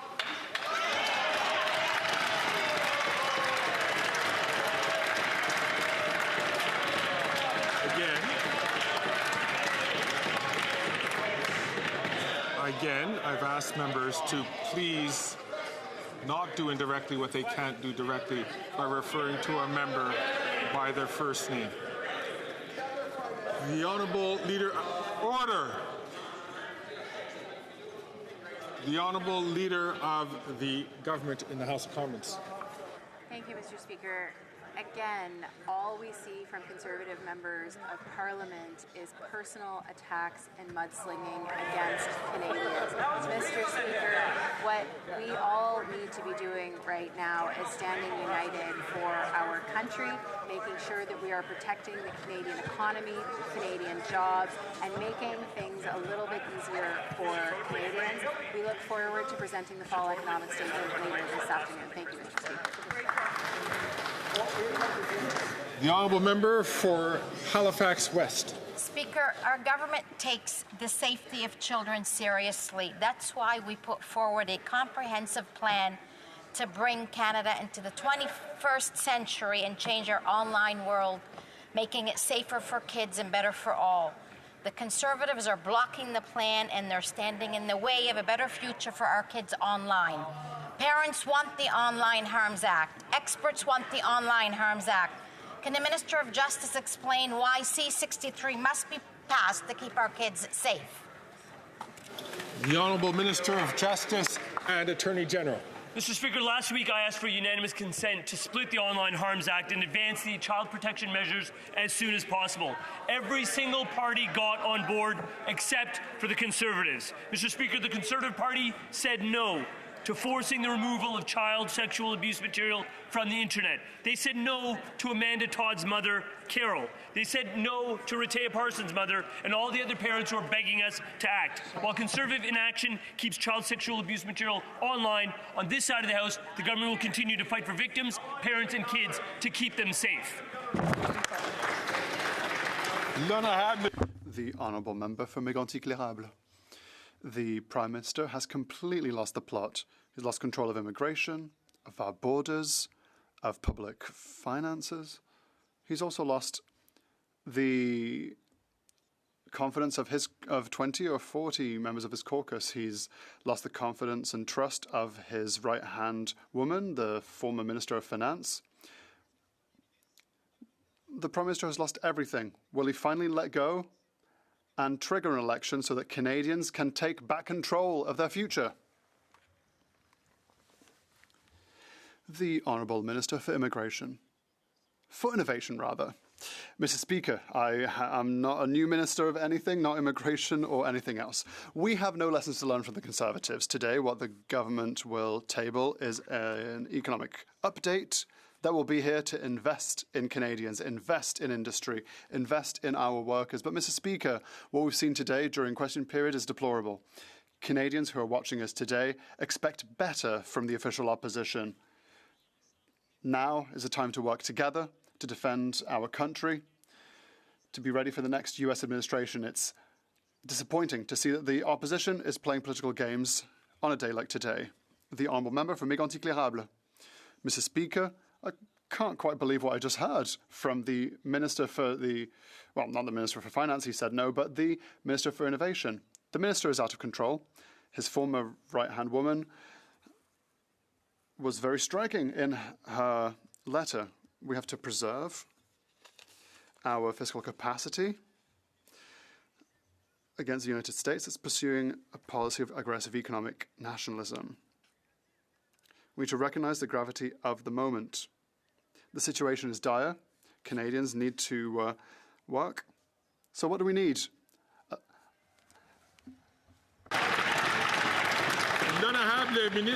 The Honourable Minister for Labour and Seniors. Mr. Speaker, it's not by shouting slogans that this member will claim to create unity in our country. Our government has a serious plan to move forward.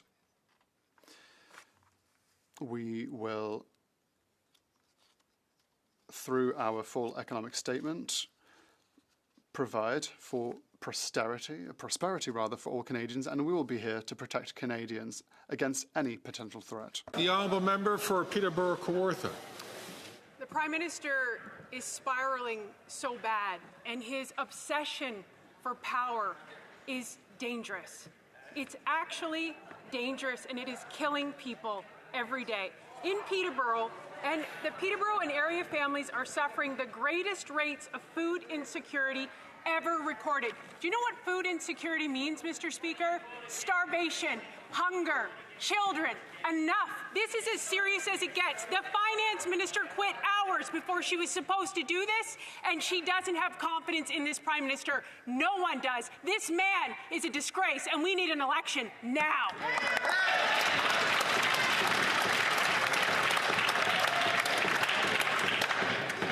Ask member, please, to be very judicious in referring to any member in this place.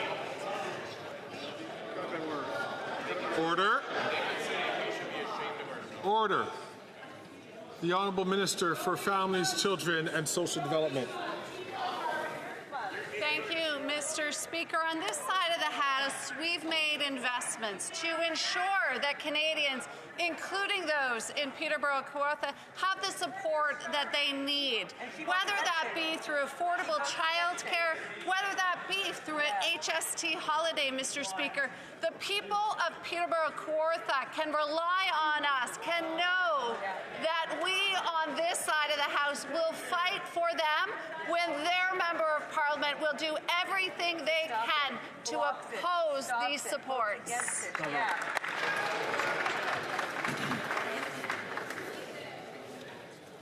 The Honourable Member for Vancouver Quadra. Mr. Speaker, children in Canada are just not safe online. Our government wants to join the many countries that have now adopted online safety regulations. Yet the Conservatives are preventing our Online Harms Act from moving forward. In fact, shockingly, they're blocking our efforts to remove child sex abuse material from the internet. How disgusting.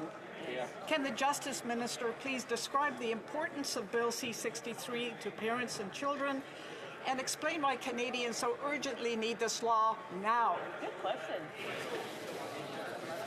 The Honourable Minister of Justice and Attorney General. Mr. Speaker, the Online Harms Bill is the product of 4 years of consultation. It is comprehensive legislation that will remove child sex abuse material from the internet. By blocking that very act, the Conservatives have made a clear choice that they will not prioritize the safety of our kids. They don't stand with parents. Amanda Todd's mother, Carol, said she's been waiting 12 years for this type of change. We need to pass this legislation to do right by Carol and every other parent of every other child who suffered abuse online. The question for Canadians and for that party is, will they stand with us and keep kids safe? Yes.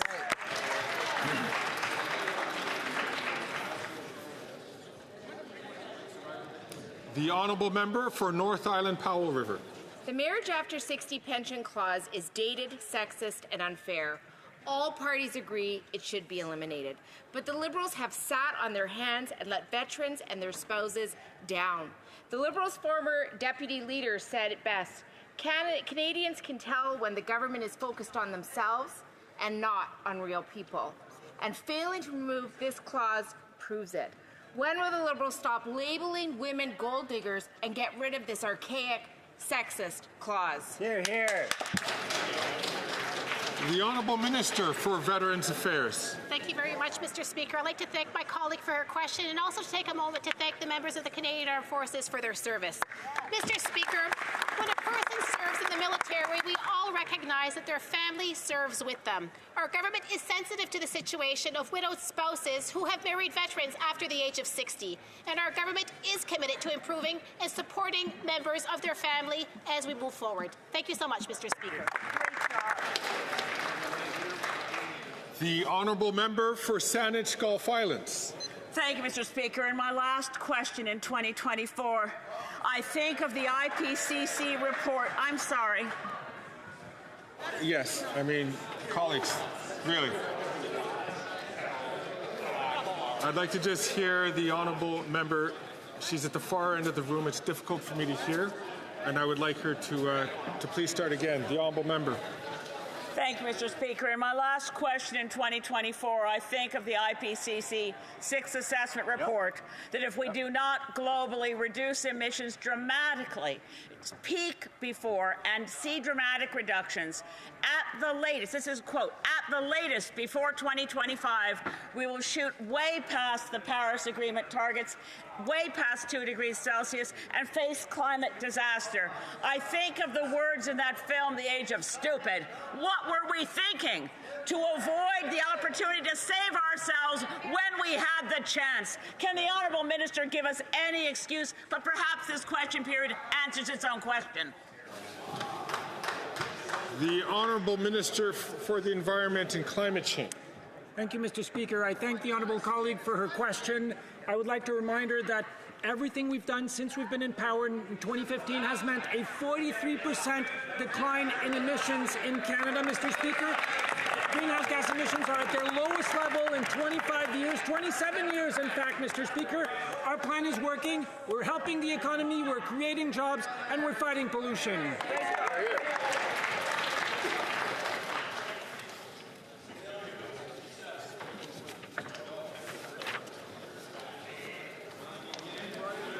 Affaires courantes ordinaires.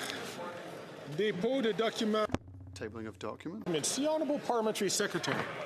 Double News hasn't broken the story yet. Yes, thank you, Mr. Speaker. Pursuant to Standing Order 36.8a, I have the honour to table in both official languages. Ask all colleagues, please, to leave the chamber quietly so that I can hear what the honourable members depositing. I do have a few things I'd like to say that are very wonderful about the future. Ready to go? Mr. Speaker, pursuant to Standing Order 36.8a, I have the honour to table in both official languages the government's responses to 46 petitions. These returns will be tabled in an electronic format. Introduction of government bills. Déclaration des ministres. Rapport de délégation. Reports from interparliamentary delegations. Presenting reports from committees. The Honourable Member for Humber River, Black Creek.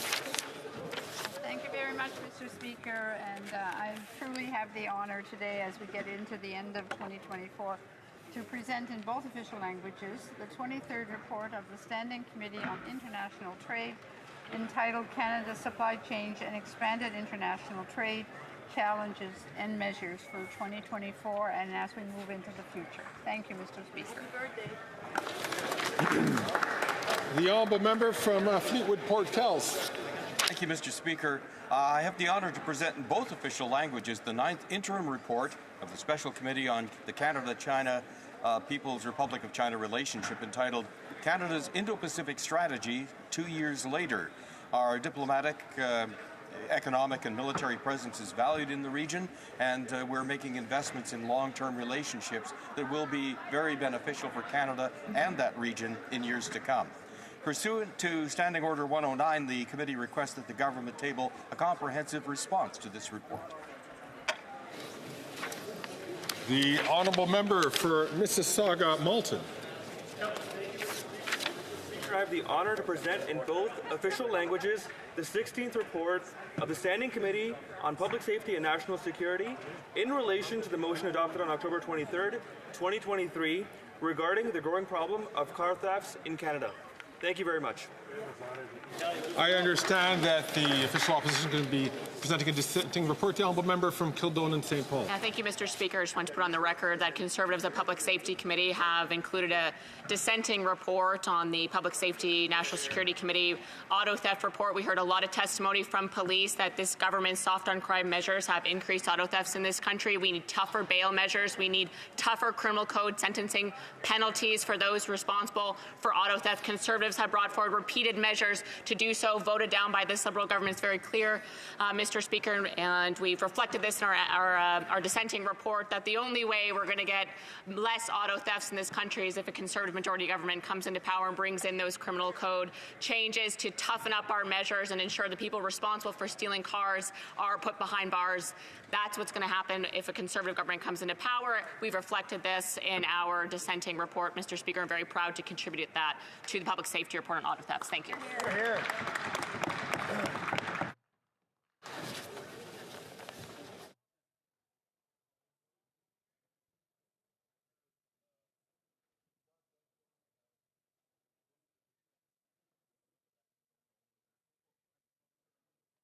All right.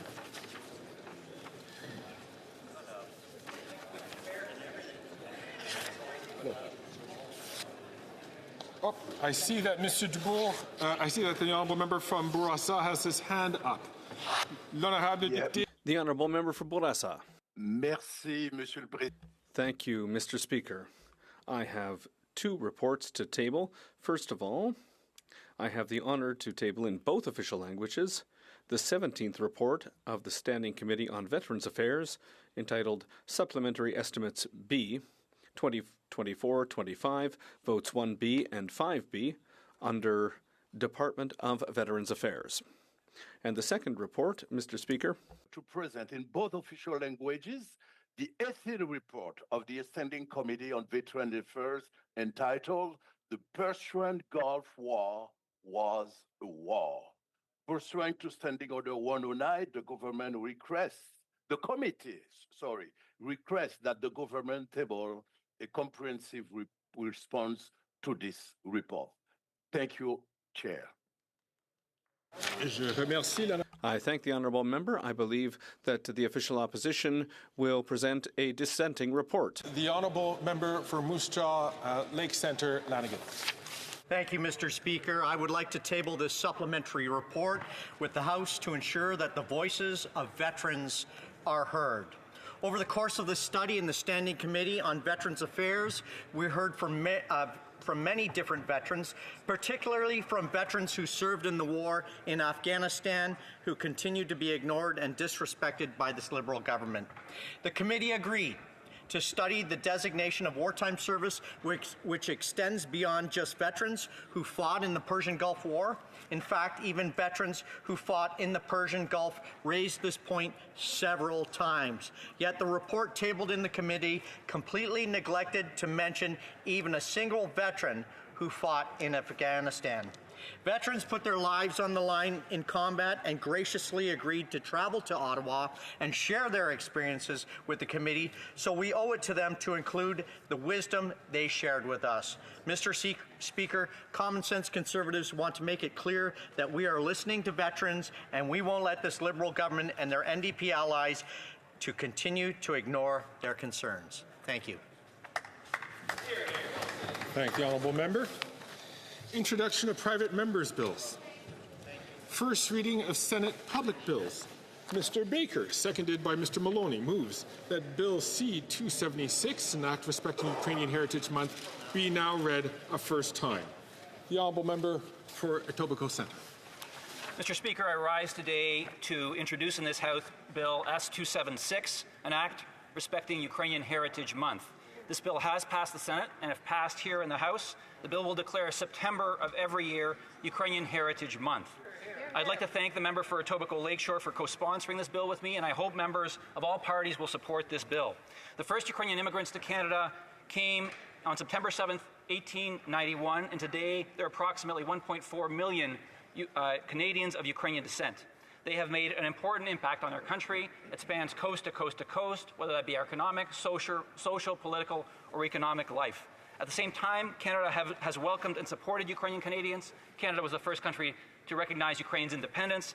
Canada has recognized the Holodomor as a genocide, and Canada has been a global leader in supporting the Ukrainian people in their fight against Russia's brutal invasion, and we have said that we will stand with the Ukrainian people until they win. Ukrainian Heritage Month would offer a special opportunity for us to celebrate Ukrainian heritage, the role Canada has played in supporting Ukrainian Canadians, and the contributions that Ukrainian Canadians have made and continue to make to Canada. Slava Kanadi, Slava Ukraini! Героям слава! This motion is deemed adopted. First reading of this bill, première lecture de ce projet de loi. When shall this motion be read a second time? At the next sitting of the House. Motions. Motion. Présentation des pétitions. Presenting petitions. L'honorable député d'Algoma, Manitoulin. The honourable member for Algoma, Manitoulin, Kapuskasing. I stand once again in this House to table a petition signed by residents of Wikwimikong unceded territory and surrounding area calling on the Government of Canada to assist in the funding required to build a new elders facility in Wikwimikong. The petitioners note that they have received funding from the Government of Ontario, CMHC, and from community members, but there is a funding shortfall of $20 million. They draw to the Government of Canada's attention that it has funded healthcare facilities largely in the Indigenous community of Moosonee, a long-term care home for Mohawks of Quinte, and a seniors long-term care facility in Rankin Inlet. They add that the current facility in Wikwimikong has reached the end of its life expectancy, and it's vital for the community to ensure that elders can stay in their community to not only share their knowledge and experience with younger generations and remain close to their families, but also not to be subjected to another era of assimilation. Mr. Speaker, I have one more petition. Actually, there's several of these petitions. So I stand to table a petition signed by residents of Northern Ontario who are calling on the House of Commons to recognize the impact that reducing the number of electoral districts in the region following the report of the Federal Electoral Boundaries Commission will have on their electoral representation. They ask that the federal government modify the Electoral Boundaries Readjustment Act to ensure that the number of electoral districts in Northern Ontario are maintained at 10. The petitioners also ask that this House respect the Supreme Court of Canada's 1991 Carter decision that states effective representation and good government in this country compel that factors other than voter parity, such as geography and community of interest, be taken into account in setting electoral boundaries. Thank you very much, Mr. Speaker. The honourable member from Dauphin Swan River, Nipola. Thank you, Mr. Speaker. It's always an honor to present a petition on behalf of constituents. Mr. Speaker, I rise for the 56th time on behalf of the people of Swan River, Manitoba, to present a petition on the rising rate of crime. The community of Swan River is struggling with the rising rate of crime in their area. Statistics Canada reports that after 9 years of this Liberal government, violent crime has risen by 50% and gang-related homicides have nearly doubled. Within the last 5 years, the crime severity index in Swan River has increased by over 50%. According to the RCMP, 4 individuals in Swan River alone were responsible for 309 total offences, 53 of which were violent offences over the course of 18 months. This is why people of Swan River are demanding jail, not bail, for violent repeat offenders. Mr. Speaker, the people of Swan River demand that this Liberal government repeal their soft-on-crime policies that directly threaten their livelihoods and their community. I support the good people of Swan River. Here, here. Great people. The honourable member for Nanaimo, Lady Smith. I'm sorry, for Port Moody, Coquitlam.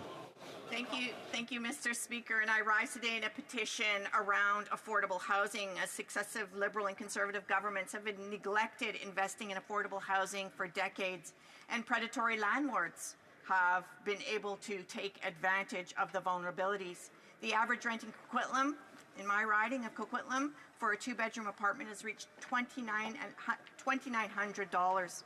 Corporate landlords are increasingly using rent evictions and demo evictions to demolish affordable housing. So the undersigned ask for the government to impose a moratorium on rent evictions and other forms of displacing tenants, invest in affordable housing, nonprofit and co-op housing, and stop providing billions of dollars in handouts to corporate landlords who are buying up existing affordable housing, evicting people, and raising rents. The honourable member for Winnipeg North. So thank you, Mr. Speaker. Especially, I table a petition of individuals in Canada that are very much concerned about foreign interference. They make reference to issues of murder, extortion, political interference, and what they're calling for, Mr. Speaker, is that the leader of the Conservative Party get the security clearance that's necessary so that he can actually be more aware in terms of the degree in which foreign interference is playing a very significant role here in Canada, Mr. Speaker. It's a petition in which many have signed, and I would encourage members to take a look at the petition itself. Thank you, Mr. Speaker. The honourable member for St. Albert, Edmonton. Mr. Speaker, I rise to present a petition. The petitioners are calling on the Liberals to permanently scrap their reckless planned expansion of MAID, where mental illness is a sole underlying disorder. Petitioners note that vulnerable persons would be put at unique risk because it is difficult, if not impossible, to determine irremediability, meaning persons who could get better could have their lives prematurely ended, and secondly, that it is difficult, if not impossible, to distinguish between a rational request for MAID and one motivated by suicidal ideation, where the request is in the context of sole underlying mental illness. The honourable member for Windsor West. I rise today to table two petitions. The first is with regards to 500 concerned citizens and workers from across Canada. They are calling on the government to take immediate action to protect workers from the growing misuse of non-disclosure agreements, or NDAs, in the case of harassment, violence, and discrimination. NDAs are increasingly used to force workers into silence, preventing them from seeking help or speaking out about mistreatment and misconduct in the workplace. This is increasingly true for workers in low-wage or precarious employment situation. The petitioners calls for legislation that would ban the misuse of NDAs by the federal government and federally funded agencies unless specifically requested by a worker who has received legal advice on alternative ways to protect their privacy. This is a crucial step to protect workers, especially those in vulnerable situations, and ensure they are not silenced or forced to live in fear. I urge all members to support this petition. Thank you, Mr. Speaker. And my second petition, Mr. Speaker, is actually a good news story. It's supporting, again, the calling of the banning of nuclear waste management organization in South Bruce. Despite the fact that we have had a good positive decision as of November 28th, the final decision was made to actually choose an alternative location in Northern Ontario for nuclear waste disposal. The petitioners still want this government to have a proper process in place. The petitioners are concerned about the transportation, processing, burial, and abandonment of close to 1,200 tons of nuclear waste that would remain radioactive for 100,000 years. And they are calling for this to be actually reviewed and mandated through legislation and through law, because the process that was taken through South Bruce was dysfunctional for the community. And again, Mr. Speaker, the community has fought back and won this fight for themselves and their families and the future of our country, and protecting the Great Lakes waterway, which has been asked for repeatedly over these number of years. Thank you. The honourable member for Kelowna Lake Country, followed by the honourable member for Battle River Crowfoot. Mr. Speaker, I'm rising today to table the petition on behalf of residents from Kelowna Lake Country and surrounding region. And to summarize, the residents state that due to bureaucratic impediment to passport issuance and unavailable consular services to many Ukrainians, Ukrainians under QET cannot apply for the open work permit extension, as many temporary resident status is linked to passport validity. And as Ukrainians cannot return to Ukraine due to the war without a passport, without a valid work permit, they become undocumented residents without a legal authorization to work or study in Canada. So the petitioners are calling on the Government of Canada to resolve the situation with work permit extensions for Ukrainians in Canada whose passports have expired or are expiring in 2025 or 2026, and allow displaced Ukrainians who came to Canada under QET to continue working in Canada legally for another 3 years, regardless of their Ukrainian passport validity. Thank you, Mr. Speaker. The honourable member for Battle River Crowfoot. Thank you very much, Mr. Speaker, and it is an honour to be able to stand before Christmas and table 3 petitions in the House of Commons today. The first is Canadians that are concerned about the politicisation of charitable status that was promised by the Liberal Party in the 2021 election. Canadians are very concerned about that and have signed a petition accordingly. And Mr. Speaker, it's interesting because the next 2 petitions that I table are brought forward by are issues that are important to constituents but are actually on both sides of a particular issue when it comes to energy development and how to take meaningful action on the environment. But Mr. Speaker, as we know, this is a place where we can have those conversations, and it is an honour to, on behalf of constituents, table both of these petitions, although from different perspectives on issues related to the environment today. And because I'm on my feet and this may be the last chance, Mr. Speaker, I simply wish you and all members of Parliament and all Canadians a very Merry Christmas. Thank the honourable member, and Merry Christmas to him as well. The honourable member for Charlottetown. Mr. Speaker, I have 2 petitions to present today. The first is from Prince Edward Islanders that are concerned about pharmacare. They point out that healthcare is a human right and that age, income, pre-existing conditions, province of territory, and immigration status should not determine their ability to pay. They call on Parliament to immediately pass legislation for a public, single-payer, universal pharmacare program as outlined in the Advisory Council on Implementing National Pharmacare in its 2019 report. The second petition, Mr. Speaker, is on the subject of parental alienation and the use of this pseudo-theory in divorce and child custody cases. This is something that is commonly invoked when domestic violence is reported on the part of a custodial parent. It's an unfounded and dangerous theory and sometimes causes courts to lose sight of the best interests of the child and make decisions focused on parental rights and to trivialize domestic violence. The United Nations has actually spoken out on this through a special rapporteur. The Special Rapporteur on Violence Against Women and Girls has urged governments to prohibit family courts from using parental alienation pseudo-theory. And that is exactly what the petitioners are calling on the Government of Canada to do. That is to amend the Divorce Act to prohibit parental alienation accusations in family disputes. Thank you, Mr. Speaker. The honourable member from Prince George, Peace River, Northern Rockies. Thank you, Mr. Speaker. Canadians are wondering when the NDP will finally stop propping up the Liberal government. But I'll get to my petition. The petition comes from the residents of Skeena-Bulkley Valley that states, the government has attempted to ban and seize the hunting rifles and shotguns of millions of Canadians. The targeting of farmers and hunters does not fight crime, and the government has failed those who participate in the Canadian traditions of sport shooting. Therefore, we call on the Government of Canada to stop any and all current and future bans on hunting and sport shooting firearms. And today, Mr. Speaker, I present this petition because the NDP Member of Parliament for Skeena-Bulkley Valley won't. The honourable member from Hamilton. I would like to recognize the honourable member from Hamilton Centre who is rising on a point of order. He'll have to take it from his seat. The honourable member from Hamilton Centre is rising on a Mr. point Speaker, of order. you know full well that when presenting petitions, they are not to be political. And the language that he's using, I ask him to call and withdraw when it comes to referencing other members of the House for a petition. Because if it's not in his petition, he does not have the ability to reference that. And indeed, the honourable member from Hamilton Centre is correct. The tradition and in terms of the honourable member, when honourable members present petitions, it should be regarding petition. We're not supposed to offer an opinion for or against the petition, but to just present it on behalf of their constituents or other constituents. I'm going to ask the honourable member just to withdraw those, to say that he's going to withdraw those comments and then to continue finishing off presenting his petition. So the honourable member.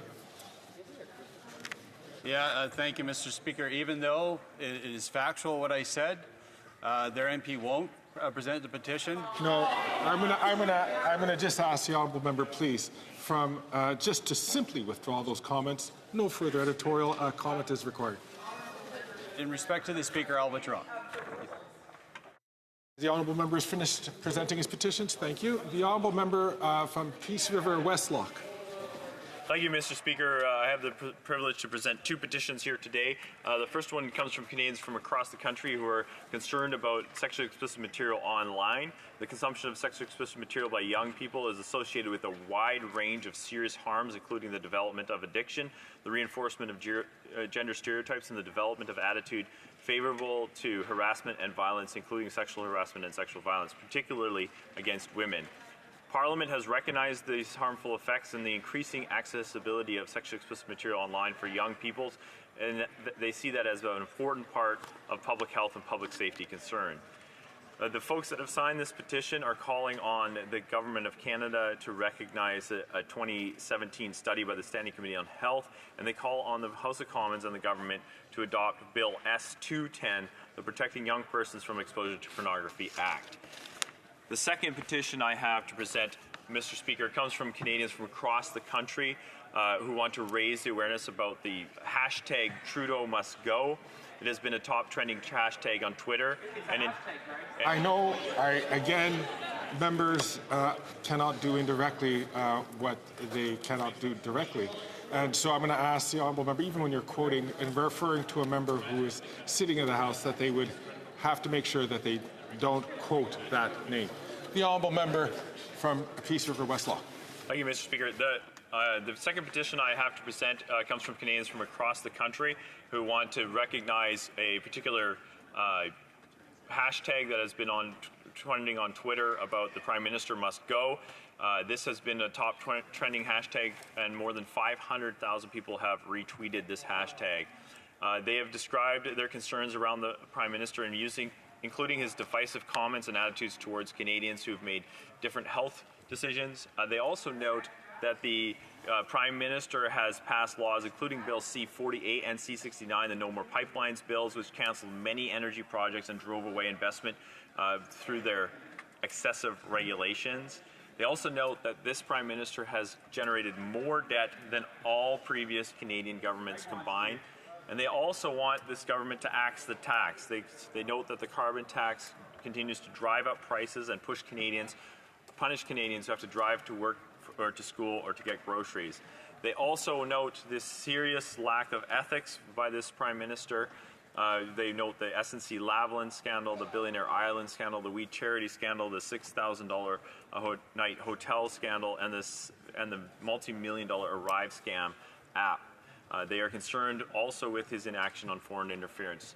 Therefore, the folks that have signed this petition call on the government, or call on the Prime Minister to resign from office and call a carbon tax election. Thank you, Mr. Speaker.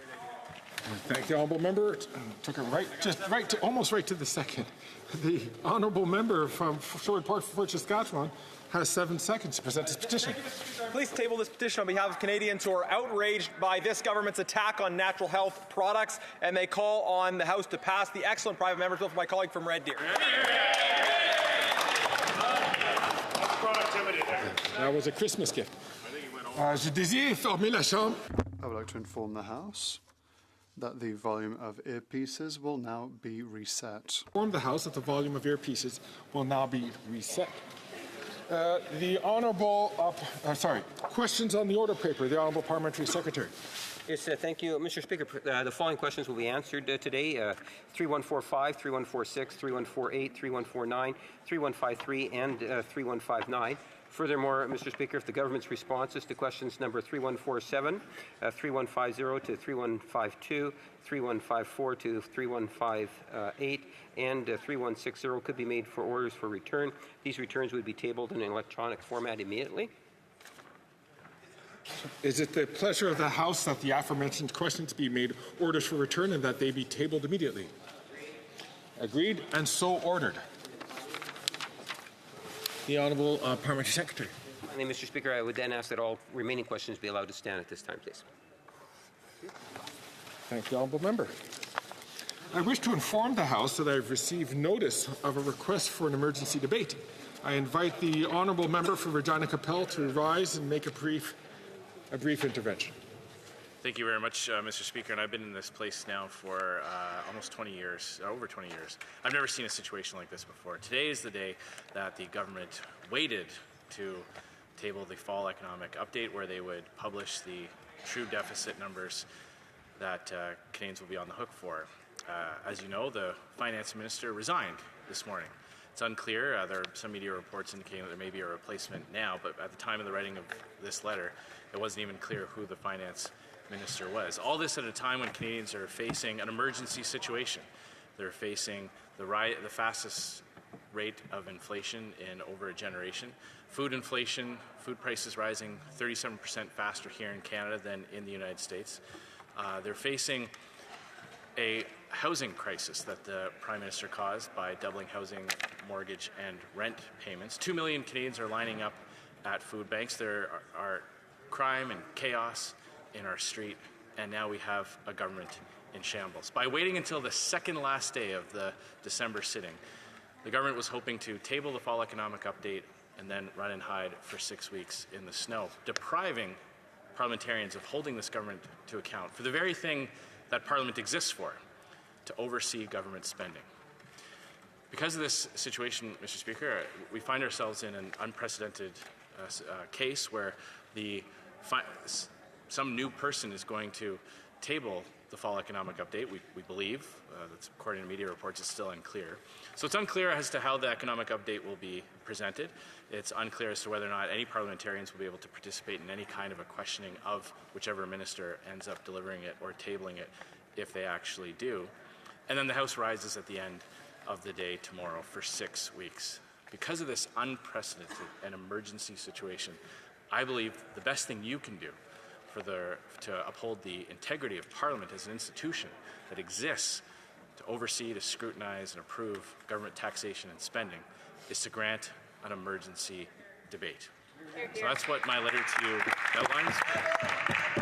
When you look at the situation that's facing Canada, threats from abroad, we've got 25% tariffs staring down the barrel of a gun pointed at us by a U.S. president with a strong and fresh new mandate who can smell weakness from a mile away, a cabinet in chaos, 1/5 of the government caucus demanding the Prime Minister resign. Maybe even more.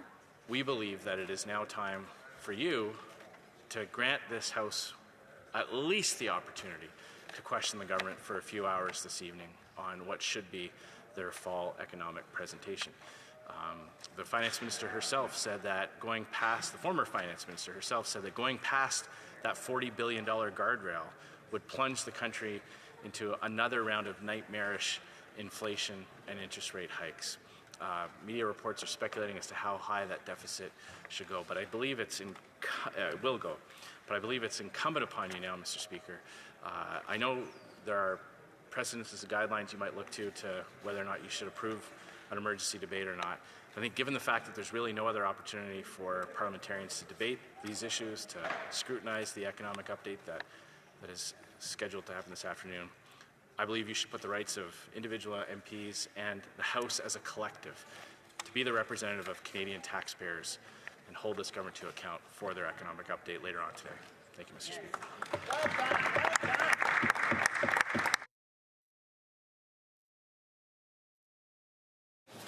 I thank the Honourable Member for Regina Capel for his intervention, to which I listened very carefully. However, I am not satisfied that this request meets the requirements of the standing orders at this time. Orders of the day. Orders of the day, ordre du jour, reprise du débat sur une motion de... Resuming debate on privilege motion with regards to SDTC Canada and on the sub-amendment of Mr. Kelly.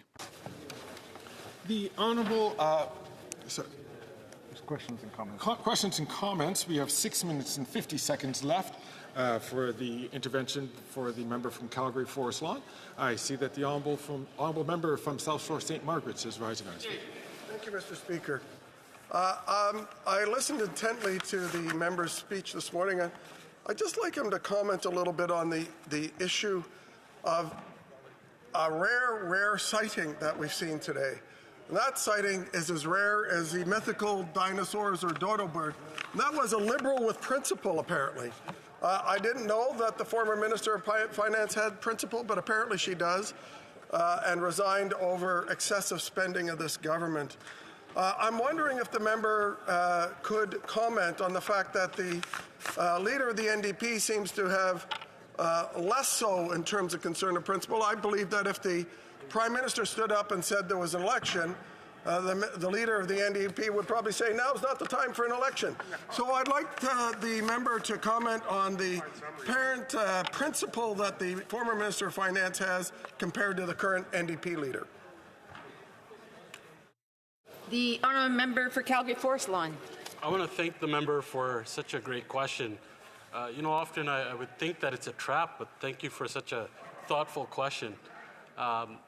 He's absolutely right. I mean, it's sad to see that the NDP has lost all principles just for the greed of the leader of the NDP's $2.2 million pension.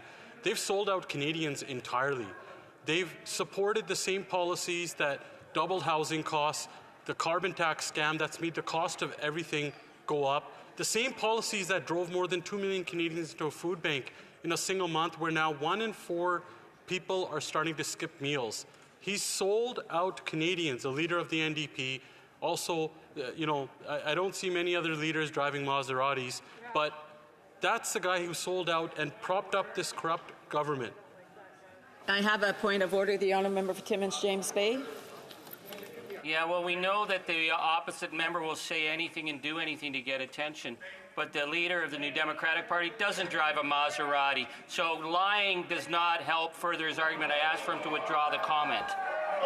First of all, order. So first of all, what the honourable member raised was a point of order, but during his allocation here, the honourable member mentioned the word lying, and he knows that that's not acceptable in the House. So if he could withdraw the comment, please. I know truth hurts, so I withdraw. I would just ask members when they withdraw to make sure that they just say withdraw, and I think that will provide prevent a lot of dissension here in the House. The honourable member for Calgary Forest Lawn. I'd argue that the member from Timmins and James Bay, if he gave attention to his own riding, he wouldn't run away before the next election hiding, before his own constituents fire him. Back to the point. Over his $2.2 million pension, he's willing to sell out Canadians, prop up this corrupt, weak, woke, fake feminist prime minister that's driven more Canadians into poverty, that has continued to bring about policies that drive more and more people into a food bank. It's time for a common sense Conservative government that bring back the Canada that we once knew. Questions and comments? Questions et commentaires. The honourable for Peterborough-Kawartha.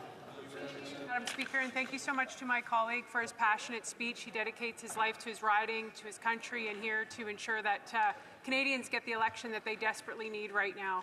You know, when we talk about $400 million of a green slush fund that was supposed to help with environmental projects and not one was done, and in fact Liberal insiders got rich, my question to the member is, what would $400 million do if it was used properly in this economy to help the Canadians who are suffering so much? What difference would $400 million that the Liberals misused and gave to their friends do?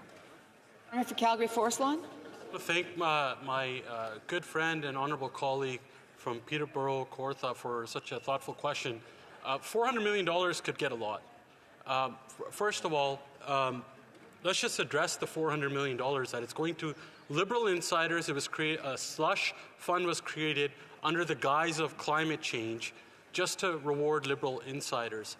But a lot could be done with that. It could have gone to our brave men and women who serve Canada, who are underserved by this Liberal NDP government, who refuse to stand up for them, our brave veterans who are calling out that this Prime Minister has said that they're asking for too much. They deserve all the respect, and they deserve more than what this corrupt Liberal NDP government has given to them. Point of order, the Honourable Government House Leader. Merci, Monsieur le Président. Thank you, Mr. Speaker. Given what happened earlier today, I would like to inform the House that notwithstanding, there will not be any minister's the Finance Minister's statement at 4 p.m. today. Honourable point of order, the Honourable Member from Perth Wellington. Thank you very much, Mr. Speaker. As you would know, that was an order of the House that the minister is trying to unilaterally withdraw. I seek the guidance from you and the table whether a minister of the Crown can withdraw a unilateral order of this House to prevent the government from making a statement. I'm looking for your advice, obviously, Mr. Speaker, that the government, due to their own disorder and chaos, can now unilaterally withdraw an order of this House of such magnitude, Mr. Speaker. Good point. Thank the Honourable Member. I see the Honourable Member from Berthier-Masquinongé. Point of order. On the same point of order, Mr. Speaker, the Bloc Québécois would also like to have clarification on the matter. We heard an order that there would be a full economic statement at 4 p.m. We are here to listen and react. The content has been published in camera. What we're asking, Mr. Speaker, is the right to ask questions, to ask for clarifications, and for that, the term chaos was used. I think that's the right term. In all of this chaos, what will happen? We need to know what's going on, Mr. Speaker.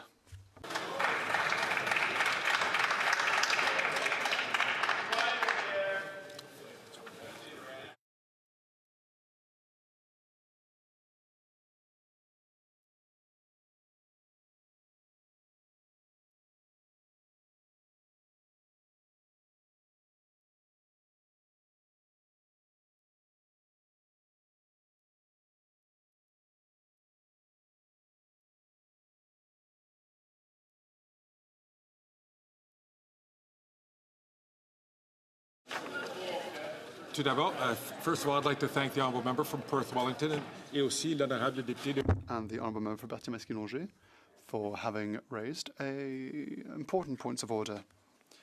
I would like to paraphrase the motion adopted by the House on the 11th of December. I'll read it in French and then repeat it in English.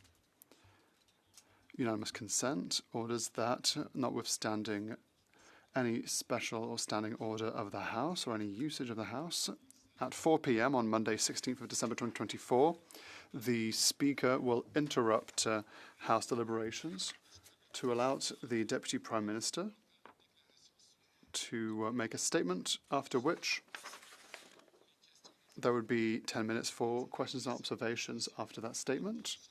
A member of each recognized official opposition party and a member of the Green Party will be able to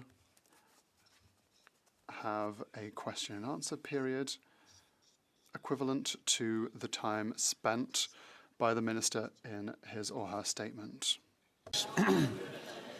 By unanimous consent, it was ordered that notwithstanding any standing order, special order, or usual practice of the House, at 4 p.m. on Monday, December 16, 2024, the Speaker shall interrupt the proceedings to permit the Deputy Prime Minister and Minister of Finance to make a statement, followed by a period of up to 10 minutes for question and comments.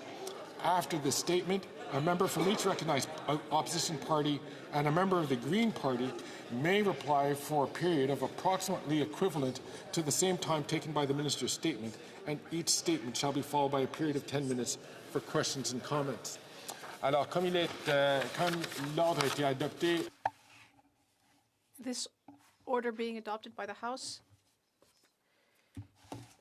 there is now leave to give the Minister and Deputy Prime Minister to present the fall economic statement. But the order is for the chair to interrupt at 4. So, just so that members all understand, as it was very clear in the order that was adopted by the House, the order was for the Speaker to interrupt proceedings at 4 o'clock to permit to Deputy Prime Minister and Minister of Finance. So it's a permissive situation here. The order is for me to stand up at 4 o'clock, which I shall do. The Honourable Member from York Simcoe. Sorry. Thank you, Mr. Speaker.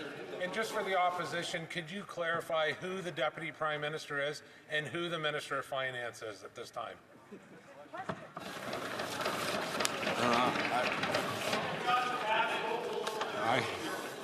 I'm afraid I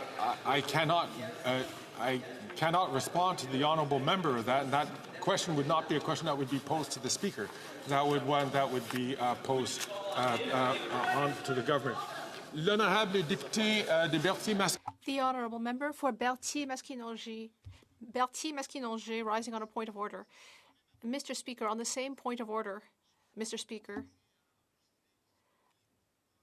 I would like to say for the record, for the Hansard, that it shows a real lack of respect, and it's unacceptable. It's a lack of respect towards all Quebecers and towards all MPs. I'm not speaking of you, but I'm speaking of what's coming from the government here. It makes no sense. It's total chaos. And it proves, Mr. Speaker, that this government is completely dysfunctional. And that sooner or later, or sooner rather than later, we should have an election. This proves that. Before I recognize honourable members who are rising on a point of order, comme il est 16 heures, it being 4 p.m., pursuant to order made Wednesday, December 11th, 2024, I am required to interrupt the proceedings to permit the Minister of Finance to make a statement. Given the information provided by the government House Leader to the House, indicating that the government does not intend to proceed with the statement at this time, the remaining provisions of this motion cannot take effect. That is, the period reserved for questions and comments and the replies from the various parties which are dependent on the statement being made. Puisqu'aucune déclaration ne sera... In the absence of a statement, the House will resume the business that would normally be before it at this time. Orders of the day, ordre du jour, but I will go to points of order raised by the Honourable Member for New Westminster Burnaby, followed by the Honourable Member for Sandwich-Gulf Islands. Mr. Speaker, this has been a chaotic day, but the reality is this is an order of the House that can't be countermanded by the government. Our expectation is that the Finance Minister will be in this House to present the fall economic statement. That is what New Democrats are prepared for. That is what we want to comment and criticize, and that is why we are here. This can't be countermanded by the government itself. Parliament must be respected, and Mr. Speaker, you must uphold the motion that was adopted unanimously by this House. Hear, hear. I see that the Honourable Member for Sandwich-Gulf Islands is rising on her feet. Thank you, Mr. Speaker. And this is not to make the same point as my honourable colleague for New Westminster Burnaby, but given that it was a moment where the Speaker had to stop at 4 o'clock and seek the presentation, I suggest to Mr. Speaker, we're in a really difficult quandary here as opposition party members. We were given access on a confidential, embargoed lockup basis to read the document which we now are not to hear. I'm in a quandary, Mr. Speaker, and I think the honourable table officers have many volumes in front of them. But unless they have a volume of Lewis Carroll, I don't know if they can answer my question. Am I allowed to talk about the document that isn't happening? Good question.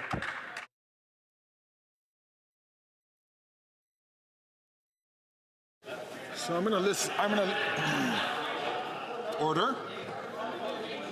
I'm going to listen to the points of order from various members before I come back to members. So the honourable member for Regina Capella is on his feet on a point of order. Thank you very much, Mr. Speaker. And I just want to go over the facts of this case. Last week, a few days ago, the government House leader negotiated in good faith with all the opposition parties a process by which the fall economic update could be tabled in the House.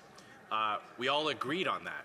That was not something that was going to happen automatically. It took the participation of all parliamentary parties to allow that to happen. We agreed in good faith. We expected it to happen. Everything that has happened today has been entirely of the government's own making. And parliamentarians should not be deprived of the information as to what is the fiscal situation here in Canada. Canadians are facing an unprecedented crisis on housing, on inflation, on debt and deficits. And this government has a statutory obligation to table these documents by the end of the year. This is the second last sitting day. And you have just denied a request for an emergency debate on this very same issue. There is no other opportunity for parliamentarians to find out just how bad the books are. But I go back to the point as to the fact that the government themselves initiated this agreement. The government committed to opposition parties that it would happen today. And so I ask you, Mr. Speaker, the fact that they are in chaos is not the problem of parliamentarians. It is a problem for Canadians, but it is not a problem caused by Canadians. And they have a right to know exactly what's happening with their tax dollars. And now for the government to come in at literally the last minute and pull the carpet out of an economic update is unbelievable. It is not the actions of a serious G7 NATO partner country.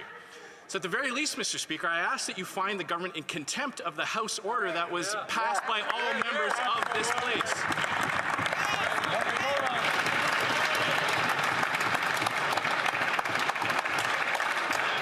I thank the honourable from Regina Capella. I see the honourable member from Calgary Nose Hill is also rising on a point of order. There are people who, there are businesses who are trying to think about making decisions based on what was supposed to be in there today. We have senior economists who have been waiting for this information. Literally the entire nation's business has been waiting for this. All of us who are in this place have the right to see these finances. This is why we're here. It's almost to the point of a violation of our privilege to not be able to see this, frankly. We're being asked to vote on things without a finance minister on the day that a budget was being tabled. This is not what a serious government does. So we need to have this information today. It's borderline privilege. And again, as the as the House Leader said, this is a contempt of Parliament of the utmost magnitude. Thank the honourable member from Calgary Nose Hill for her intervention. I'm going to recognize a number of other points of order. The honourable l'honorable député de Berthier et Masquinongé. The honourable member for Berthier Masquinongé. Well, on this point of order, the motion adopted on December 11th states that the Speaker will interrupt deliberations, not the Speaker may interrupt. So we feel that it is an obligation to interrupt orders of the day. They seem to have nothing to say, but the lockup is over. Currently, outside the House of Commons, journalists are revealing the content of the fall economic statement. And yet, are we seriously to be told that we don't deserve to know what's in it? And that we won't be able to respond, and we won't be able to question it for our constituents? Seriously, Mr. Speaker, very unparliamentary language is coming to my mind. I won't use that language, but this doesn't make any darn sense. This is a serious matter of an attack on parliamentary privilege. The members of this House deserve to hear the content. And if the government doesn't have the courage to present this statement, they should at least table it. I have colleagues who are at the lockup who will be able to respond to the content. But we demand an opportunity to respond. and to speak on behalf of the rights of our constituents.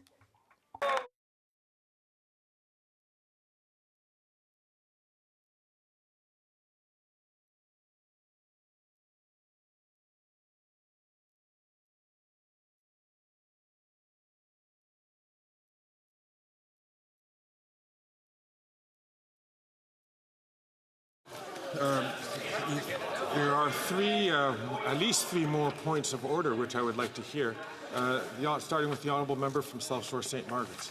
Thank you, Mr. Speaker. I will try and add to what's already been said.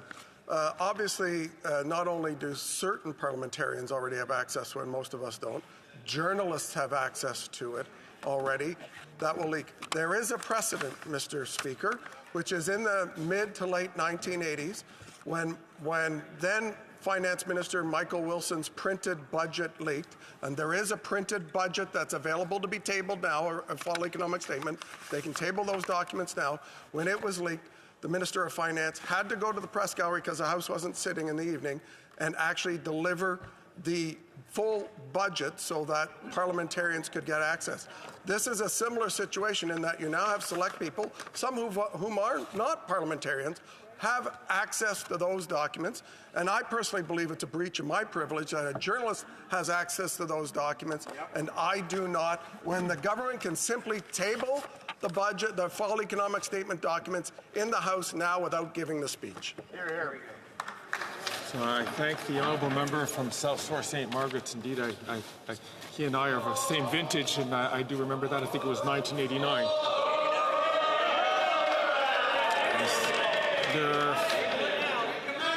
I will recognize the honourable member from Calgary Bull River.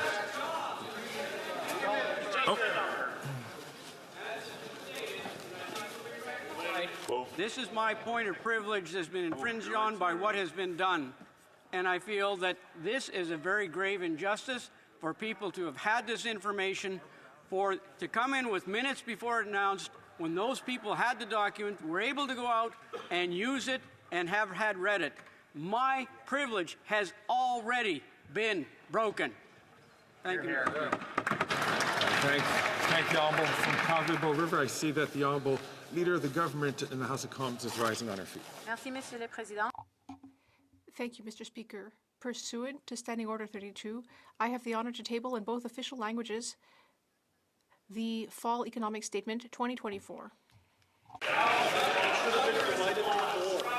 I see that the honourable member from Perth Wellington is rising on his feet. Thank you very much, Mr. Speaker. Now that the fall economic statement has been tabled, I believe we do now proceed to questions to the minister. So I'd like to ask the government to stand in this place and tell us exactly how big the budget deficit was last year. How much did they blow past the $40 billion? Is it a big deficit or is it a super duper deficit?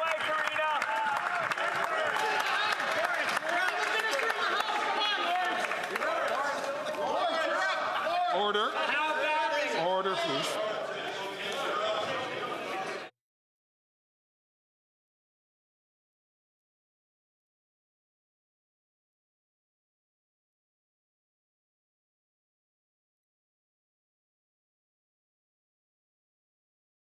I see that there are a couple of other members who are rising on a point of order. The honourable member from Kitchener Centre was first on his feet. Thank you, Mr. Speaker. Now that the fall economic statement has been tabled, I wonder if there might be unanimous consent for all parties to have a 20-minute round of speeches and 10 minutes of questions and answers, as was already planned to be the case.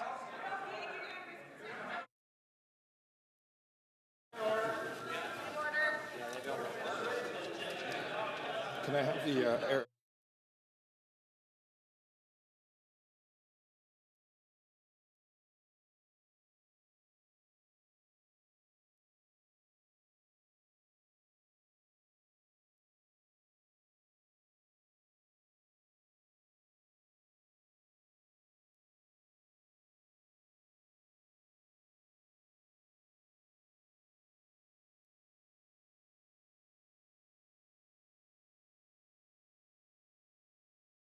I'm going to ask the honourable member from Kitchener Centre to please repeat his request for unanimous consent. Thank you, Mr. Speaker. I wonder if there might be unanimous consent of the House to now have all parties offer the opportunity for 20 minutes for a speech and 10 minutes of question and answer afterwards, including the Green Party.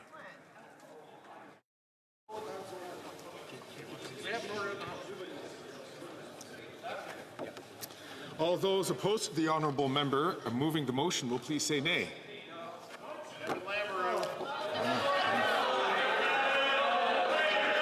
The honourable, I regret to say that the order, I understand that there isn't unanimous consent. I'm going to ask the honourable member from Regina Capel, who is rising on a point of order. The opposition House Leader is on his feet. Mr. Speaker, and I just want to remind you that the order that the House adopted was very, very specific. And notwithstanding any standing order, special order, usual practice of the House, at 4 p.m. on Monday, December 16th, the Speaker shall interrupt the proceedings to permit the Deputy Prime Minister and Minister of Finance to make a statement followed by a period of up to 10 minutes for questions and comments. After the statement, a member from each recognized opposition party, a member of the Green Party, may reply for a period approximately equal to the time taken by the Minister's statement. So a Minister of the Crown just came in and made a statement. Her statement was that she was tabling the fall economic update. That is the statement. At the very least, Mr. Speaker, there should now be a 10-minute period of questions and comments. She chose to have a very short statement. Nothing we can do about that. She came in, tabled, and then ran it out before there could be any accountability or scrutiny. I believe the most logical thing for the chair to do is to accept that as the statement that it was, which I would say is a perfect statement on the state of the Liberal government right now. And at the very least, allow opposition parties and opposition members to ask questions of the government as to what was in that statement, as to what was in the fall economic update. Yes. I thank the honourable member. I see that the honourable government House Leader is rising on a point of order. The honourable government, the parliamentary secretary to the government House Leader is rising on a point of order. Government House Leader stood actually on a point of order, tabled documents. It's as simple as that. So I thank the honourable government House Leader. Indeed, that was where the chair was going to go, but I do see that there are a number of members who are rising on a point of order. I have not heard the honourable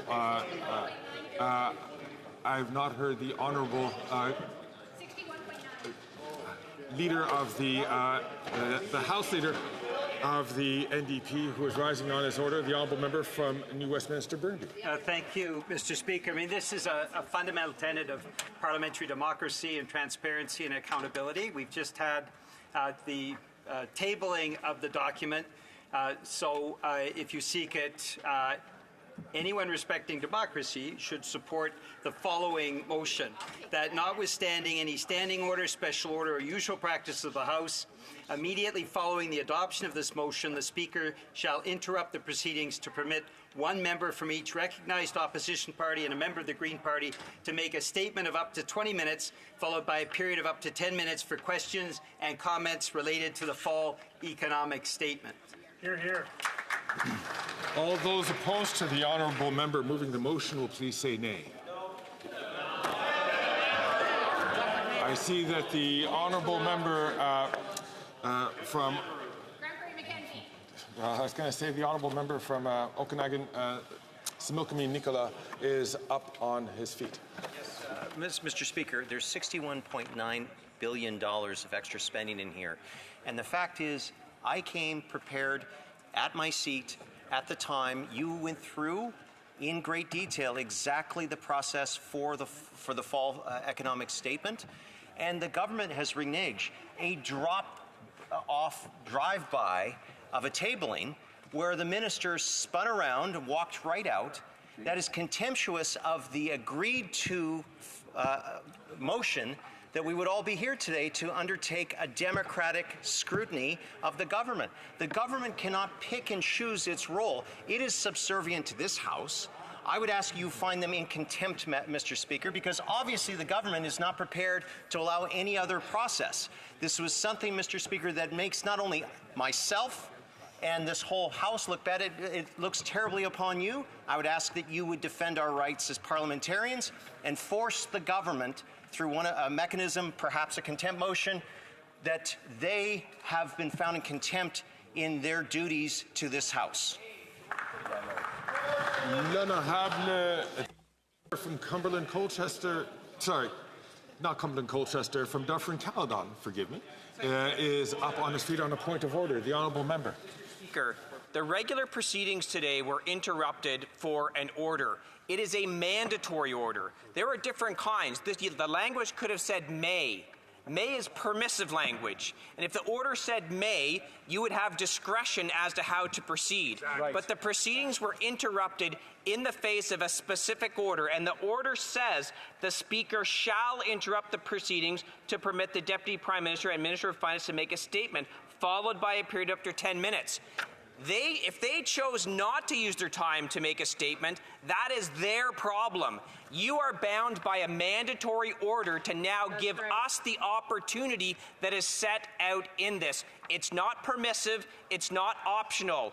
It's mandatory, and we, as opposition members, expect you to follow and enforce your mandatory order. Hear, hear.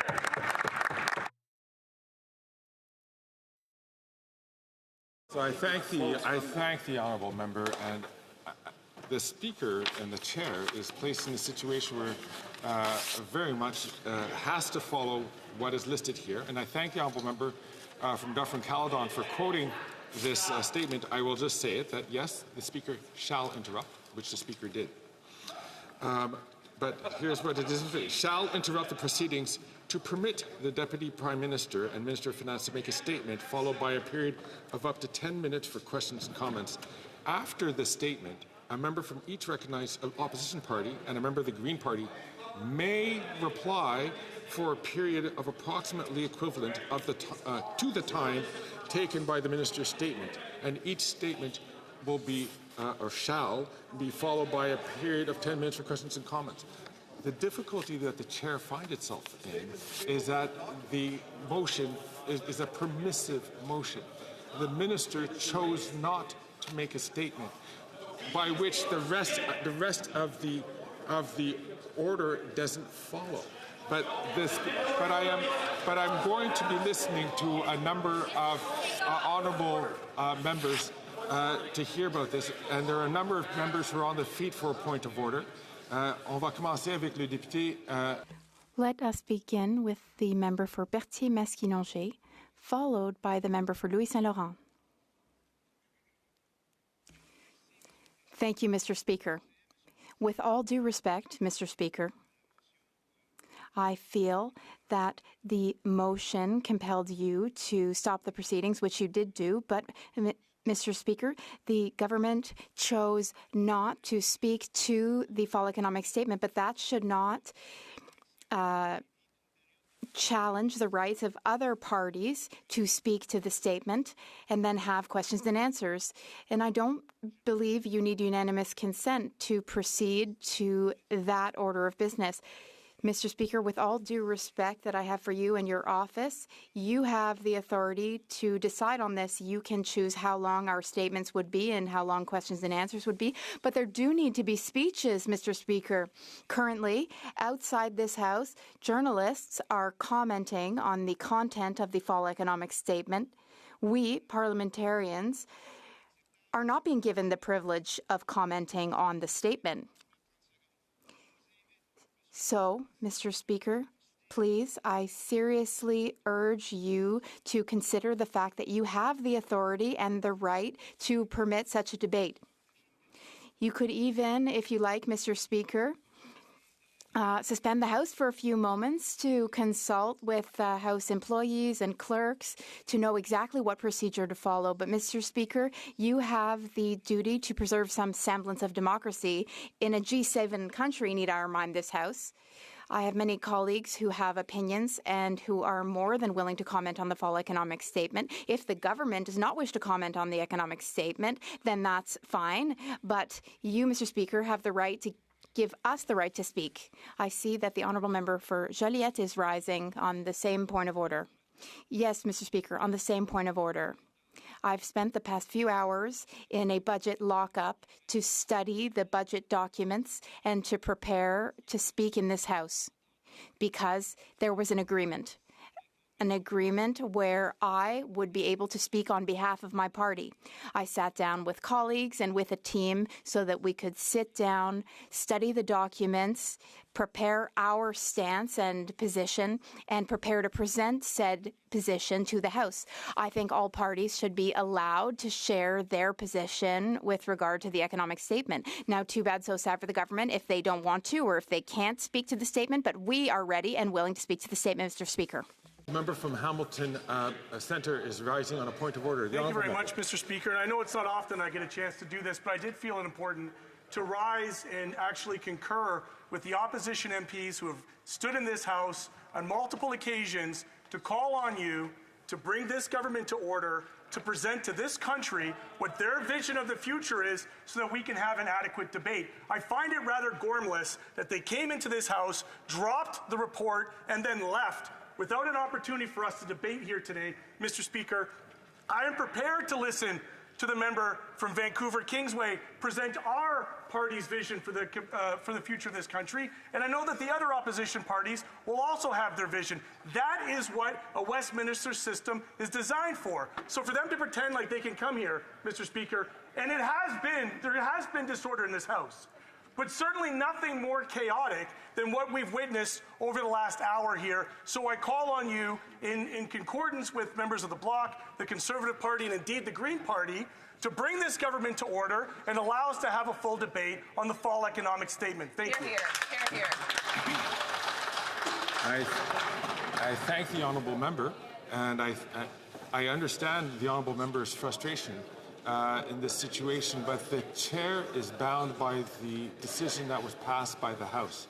And after much debate and consultation, I have to follow as things are set out in the House, in the order that was made by the House. I interrupted the proceedings. The minister chose not to make a statement, and therefore the rest of the motion doesn't apply. But I see, je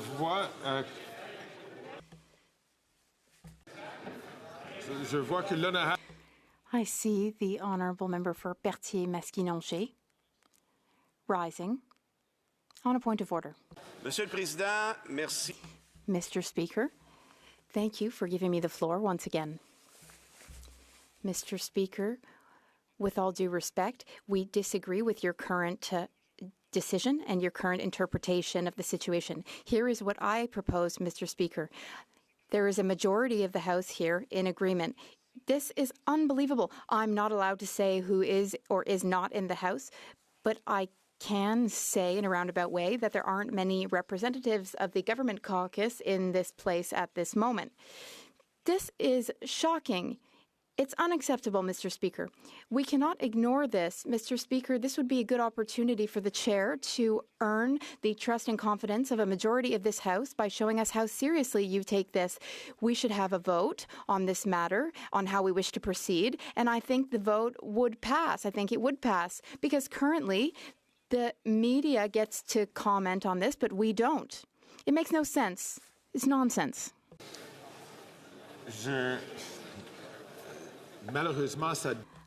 Unfortunately, that is outside the bounds of my role as Speaker to deviate from an order adopted by the House of Commons. I have consulted with many table officers and experts regarding options on the table, but there are no options to proceed that way that was suggested. The honourable member for New Westminster Burnaby rising. Mr. Speaker, I hope that this time will be the right time. I hope that we will be able to speak to this document because its contents are incredibly important and we owe Canadians transparency.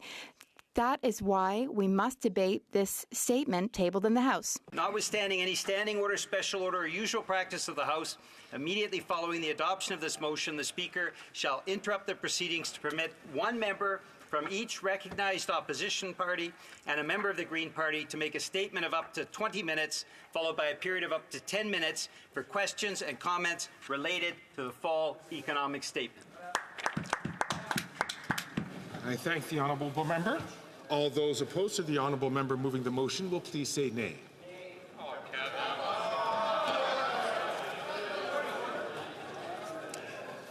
The honourable member from Hamilton Centre is rising on a point of order. Mr. Speaker, surely the honourable member from Winnipeg North would at least give the country the courtesy to rise in his space right now and to tell the rest of the country why he continues to shut down this debate. The honourable member for Barrie Innisfil is on his feet on a point of order, followed by the honourable member for Vancouver Kingsway. Thank you, Mr. Speaker, and I would like you to consider this as a matter of contempt of Parliament. The Finance Minister resigned this morning at 8 a.m. The economic statement was to be delivered at 4 p.m. this afternoon. The Prime Minister had ample opportunity to appoint another Finance Minister and a Deputy Minister and have them sworn in to issue the fall economic statement. So that, to me, Mr. Speaker, and I hope you agree, is a point of contempt. They knew that this motion was in place, that it was agreed to by all parties. They failed this Parliament and therefore failed Canadians, and I believe that they were in contempt, Mr. Speaker. Thank you. The honourable member, I thank the honourable member. The honourable member from Vancouver Kingsway. Thank you, Mr. Speaker. Mr. Speaker, as the NDP finance critic, I have attended the lockup. I've read the fall economic statement, and I have gone to considerable length, along with my colleagues, to prepare the New Democrats' response to this. What I find patently unfair is that the government has chosen to release that document to the public at 4 o'clock. So that document, a very, very thick book of policies, is now circulating, but there's no opportunity for any other opposition person to have a comment on that, whether Conservative, Bloc, or New Democrat, or Green. And that is patently unfair. In fact, I would say that it's undemocratic. You can't allow the government to present its case and then not allow opposition to present their case in return. That may be how autocracies work. That is not how democracies work, Mr. Speaker. And I would ask that you allow a specified member from each party to have up to 20 minutes so that we can have our comment on this document, as the Liberals have. And I find it, frankly, a little bit infuriating that the government has allowed its voice to be heard in this document, but stands in this House and says no to allowing any other party to have their say. That is not democratic.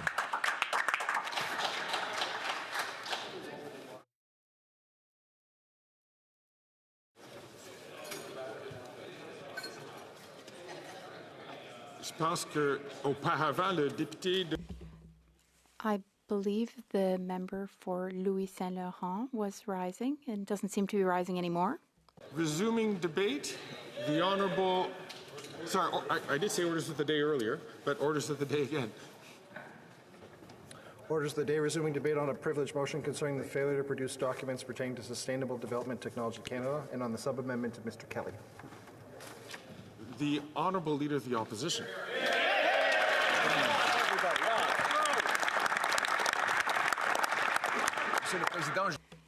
Mr. Speaker, I must admit that I am totally shocked, flabbergasted that I have to rise in the House of Commons to announce this government's deficit.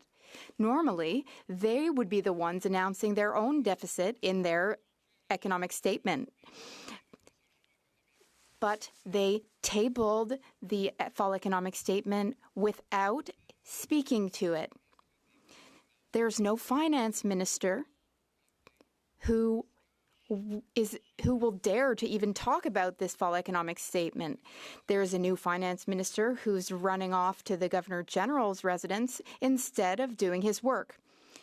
We have had 3 different finance ministers today alone. Today, the finance minister and deputy prime minister resigned. Then, through the order of precedent, it went to the Minister of Industry. He became Minister of Finance based on the system that Cabinet uses for precedents. Then he immediately announced that he was resigning because he did not want to take ownership of the financial situation, which he had just found out about. Then the third finance minister today was the public safety minister, who was responsible for keeping our borders safe, who has been threatened by the United States and tariffs. And then the public safety minister switched positions and became the finance minister. And then he disappeared. Where is he? You know what, Mr. Speaker? What's worse about all this is the gargantuan deficit. We were promised a $40 billion deficit. Those were to be the guardrails for the deficit. And what's the deficit? It is $61.9 billion, Mr. Speaker. That's 55% higher than what was promised to us 8 months ago. It's out of control. Mr. Speaker, the finance minister, or should I say former finance minister, noticed, and I give her credit for this, a few months ago she noticed that this government's deficits were dangerous, that they were leading to higher inflation, slowing down interest rate decreases, harming our social programs, and slowing our economic growth. That's why the finance minister said that there would be a hard line, fiscal guardrails, preventing the deficit from going beyond $40 billion. What are guardrails? They prevent buses from driving off the road and tumbling into ravines. Now, though, the Prime Minister has taken control of the wheel in the bus. He's veered off to the left, past the guardrail, and now he's in the ravine. We've all fallen into the ravine, and this is a threat to the future of Canada and Canadians, Mr. Speaker. That's why we are against this. We will vote against this plan. We insist that New Democrats do their jobs for once and vote non-confidence in this out-of-control government. This government is out of control, corrupt, and costly, and we demand that elections be called.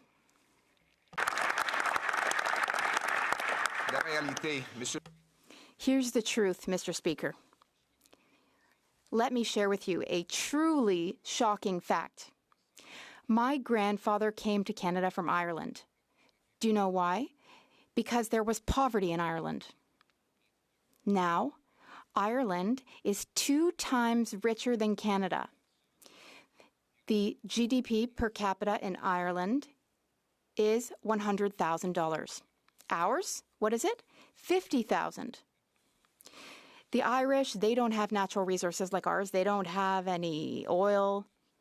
They don't have the massive advantage of living next to the United States, the biggest economy in the world. They, with that situation, are now 2 times wealthier than us because they've made the right decisions. Some say that there are 2 types of people in this world, Mr. Speaker, those who are Irish and those who want to be Irish. They have made good economic decisions, Mr. Speaker. They've cut taxes. They've cut red tape to speed up big projects. They have opened up their economy to free rein for entrepreneurs and for business, fewer state businesses. Half of government costs. So they spend half as much as us on their government, and they have double the wealth for their people. We know what we need to do, Mr. Speaker. We need to cut the red tape, the bureaucracy, consultants, all kinds of corporate nonsense, waste. We need to bring down deficits, taxes. We need to cut the red tape, cut the admin, and allow more open-mindedness, new solutions. Then we will be able to deliver bigger paychecks, powerful paychecks that people will bring home to then be able to reinvest in their communities. So we would have lower inflation and our dollar would keep its value. That's what we would do to fight the threats made by President-elect Trump. We will bring investment home. We will build. We will become the freest economy in the world. We will have the wealthiest citizens of any country in the world. Those are our goals, Mr. Speaker. Enough. It's enough already with the chaos, the poverty, the homelessness. This socialist NDP Liberal government is imposing heavy poverty on people. We need to bring it back to common sense. We need to get back to basics, to give back to Canada what it deserves. The promise that any Canadian who works hard can, in fact, live good lives with good paychecks, with good pensions. Canadians need to be able to afford food and safe, good homes in safe communities. That's common sense, and that's what we will do to put Canada first and foremost. Mr. Speaker, I rise today flabbergasted by the news that has just been made public. The government has finally revealed its true deficit number. Remember, this finance minister, this outgoing and now former finance minister, told the world that she was putting in place guardrails to limit the damage that her deficits could do.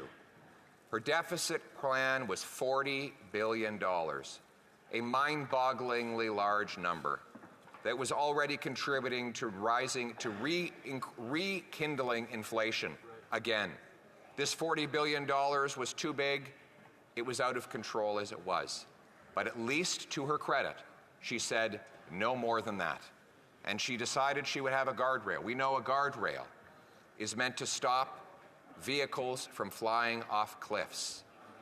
Well, as she was trying throughout the year to avoid going off the cliff, there were two people on the bus who had other ideas. The Prime Minister and carbon tax Carney.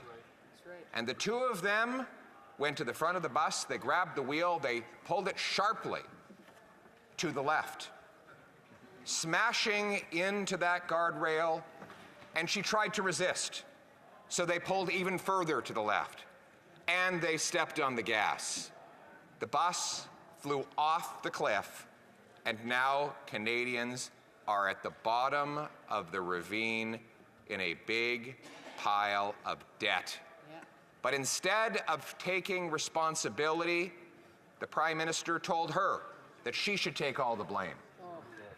That when the ambulances and the police cruisers arrived and the fire department, that she take the blame for running the bus off the cliff, and that carbon tax Carney and the Prime Minister could innocently sit back, and that the Prime Minister could then put carbon tax Carney in charge of driving the next bus.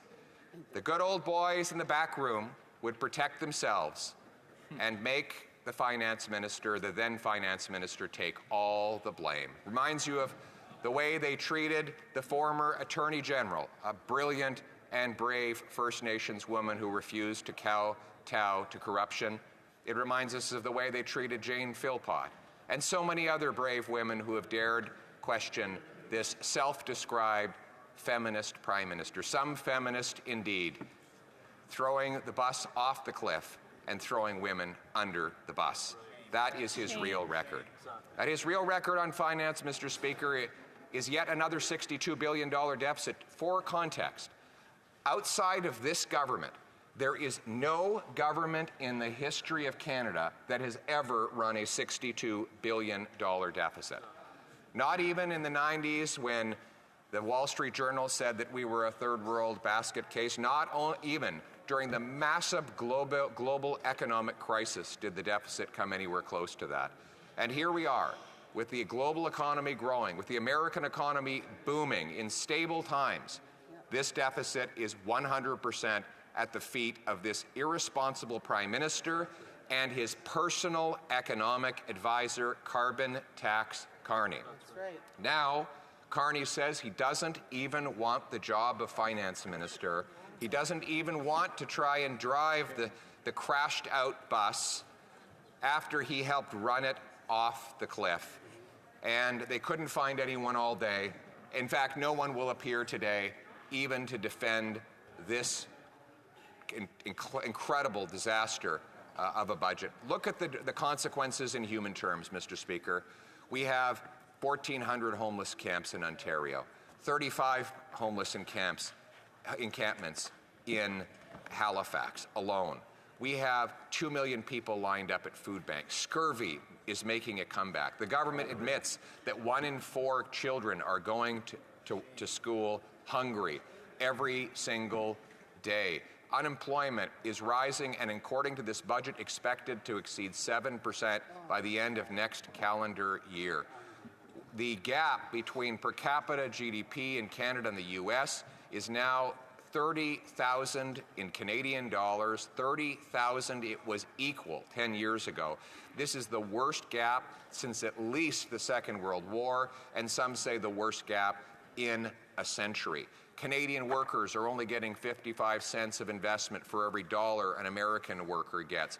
$500 billion Canadian investment dollars, which works out to almost a quarter of our economy, has left net to go to the United States, where it builds pipelines, factories, warehouses, pipelines, business centers, Canadian investment dollars paying American wages, while our workers go starving for investment and for salaries to pay their bills. When I travel across this country, I consistently meet 2 types of people.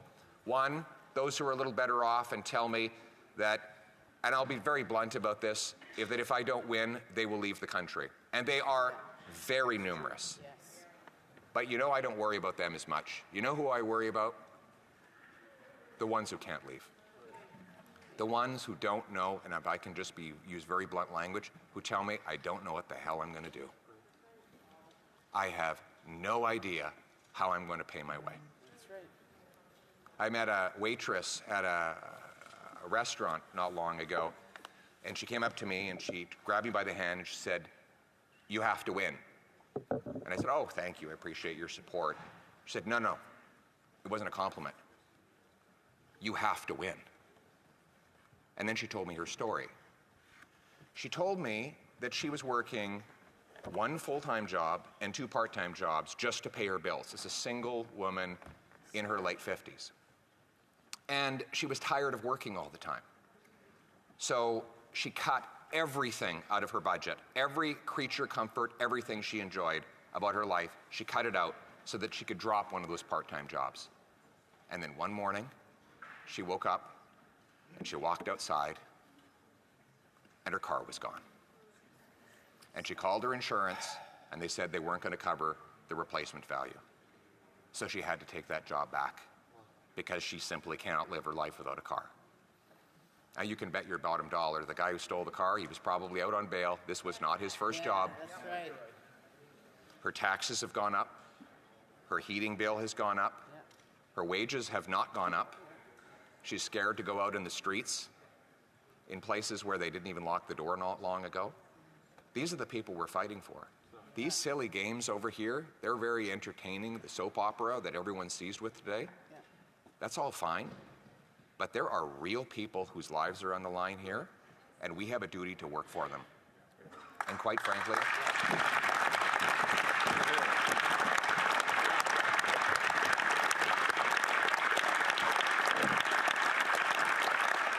this woman doesn't see me as any, or any of us as any kind of savior. They see us all as a last hope. In fact, she doesn't want to be saved. She just wants her life back. She was taking care of herself just fine before her tax, her heat, her grocery bill went through the roof and her car went missing. She was doing just fine. She was doing everything right. Met another guy at the La Brat Brewery a few days ago, and you can watch the video of me talking with him. He walked up to me and he said, "I have 3 jobs and I can't make it. We're renting. We have no hope. We've given up on ever owning a home. We're renting. We can barely make it." And he said to me, "I feel ashamed when I talk to my kids because they ask me why I'm never around and why we can never have a house and I feel like a failure. But he didn't fail. He has been failed. That's right. He has been robbed of the promise of Canada. It was a very simple promise, that if you worked hard, you got a good life. Now, it wasn't fancy or extravagant, but you got a house with a yard where you could have kids playing safely, and you could have a nice dog that you could afford to feed along with the kids, and your kids could play safely in the streets. That was the promise. Now, politicians break promises all the time, but you know what was bad about this promise? This promise didn't belong to this Prime Minister. It wasn't his promise to break. It belonged to all of us. And our purpose is to bring home that promise for that young man, that young father, and that older female worker, so that they can once again take back control of their lives, live in a safe country where their hard work earns them a good wage, where their rent and their food is affordable, and where when they go to bed at night, they know that they will be safe throughout their sleep and that they will have their car in their driveway in the morning. A country where people are proud again to fly the flag, where they know the government is a servant and not a master, where they understand that every day the Commons, this place, works for the common people, not for the ego of one man desperate to cling on to his job. We must remember that we are servants in this place. We have a job to do on behalf of the people who sent us here. Our personal dramas are not important. The dramas that should seize all of our concern and imagination are the daily dramas of the working women and men that build this country. We are in it for them. We're going to give them back control of their lives in the freest country on earth, Canada. Let's bring it home. Come on, get up, Lambert.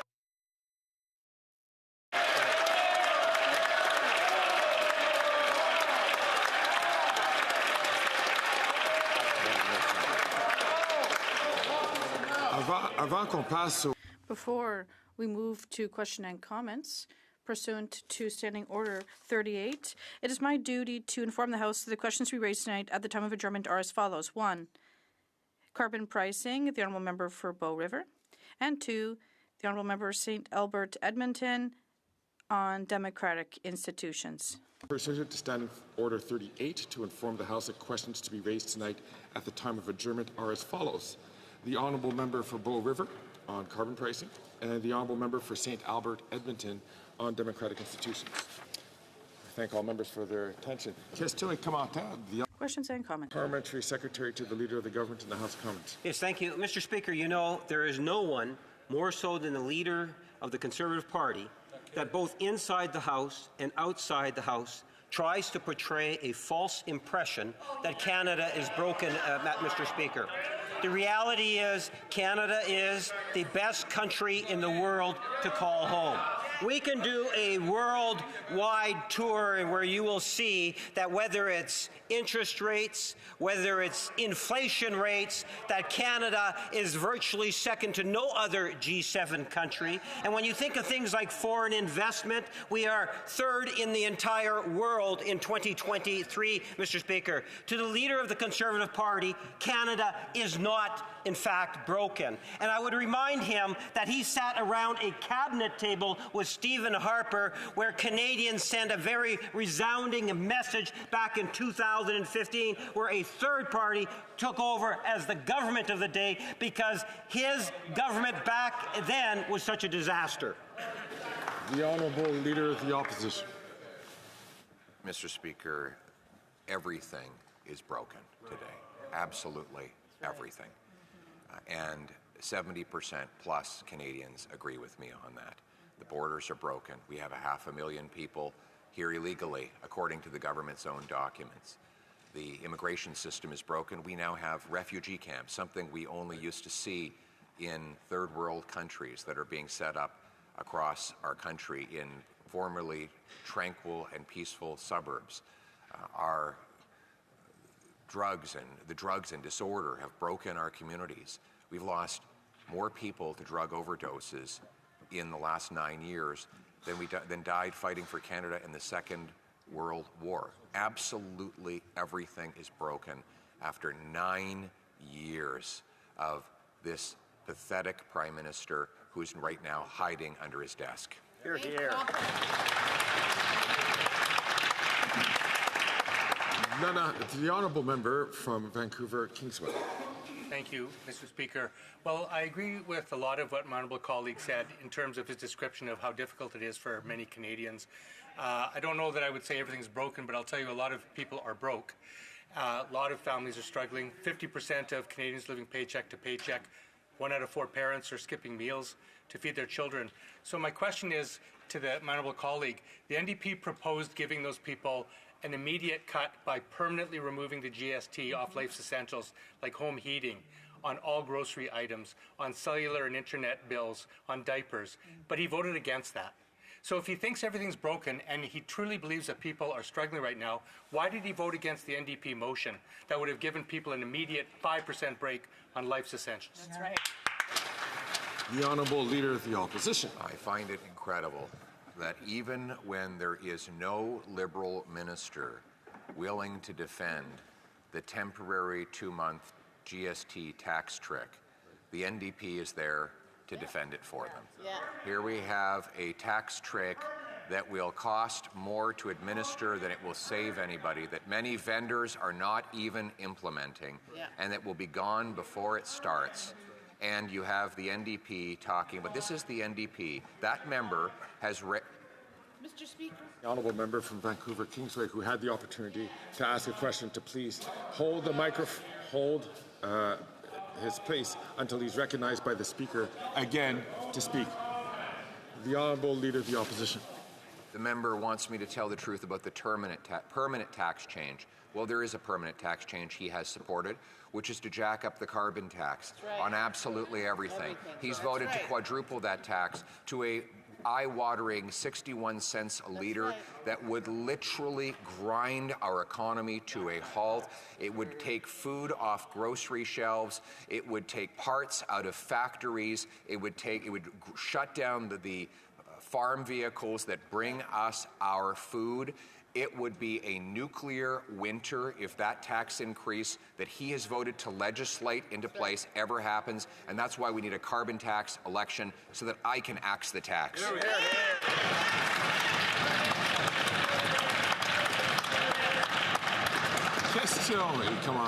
Questions and comments? Senate Gulf Islands.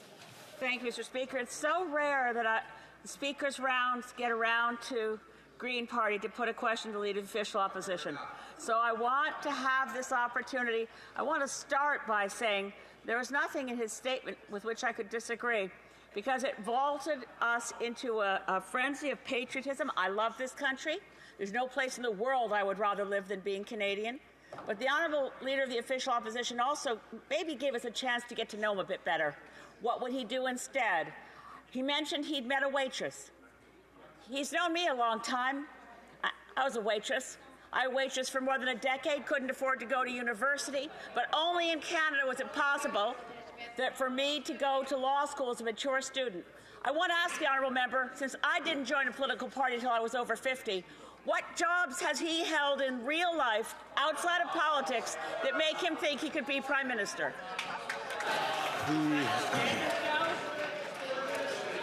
Order. The Honourable Leader of the Opposition. I'd be happy to talk about the jobs, Mr. Speaker. My first job in here was to help pass the Federal Accountability Act to crack down on the corruption that we've seen on the Liberal side. Then I helped cut the GST so that Canadians could save when they made every single consumer purchase, 7 to 6 to 5%. Then I worked with Prime Minister Harper to help balance the budget and to rebuild the military so that we would have necessary equipment to help destroy Al-Qaeda after the attacks of 9/11. Help deliver the lowest inflation of any government in 40 years, leaving behind a balanced budget and the best balance sheet of any government in the G7. In fact, it turns out the job experience I have is best aligned with the job that I promised to do. Now let's bring it home.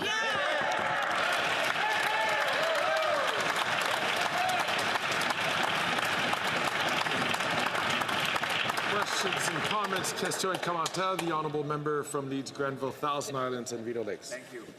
Well, thank you. And of course, the words of the Leader of the Official Opposition do bring great hope to Canadians at a time when they need it most. This government had committed, this Liberal Prime Minister committed to a $40 billion, a massive $40 billion deficit as the guardrail. Now, of course, that's an irresponsible number at $40 billion, but that's what their promise was. And they smashed through it. And who are the they? It's that NDP Liberal Prime Minister and carbon tax Carney, his real economic advisor. And they tried to pin this massive failure on their finance minister. Now, she declared that she didn't have confidence in the Prime Minister and that she wouldn't support him. So my question to the Leader of the Official Opposition, and I know that he'll have some very insightful wisdom for Canadians, is what can Canadians look forward to that a common sense Conservative government would do to restore fiscal sanity and clean up this $62 billion mess that Prime Minister has created? The Honourable Leader of the Opposition. $62 billion mess. That is such a tough question. I almost didn't want to stand up and answer it for a second there. But it is a big mess. It is an incredible mess that this Prime Minister will leave behind when he takes run, and I understand that might happen any minute. As carbon tax Carney is lining up, you almost wonder if carbon tax Carney planned it all this way. Right. You know, he's the top economic advisor. He pushed all of these extra spending measures on the finance minister, and then she objected to the crazy $62 billion deficit. She's out now. The Prime Minister might soon be out. And who will walk up? Well, carbon tax Carney, taking the wheel of the bus after he helped crash it, Mr. Speaker. But he's not the only one. There's also the getaway car. Who's been driving the getaway car? The NDP. The NDP leader. Today he said that the Prime Minister should resign. And yet, just days ago, he voted to keep the Prime Minister exactly where he is. So it is time for the NDP leader to state clearly that he has not only lost confidence in the Prime Minister, but he is prepared to vote non-confidence or take any other legal steps necessary to express non-confidence in this Prime Minister in order to trigger a carbon tax election as soon as possible.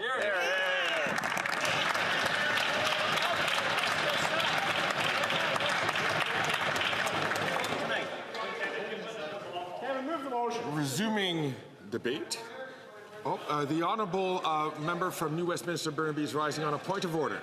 Thank you very much, Mr. Speaker. There have been consultations amongst the parties, and if you seek it, I believe you'll find unanimous consent for the following motion, that notwithstanding any standing order, special order, or usual practice of the House, the member for Vancouver Kingsway be permitted to speak a second time to this sub-amendment. All those opposed to the honourable member moving the motion will please say nay. Agreed. The House has heard the terms of the motion. All those opposed to the motion will please say nay. Carried. Resuming, reprise de débat, l'honorable député. Resuming debate. Je devrais commencer par vous dire que je vais partager. Thank you, Mr. Speaker. I will be sharing my time with the member for Joliette. Well, this is a very unusual situation. I have 10 years of experience in this House. I've never seen anything like this in Parliament. It's total chaos. Coming back to the fall economic statement, it's basically a horror story. We've been asking for an economic statement for some time. It's traditional that the government update Canadians as to its economic record. We've been talking about this since November.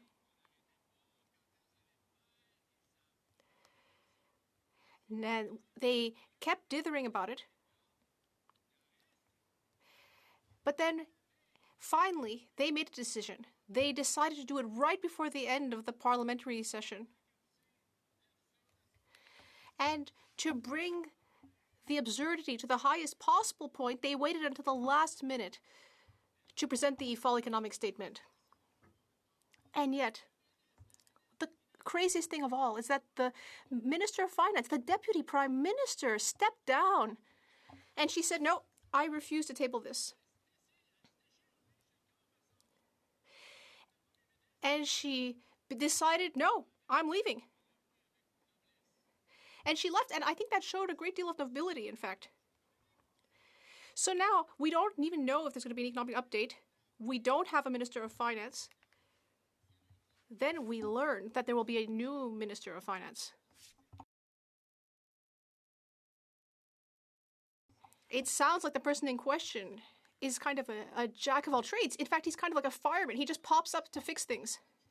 Wait, I'm so sorry to interrupt the member, but there are members in this house who seem to be chatting away. And yet, when their leader was speaking, none of them said anything. So I would ask them to leave and to show respect to the honorable member for La Prairie.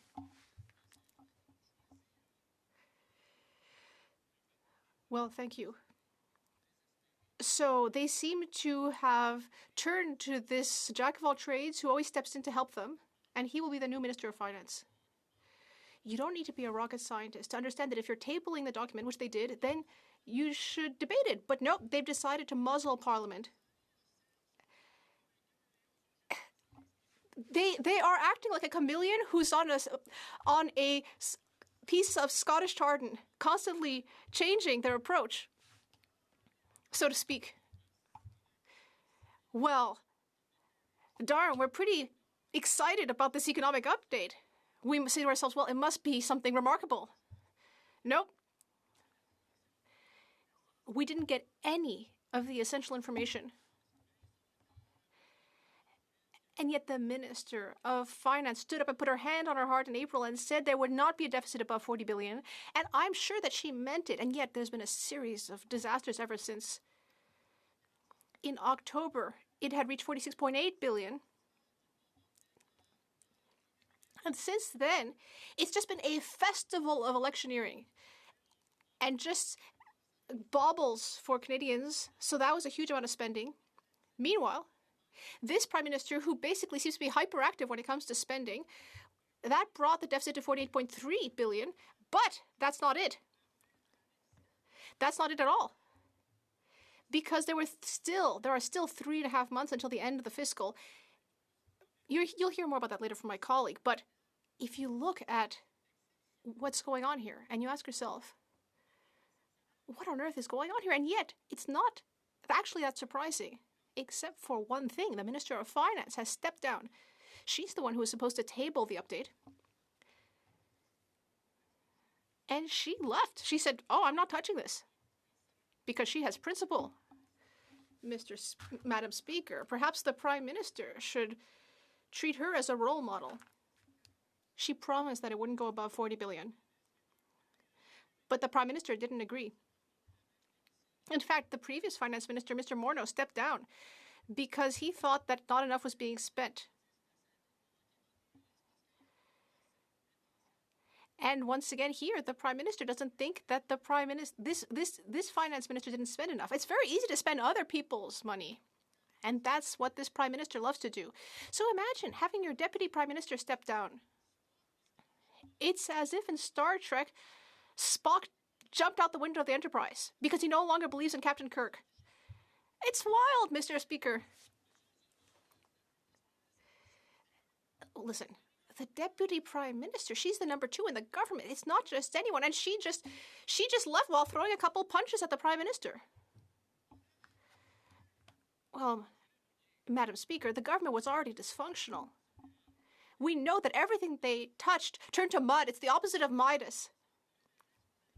If you want something to become dysfunctional, just give it to the Prime Minister and it will splatter everywhere. And in fact, there were 20 Liberal members who staged a mutiny this summer, then 40 Liberal members. They did calm down eventually, but then 8 ministers have said they won't run again. Only 8 that we know of course. They said, they didn't say why, of course, they all gave excuses, but they all said they wouldn't run again. But they've looked at the polls. And in fact, if they turn the paper upside down, it might look like they're first in the polls. No, they know that it's not going to work. It's apparently only the Prime Minister thinks he still has a chance, but of course he's never been great at math. Maybe that's why. Meanwhile, the Deputy Prime Minister has decided to jump ship. I feel a lot of compassion for them. I've been watching their faces during question period. It's not easy for them. And I look at the PM and I say to myself, does this dude really have the confidence of his own caucus? I think no. As for his ministers, apart from a couple loyals, I don't think he does have the confidence of his cabinet. And as for Canadians, I think we can say that they also don't trust him. Except for a couple loyalists. The Prime Minister still thinks that he's the man of the moment. For example, he went to Mar-a-Lago to see Donald Trump. He was the first head of state to visit Donald Trump. And yet, Donald Trump has been insulting him ever since and keeps calling him the governor of the 51st state. So if you want to show some international leadership, well, that's not a great example of it at all. So every time this Prime Minister does something, it messes it up. Now, if it were just him, a little bit like Eeyore and Winnie the Pooh, who is always having trouble, that would be one thing. But the problem is that he's dragging Canadians into his mess. It's not funny. In the Bloc Québécois, we keep saying, we have a responsibility here. This House has been stuck for 3 months because this government won't produce documents. And we keep saying to them, why don't you let us move forward? Well, they say, well, we don't want to give you the documents, but it's an order of the House. The government doesn't seem to care at all. They have no vision. They have no ideas. The only idea they've had is the GST break. Well, I mean, calm down. If that's the best idea you have, calm down. That's the only decision they've been able to make. And it's a decision that all economists, Quebecers, entrepreneurs, everyone thinks it's a terrible idea. They spent $1.6 billion on that. On this ridiculous GST break. I mean, I could tell you all sorts of horrible stories about this. People don't know what to do with this GST break. Look, for example, certain kinds of dolls that are not rigid are being exempted. But what do you do with a doll where the body isn't rigid and the head is? That's the kind of ridiculous story we have here. It makes no sense. These are just anecdotes, but it's wild, and it shows why people don't believe in this government. The Prime Minister doesn't seem to understand that, but we in the Bloc Québécois are speaking to our constituents. We're listening to them. And what we're hearing from them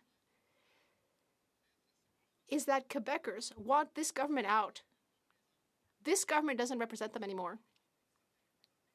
Once upon a time, it did represent Quebecers. Yes, they elected this government, but this government is way past its due date. Way past it. And we want this Prime Minister to act like a statesman.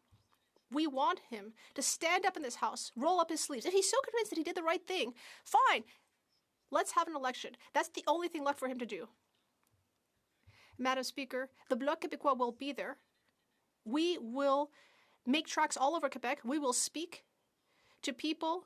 We will debate Liberal candidates. And we will convince Quebecers that the only credible option to defend the interests of Quebecers in this House, the only party that will actually look into their eyes and tell them the truth without compromises, the only party that knows their values and their needs is the Bloc Québécois. And Madam Speaker, you'll see. We will return to this House after the election with a much bigger caucus. Question and comments, the Honourable Parliamentary Secretary to the Government House Leader. Thank you, Madam Speaker. And I want to pick up on the issue of something in which I understood the Bloc were actually fairly supportive of, and that was the idea of the tax holiday break for people in all regions of the country. It was an election platform issue from the Conservative Party, where they had made the commitment, instead of 2 months, it was only going to be for 1 month. Even the leader of the Conservative Party talked very positively about that in his tweet. Then the Conservatives changed their mind, and I'm wondering if the member from the the deputy leader from the Bloc provide his thoughts in regards to that specific issue. Does he believe that this is something that does benefit the people of Quebec, in fact, the people of Canada, giving them this tax break during the holiday season? The honourable member for La Prairie. I'd like to thank my Liberal colleague. And I have to congratulate him. He's brave enough to still rise in this House. He often rises. So I congratulate him. But when it comes to the GST break on certain products, you can't just do these things in this sloppy way. People are against this. Quebec, almost unanimously, people are against this. Business owners are tearing their hair out. For 2 months, they're going to have to take taxes off certain products. It's not always clear which. And then later, 2 months later, they have to bring it back. And that's going to cost $1.6 to $1.8 billion of taxpayer money. And the government says it's going to help people. But who is it going to help? Who's going to help? Who's going to benefit from these exemptions? Not the most vulnerable, the people who actually need help from the government. They're not the ones who are going to benefit most, because this is actually what economists call a regressive measure. It actually hurts vulnerable people, doesn't benefit as much, benefit them as much. So this is a matter of taxpayer money. And this government, before people can even get the money in their pockets, the government is already there to take it away. This shows a complete lack of seriousness. There are so many better ideas. We have proposals. They just need to listen to us. The honourable member for Louis Saint Laurent.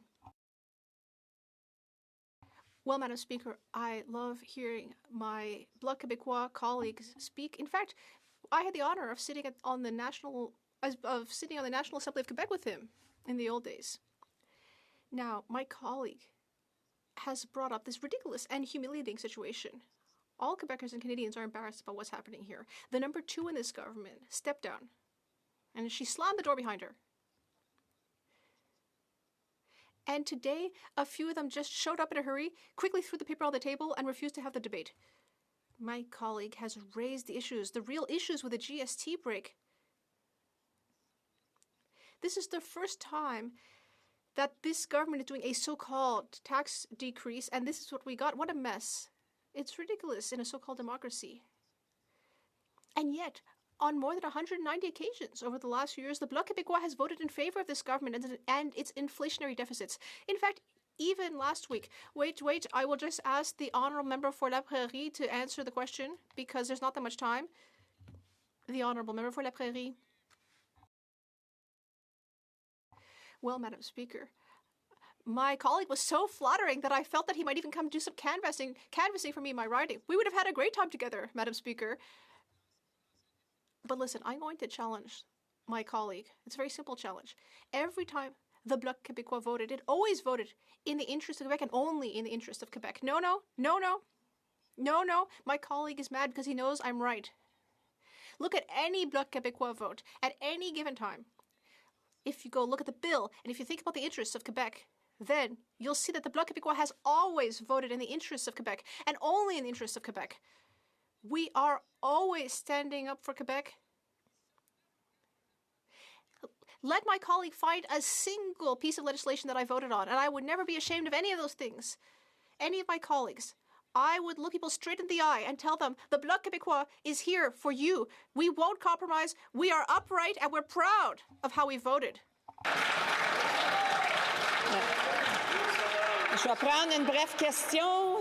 I'll take a brief question. No? The honourable member for Berthier-Masquinonge, a brief question, please. Thank you, Madam Speaker. I'd like to ask my colleague to put himself in the shoes of someone in another country, looking at the situation of the Canadian government right now. What would someone in another country think of what's going on right now? The honourable member for La Prairie. Well, Madam Speaker, it's a bit depressing to think about. Just think about our Prime Minister's visit. His visit to meet Donald Trump. What did other world leaders think of what happened when Donald Trump then called him the 51st U.S. governor, and our Prime Minister had nothing to say to that? Do Quebecers and Canadians really deserve this international representative? No, of course not. We deserve much better. Reprise de débat, l'honorable député de Joliette. Resuming debate, the honourable member for Joliette. Aujourd'hui, en Chambre, le gouvernement... Today in the House, this government tabled the 2024 Fall Economic Statement. So my question, Madam Speaker, whose Fall Economic Statement is this exactly? Is it the Minister of Finance's economic statement? But she stepped down this morning. Is she the one who wrote this? Because she chose to step down rather than endorse this. Whose economic statement is this? Because it doesn't seem to be supported by the person who until today was the Minister of Finance, because she's preferred to step down rather than present it. So is it rather the new Minister of Finance's economic statement? Even though I think he just got sworn in, he used to be the Minister of Public Safety. Has he even read it? Has he read it? The government House leader is the one who came to bring it to the House, but she didn't make a speech. She didn't read a speech that might have been written before. Does she support this economic update, even though she's the one... Does she support it, even though she's the one who tabled it without actually taking the floor to defend it? Are we ever going to see the man who used to be the Minister of Public Safety and who is now suddenly the Minister of Finance? Will he defend this? Does he even know how long it is? Does he know anything about it? Has he even had a glance at it? We have no idea.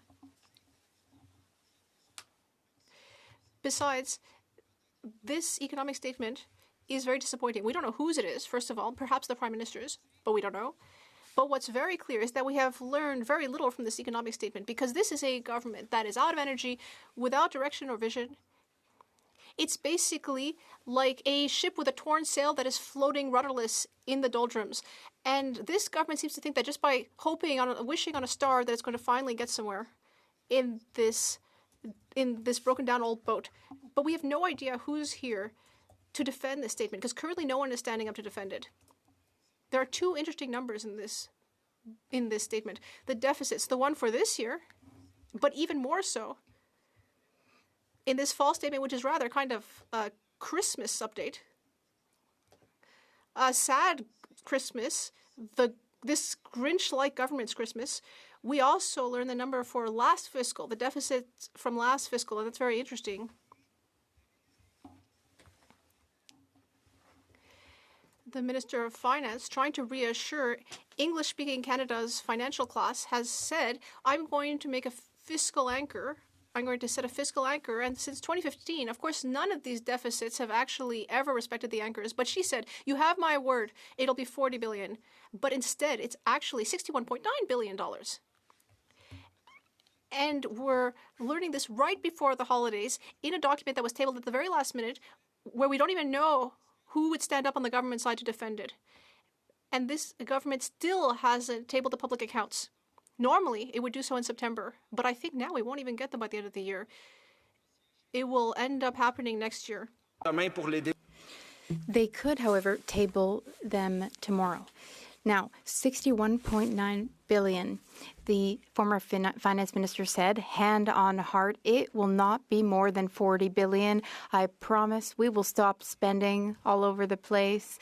And then this statement is tabled with a deficit of $61.9 billion for last year. And as for this year, there are 3 months left of the fiscal, and we've already gone beyond $40 billion. So this commitment has been broken. We are approaching and about to go beyond the $40 billion. So when will we find out the true deficit for this fiscal year? We don't know. This government is not working seriously. It's whatever. It's nonsense. It's illogical. This economic statement will go down in history, but not for the right reasons. First of all, the finance minister chose to resign rather than back this fall economic statement, which goes to show how good it is. Now, the government made a commitment. Before the horrific numbers we can find in this document, the government did promise to present a plan for our border. Well, there is no border plan in this document. It's just one number, $1.3 billion for the borders over the next 6 years. Why $1.3 billion? It's because when you convert this into American dollars, it's 1 billion American. So what will this money be used for? For drones, for more border guards, for helicopters? Well, there's no plan here. There's a number in the budget. A plan will eventually follow. The finance minister wrote this number, no plan, doesn't want to back it. It's been tabled. The new finance minister is not even aware of the plan. Why did the finance minister resign? Well, she promised not to go beyond $40 billion, but her government won't stop handing out election goodies. For instance, the $1.6 billion for the GST break, that's in this document. The government is taking on more debt to try to give people little election goodie bags to try to do better in the polls, which won't even happen. So all these businesses have to adjust how they do things for 2 months. Business owners said it was a headache. And when you look at which measures, which products, it's restaurants, alcohol, and junk food mostly. It's like a gift to the wealthiest, in fact. The Prime Minister also announced that he wanted to send Canadians $250 checks to those who work up to $150,000 gross. But now he's the only one who wants to send those checks. There's no mention of the $250 checks in the fall economic statement. I don't think we'll ever hear about that check again. Now, there's another thing missing from this document, Madam Speaker, capital gains. The government in the last budget said that they would do so to try to balance the books. They started in June. Then there was a Ways and Means motion. Then there was another Ways and Means motion. It didn't work out. It was never actually presented to the House. So, Madam Speaker, I was excited to go into budget lockup to really go through this document to find the details about that, but there were no details. And that's $7 billion for this year. So if it's not implemented, then all businesses and individuals made choices, and then the budget would be ballooned by another $7 billion. So, Madam Speaker, none of this makes any sense anymore. The government is a ship that is rudderless, that is adrift. There's no captain. As the finance minister said in her letter to the Prime Minister, it is important to serve the people before serving one's party and one's personal best interests. I think that for the good of Canadians, for the common good, they should call an election because it's just folly and nonsense. Non-stop, Madam Speaker. As I was saying, there were the capital gains. There are a few elements in this budget, in this statement, but there are no major milestone measures. It mostly just extends existing programs. The spending that's been announced, some of it will be spent in 2028, 2029, 2030, after the next term. The finance minister must have said to herself, well, we'll be reelected as a majority. And they're already planning for what they would do with their imagined next majority. As my colleague said, St. Jude is the patron saint of lost causes, Madam Speaker. I think currently the government should go and pray to that saint, to the saint of lost causes and hopeless causes. But even that saint has lost confidence in this government, Madam Speaker. Meanwhile, the needs on the ground are significant, and some things are needed that wouldn't cost the government anything. For instance, supply management. My new whip has worked a day as whip today. Well, the supply management bill is blocked at the Senate. Is it going to get through at some point? Is the government doing its job?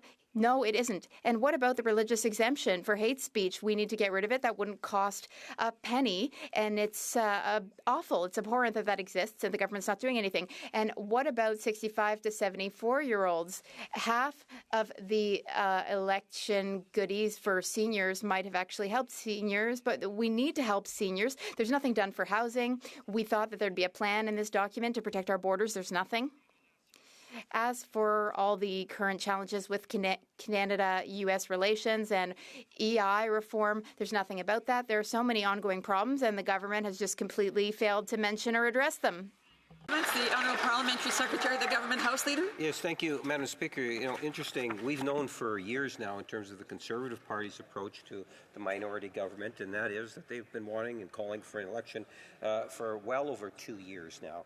What we have seen is the Bloc has kind of coalesced and working with the Conservatives more and more, in which they too would like to see an election. And that's fine if they want to adopt that attitude, but to try to say that there's nothing in the fall economic statement in terms of important issues, I would have the member reflect in terms of the exempting the Canada Disability Benefit from tax as a very positive measure that's inside here. If the member, and in particular Conservatives, want to focus on the debt, take a look in terms of the public debt charges since 1981 and compare it to the GDP, which is so critically important. And I'm wondering if he could provide his thoughts on comparing the debt to Canada's GDP. The Honourable Member for Joliette. Oui, merci. Thank you, Madam Speaker. When the government handed out its election present to take off the GST for a few months to benefit the wealthiest through savings at the restaurant and with alcohol, we immediately saw that it was just a gift to people. What we found out this morning is that the finance minister called that a pre-election move. So even the previous finance minister agrees with us. The finance minister herself condemned these pre-election gimmicks of trying to buy votes with little presents. Now, as for the deficit, the finance minister, she said that we have indeed been spending more and more each year since 2015, but she said we want to reassure the markets. We're going to stabilize our spending. But we don't know about everything about the spending because the government has not tabled the public accounts for this current year. So it's inexcusable, it's unacceptable, and let's fix this with an election. The Honourable Member for Lévis-Lapinière. Thank you, Madam Speaker. I listened carefully to my colleague's speech, and I'm very happy to hear that he has drawn the same conclusion as the Conservative Party, which is that we need an election as soon as possible. We've been calling for this for basically a year now. As of today, can my colleague guarantee that he will support the Conservative Party on all confidence votes in this place so that we can finally free Canada from the political chaos that we're currently witnessing? The Honourable Member for Joliette. Thank you, Madam Speaker. I thank my honourable colleague for his kind words about my speech and all, but I do need to set the record straight about something. My job and my colleague's job, well, we don't take orders from Conservative voters or Conservative MPs. We were all elected in our ridings to sit in this place and represent Quebec. Every time we rise, we do so with Quebecers in mind and in heart. Every time we vote, every time we make a decision, everything we do here is always in the best interests of our constituents, Quebecers. With every decision, with every bill, with every vote, we will act for Quebecers. And as our leader often says, when it's good for Quebec, we vote for it. If it's bad for Quebec, we vote against it. And we're here to improve bills for Quebec. We often do so. It's hard work, and it's work that isn't always very visible, but we are doing that work. The Liberalship is captainless, rudderless, adrift, and the best way to fix this for Quebecers and for everyone is to have an election. Time for a brief question. The honourable member, l'honorable député de Saint-Jean, Lac Saint-Jean. Saint-Jean, c'est ça? Lac Saint-Jean? Je l'ai bien la première fois? J'aurais compris, vous oubliez. The honourable member for Lac Saint-Jean. Lac Saint-Jean, okay, that's my writing indeed. Now, here's my question. First, I'd like to thank my colleague for his excellent speech and his excellent reply to the Conservative colleague's question just now. In the 2024 Fall Economic Statement, there is a change made by this government as relates to the oil and gas industry. In this statement, will less money be sent to the oil and gas industry? A quick reply, the honourable member for Joliette. No, there's been no change. In fact, the minister, who is no longer minister, she had a $23 billion plan for the oil and gas industry. Now there are new details about that. For instance, there is an explanation about how hydrogen production using methane will be supported. And they say that that's green, that that's good for the environment. So there have been no changes. All of this will support oil and gas and bitumen. And they greenwash it and say it's positive, but we've already gone beyond our climate targets by 1.5 degrees. The government needs to do a lot more, but the government doesn't appear to be doing anything at all, in fact. Thank you, Madam Speaker. Resuming debate, the honourable for Vancouver Kingsway. Thank you, Madam Speaker. Madam Speaker, on the occasion of the 2024 Fall Economic Statement, it is clear that Canada is at a crossroads. Many Canadians are struggling and uncertain about their and their families' futures.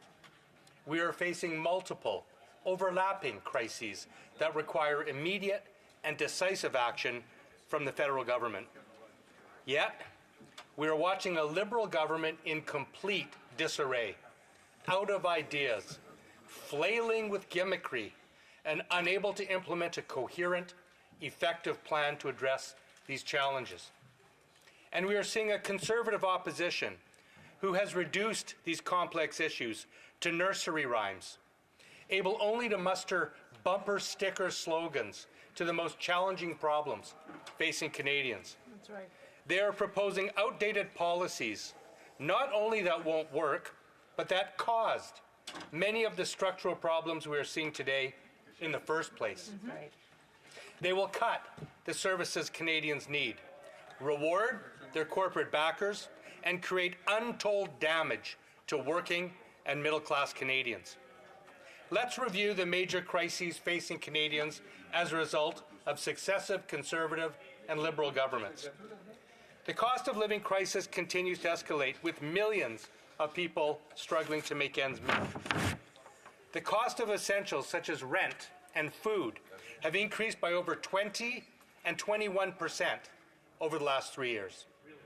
Fully half of all Canadians are living paycheck to paycheck, and 1 in 4 parents have cut back on their own food consumption to ensure their children have enough to eat.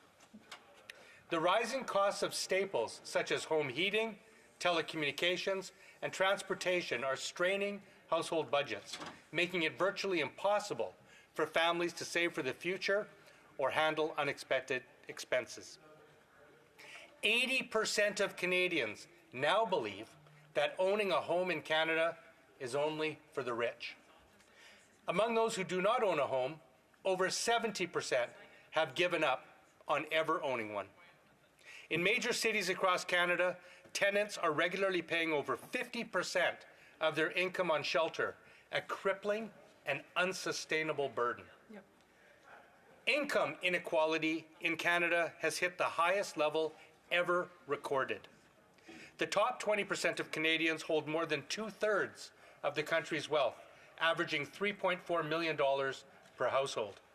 By comparison, the bottom 40% of Canadians own only 2.8% of our country's wealth.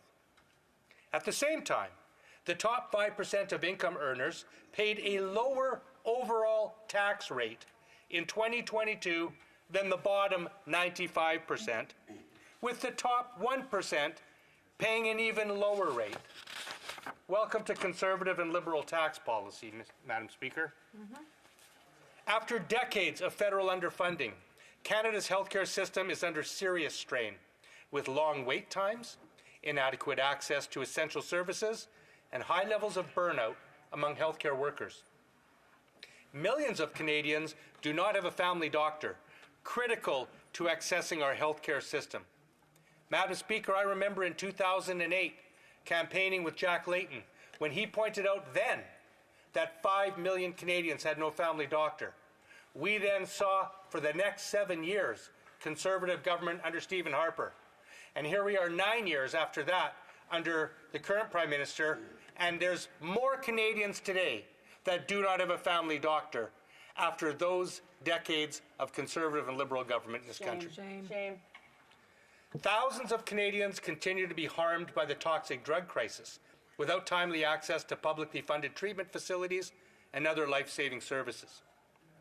Canada is facing a serious mental health care shortage with wait times for mental health services especially long for children and youth. The urgency of climate action cannot be overstated. By 2025, the previous 10 years of climate change will have reduced Canada's GDP by an estimated $25 billion. Without concerted action, by 2030, GDP will be an estimated $35 billion lower than it would have been otherwise, and by 2055, it will be an estimated $100 billion lower. So when the Conservatives come talking about the price of the carbon tax, you should ask them, Madam Speaker, what is the cost of inaction in dealing with the climate crisis? Because it's multiple billions more than action to deal with it. Moreover, when governments are forced to cover the costs of climate change by rebuilding damaged infrastructure, paying for increased healthcare costs, and fixing damages from weather-related disasters, including compensating farmers for lost agricultural products, capital is diverted from activities that would drive additional growth. Youth unemployment in Canada hit 14.5% in August, the highest level since 2012 outside the COVID-19 pandemic.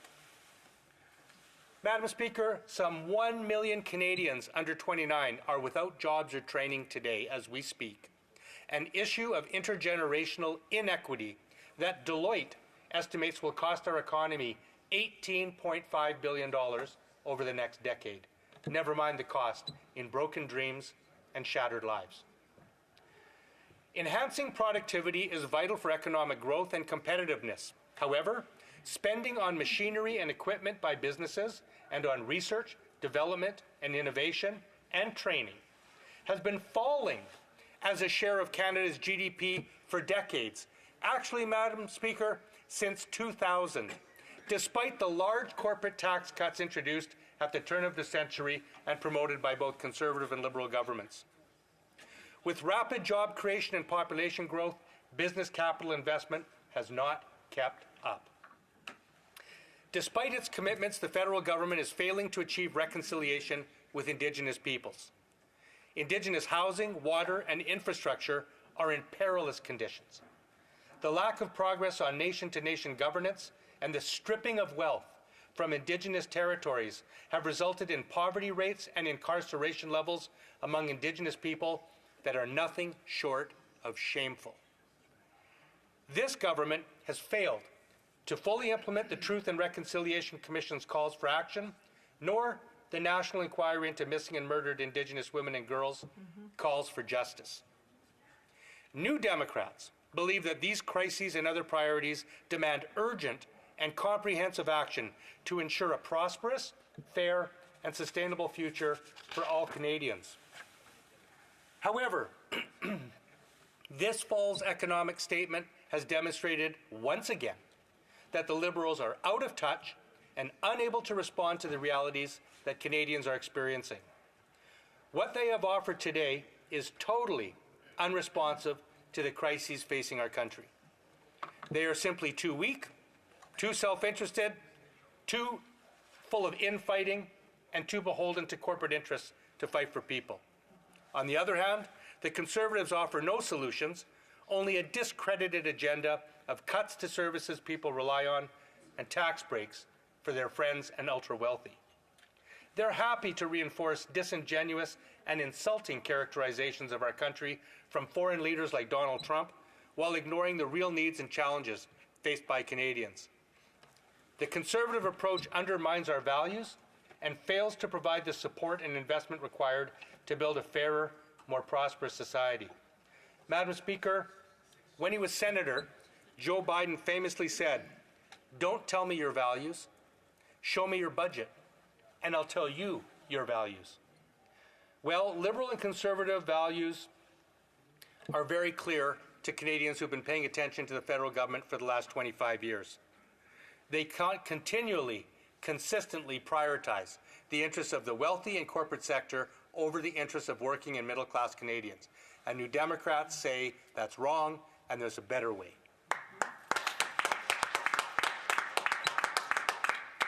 For our part, New Democrats are proposing a robust set of policies designed to tackle these challenges head-on. Let's review some of the key NDP proposals that ought to have been included in the fall economic statement. With millions of Canadians struggling to make ends meet, the NDP pledged to permanently remove the GST from daily essentials and monthly bills, such as all grocery store items, internet, home phone and cell phone bills, home heating, diapers, children's clothing. We believe that Canadians deserve a tax cut that will bring immediate and permanent relief. The GST is a structurally regressive tax that puts a burden on many Canadian households, particularly those who do not receive any rebate. By making it permanent, the NDP knows that Canadians can count on a predictable reduction in costs of 5% on the bills that they face every month and they can't avoid, with a measure that businesses can easily administer. Unfortunately, last week, both the Conservatives and the Liberals voted no to the NDP's motion to permanently scrap the GST on daily essentials and monthly bills. Shame. Axe the tax indeed, Madam Speaker. It seems the only tax the Conservatives want to axe is when it's given to the corporate sector. But when there's a tax cut proposed by the NDP for working and middle-class Canadians, they vote no. Shame. That's a shame. That's right. I think this is a prime illustration, Madam Speaker, of what Senator Biden, now President Biden, meant of where Liberal and Conservative priorities really lie, where their values really are. New Democrats believe a youth climate corps would help address both the climate emergency and Canada's youth employment crisis by providing young people with the skills and job experience they need. The NDP's Youth Climate Corps would provide participants with a decent wage and practical training while they engage in work across 3 critical areas: emergency response in the face of extreme weather events such as wildfires, flooding, and heat domes; strengthening community and environmental resilience to climate change by enhancing natural ecosystems, improving local infrastructure, and strengthening community supports in anticipation of climate disruptions; and third, building infrastructure that drives down greenhouse gas emissions. Now, this measure will be of particular assistance in Canada's rural and remote areas, places that especially need our support and development. New Democrats believe that the federal government should accelerate and expand the Canada Public Transit Fund to enhance public transportation infrastructure across the country. We also have proposed the establishment of a Crown Corporation to enhance and make sure that people in rural and remote areas have regular intercity bus service between their communities and major urban centres, because they deserve public transportation as well. Absolutely. By investing in public transit, we can reduce traffic congestion, lower greenhouse gas emissions, and provide Canadians with reliable and affordable transportation options. After decades of neglect, the federal government must support the construction of non-market housing of all types, including community, nonprofit, and cooperative housing, at the scale and speed needed to meaningfully address the housing crisis. I'm shocked to not see profound investment in this area in this fall economic statement. New Democrats believe we should begin by doubling the percentage of Canada's non-market housing stock to meet the OECD average, which shockingly we fall significantly below. By increasing the availability of affordable housing, we can alleviate the burden on low and middle income families, reduce homelessness, and ensure that all Canadians have access to safe and stable housing. By substantially increasing the amount of non-market housing stock, we can also reduce demand in the market supply, which will reduce market prices and make home ownership available to more Canadians. Now, the federal government must also take immediate steps to end the financialization of housing, such as by ending the tax exemption for real estate investment trusts. This measure will help curb speculative investments in the housing market, ensuring that homes are treated as places to live rather than commodities to make money off of. Madam Speaker, I think it's trite to say that a healthy population is essential for economic success. The federal government must take strong action to protect our public health care system by enhancing patient care, reversing privatization, and addressing the health human resources crisis. Federal funding transfers must be tied to the public delivery of healthcare services, and the Canada Health Act must be robustly enforced in the face of attacks from conservative premiers who want to gut public services and privatize delivery, both of which will make healthcare more expensive and less available to all. The federal government should also fulfill its commitment to establish a dedicated mental health transfer, provided targeting funding to expand desperately needed mental health services across the country.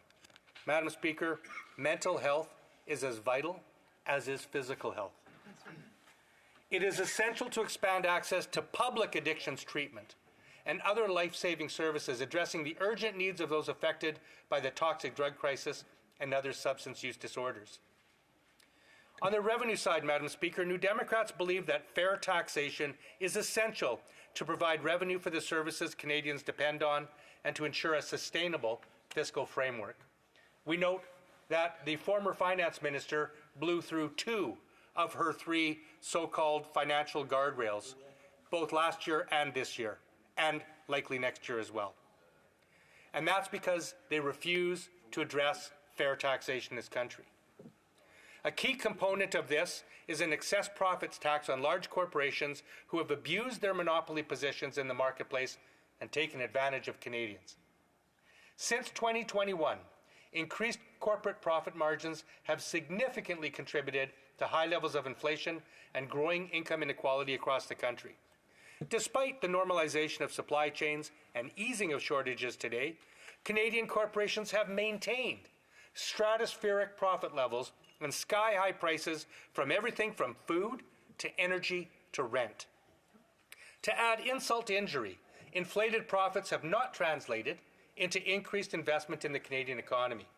Instead, they have largely been used for share repurchases and dividends, without contributing to wage growth or productive investment. Despite large corporate tax cuts and other corporate-friendly policies, Canadian businesses have demonstrably failed to invest in the machinery, equipment, innovation, and training that are so needed to set the basis for increased Canadian productivity. Madam Speaker, New Democrats believe it's time we tied all corporate incentivization programs to clear commitments to investments in the Canadian economy. Now, advancing Indigenous reconciliation is both a moral and economic imperative. According to a recent report from the Assembly of First Nations and Indigenous Services Canada, it will cost $349 billion to close the Indigenous infrastructure gap by 2030. However, the report also found that closing that infrastructure gap could generate $635 billion in economic output over the next 7 years. Increased funding for education, healthcare, housing, infrastructure, and clean water in Indigenous communities, supporting Indigenous land rights and self-governance, and implementing the Truth and Reconciliation Commission's calls to action and the National Inquiry into Missing and Murdered Indigenous Women and Girls calls for justice will help us unlock the potential that exists in Canada's Indigenous communities. Now, recent developments in the United States make it clear that Canada needs a comprehensive green industrial policy and a resilient trade strategy to secure our long-term economic prosperity and sustainability. This shift will not only help Canada meet its climate goals, but also create high-quality jobs and stimulate economic growth. A renewed trade policy would protect Canadian industries from the volatility of international shock and external pressures, making Canada more self-reliant. As the COVID-19 pandemic highlighted, Canada currently lacks the capacity to produce essential items during a time of crisis, such as masks, ventilators, and vaccines. underscoring the need for greater self-sufficiency to critical sectors.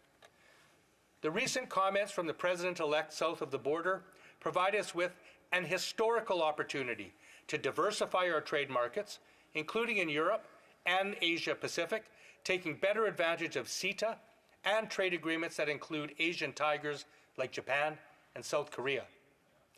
They also should compel us to embark on a serious made-in-Canada policy using government procurement measures and incentives geared to national self-sufficiency in key areas.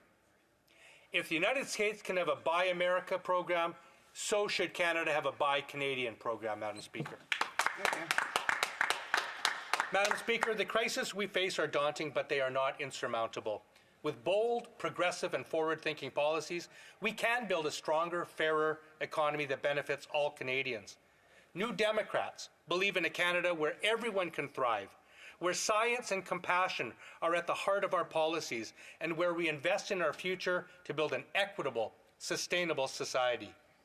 We are ready to lead with a vision that puts people first. Thank you, Madam Speaker. Before I go to questions and comments, I do want to recognize that it's the birthday of one of our colleagues. The honourable member for Humber River Black Creek is, I won't say her age today, but I think, for the amount of time that she has been here, length of time, and her age, I think that it's quite an honour and a privilege to have her as an MP here in the House. Questions and comments. The honourable member for South Shore, South Shore St. Margaret. Thank you, Madam Speaker. I did listen to the member's speech. I do believe we're debating the privilege motion on the Liberal Green Slush Fund. I actually didn't hear Liberal Green Slush Fund or SDTC in the speech. I heard a lot of other things that seemed more like a budget speech. So I'd like to ask the honourable member why his party continues to vote for this government when the Deputy Prime Minister won't even support her own Prime Minister, or the former Deputy Prime Minister, when in this case, we know that the Auditor General found that almost $400 million was funneled to companies of Liberal insiders, yet the member didn't speak to that issue at all, or whether or not he will support the idea that this House passed, that it is paramount that all documents be unredacted and released. Otherwise, the government is in total disregard of the role of Parliament and the 600-year history of our power to request documents. Vancouver Kingsway. Well, thank you to my honourable colleague for that question. He raised the question of what we're voting for. Well, I and my New Democratic colleagues will give a little sample of what we voted for. We voted to bring dental care to 9 million Canadians. You're here. That's right. We voted to bring diabetes medications and devices and contraception devices to 10 million Canadians. We have voted to bring a school nutrition food program to schools in this country. We have voted to permanently remove the GST off life essentials on monthly expenses that Canadians have to pay and can't avoid. We have voted to have 10 paid sick days for every Canadian working in this country. The question I have from my honourable colleague is why did they vote against those things? That's right. Order. The honourable member had an opportunity to ask a question. If he has another one, he needs to stand when required, when the proper time is. Questions and comments. The honourable member for Fleetwood Port Kells. Oh, thank you, Madam Speaker. And to previous comments, by the way, some of us reach an age where we express our age in Celsius. So it works that way. It works for us. To the honourable member, I appreciate the the latitude he took with his comments, and I guess the question I would have for him: we've heard an awful lot from the opposition about the carbon tax and the horrible burden that it's placing on the cost of everything, and yet every reasonable economist in the land says that that's simply not the case. Perhaps he could explain where the NDP is on that specific issue. Honourable member Vancouver Kingsway. Well, thank you, my honourable colleague. If we're speaking of latitude, in my 16 years in this place, I've never seen such latitude given to a government in terms of presenting a fall economic statement, which is basically to table it outside and then run for the hills and not be present in the House to actually present the document. That's showing latitude, I think, to a government. But in terms of the carbon tax, look, the New Democrats have for many decades been very concerned about the climate crisis. We were warning about this decades ago. We have always called for an effective price on pollution, and we've always supported effective policies, whether that's a carbon tax or whether that's a cap and trade system or whether that's regulation of industries or, frankly, incentivizing the production of renewable energy in this country. I think that our record in terms of dealing seriously and responsibly with the climate crisis is second to none. What my disappointment is that after 9 years with this government, I have not seen meaningful progress in reducing Canada's carbon emissions. And I think the question that he has to answer is, why is that? Why has his government failed so terribly in meeting our international commitments, whether that's Kyoto or Paris? Because we have a whole generation of Canadians. Questions and comments? L'honorable député de... Honourable Member for Shefford. Thank you, Madam Speaker. I'm a little bit perturbed what I'm hearing in this House today. The NDP had the opportunity to help people who really needed it by continuing to support us with our bill to increase OIS.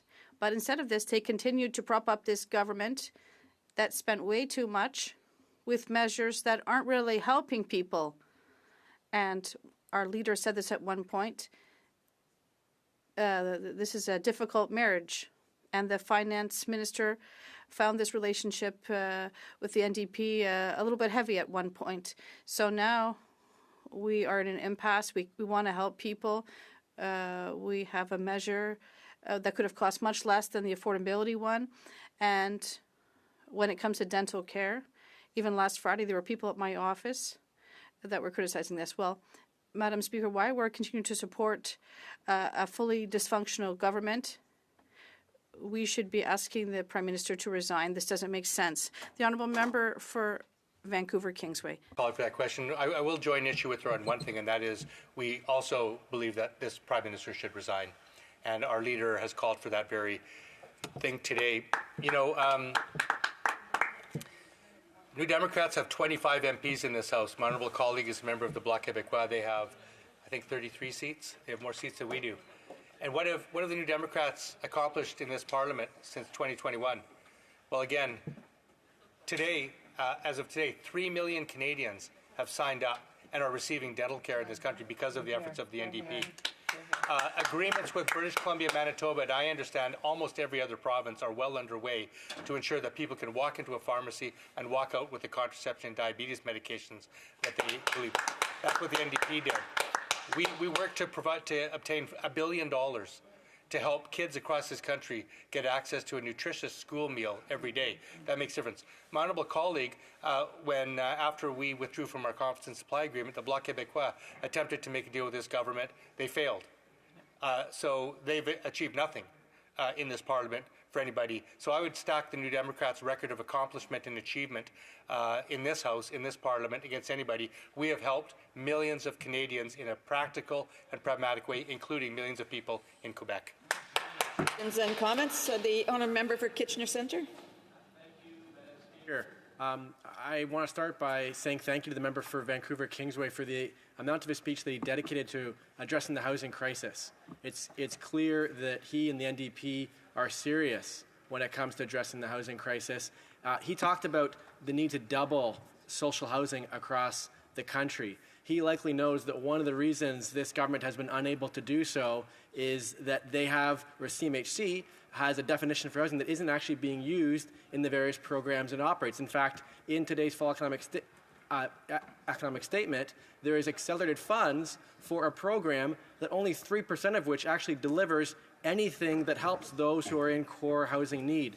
Can I understand better, through you, I'd appreciate understanding from him his extent to which he is similarly concerned with CMHC not using the right definition for housing and how addressing that could help address the need to get more affordable housing built. The Honourable Vancouver Kingsway. Thank you for that question. You know, the housing crisis that we experienced in 2024 did not develop yesterday. It didn't develop in the last 5 years. This has developed over decades of successive Conservative and Liberal governments, beginning in the early 90s, when the Liberals and Conservatives cut CMHC's investment in social housing in this country. That was the start of the long slide, and that's why Canada today is so far below the OECD's averages of the percentage of our housing that is social housing. Now, we can blame CMHC, but to me, the buck stops with the government.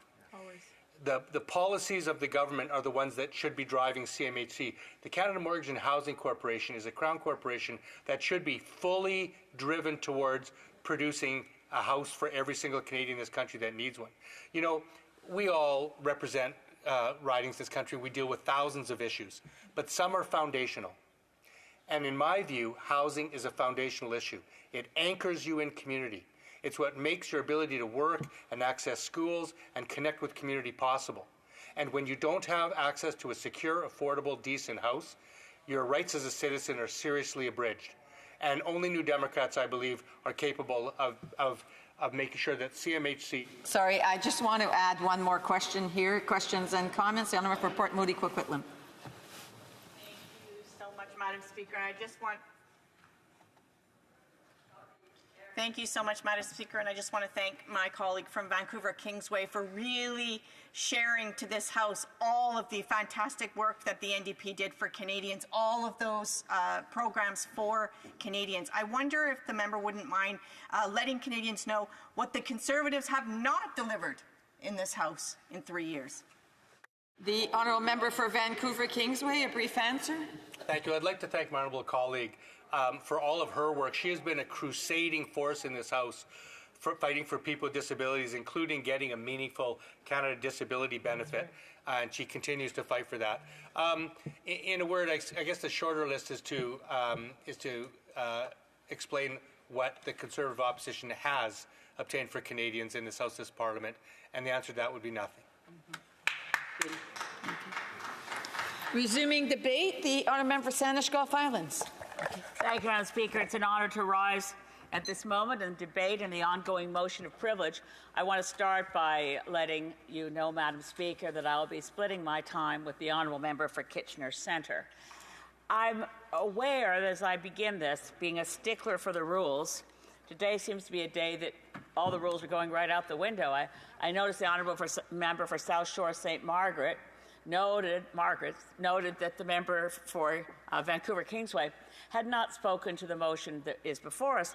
I think that's consistent with the 20 minutes that the Leader of the Official Opposition took to give his speech, which also made no reference to Sustainable Development Technology Canada, nor the motion of privilege, nor the return of documents, because through a series of, I have to say, ill-considered, not necessarily ill-intentioned, but certainly disrespectful decisions that were occasioned by the unanticipated and I'm sure shocking events of the day in terms of how they affected the Liberal caucus. The planned tabling of the fall economic statement, the planned opportunity to hear the Minister of Finance, then Deputy Prime Minister, explain what was in that document, explain to us how the guardrails of deficits above $40 billion had been breached, explain to us what was in there and what wasn't in there, and then to allow each party in this place, including the Green Party, to have a right of response, to take questions and so on. All of that went out the window. So as it turns out, and I am a stickler for the rules, so Madam Speaker, I'm about to say in the next 8 minutes I have before turning the floor over to my honourable colleague, that nothing I'm going to say is relevant to the matter that's before the House for orders of the day. And I apologize. But this is my one opportunity to say some things that I think need saying. I want to say on the floor of this place, as we normally would in a circumstance where someone who has served on the front benches of this place as a cabinet minister since 2015, who has now left that cabinet suddenly, unexpectedly. I don't agree with much of what that member for University Rosedale put forward over the years, but I respect her enormously.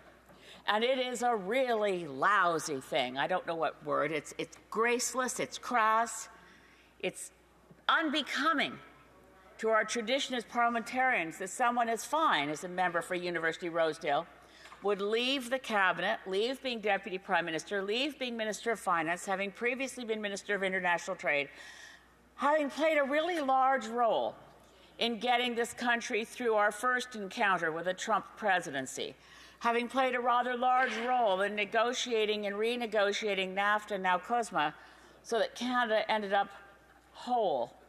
And in fact, I think better, because we got rid of the energy clause and the what was then Chapter 11 investor state provisions of what was NAFTA, now CUSMA. That same member of Parliament for University Rosedale, in terms of good or bad luck for a government to have an expert, the member for University Rosedale was, as far as I know, the first Canadian banned from Russia by Vladimir Putin, because before entering politics, she had a job. She was a journalist, and she was based in Moscow, and she did not write flattering puff pieces about Mr. Putin. She told the truth, and as a result, I think she risked her life, and she certainly did not earn any bonus points. Mr. Putin decided to name her specifically as someone not welcome in Russia. Now, I have had that honor since that time, since Russia invaded Ukraine, and since Greens have stood up with the rest of this Parliament in defending Ukraine and in urging that we do everything we can to stop the brutality of the Russian invasion. I eventually got listed as one of those not welcome in Russia. But I'm a Johnny-come-lately to the honor. The member for University Rosedale has it hands down on the bravery of living in Moscow and doing that work as a journalist. And the member for University Rosedale played a large role in navigating us through COVID. So as much as Canada emerged from the COVID pandemic a different country, fractured, and I think we suffer from I'd love a group of psychiatrists, psychologists, and experts to figure it out. We're more divided than we used to be. And yet we got through COVID with half the death rate of our neighbors south of the border, and we got through it using benefits that actually, for the first time in the history of this country, that actually reduced childhood poverty.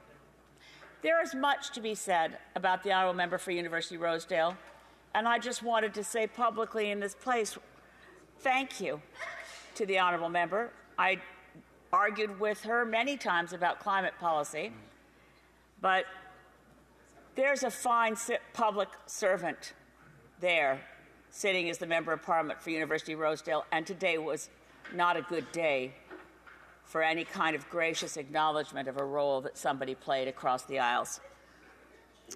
Pour moi, je veux dire un grand merci à... I would like to thank the member for University Rosedale.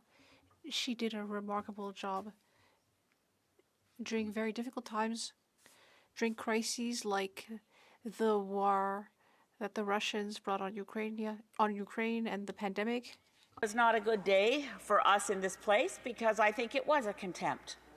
That without any by your leave, the fall economic statement was dropped, and I have a lot of respect for the government House Leader.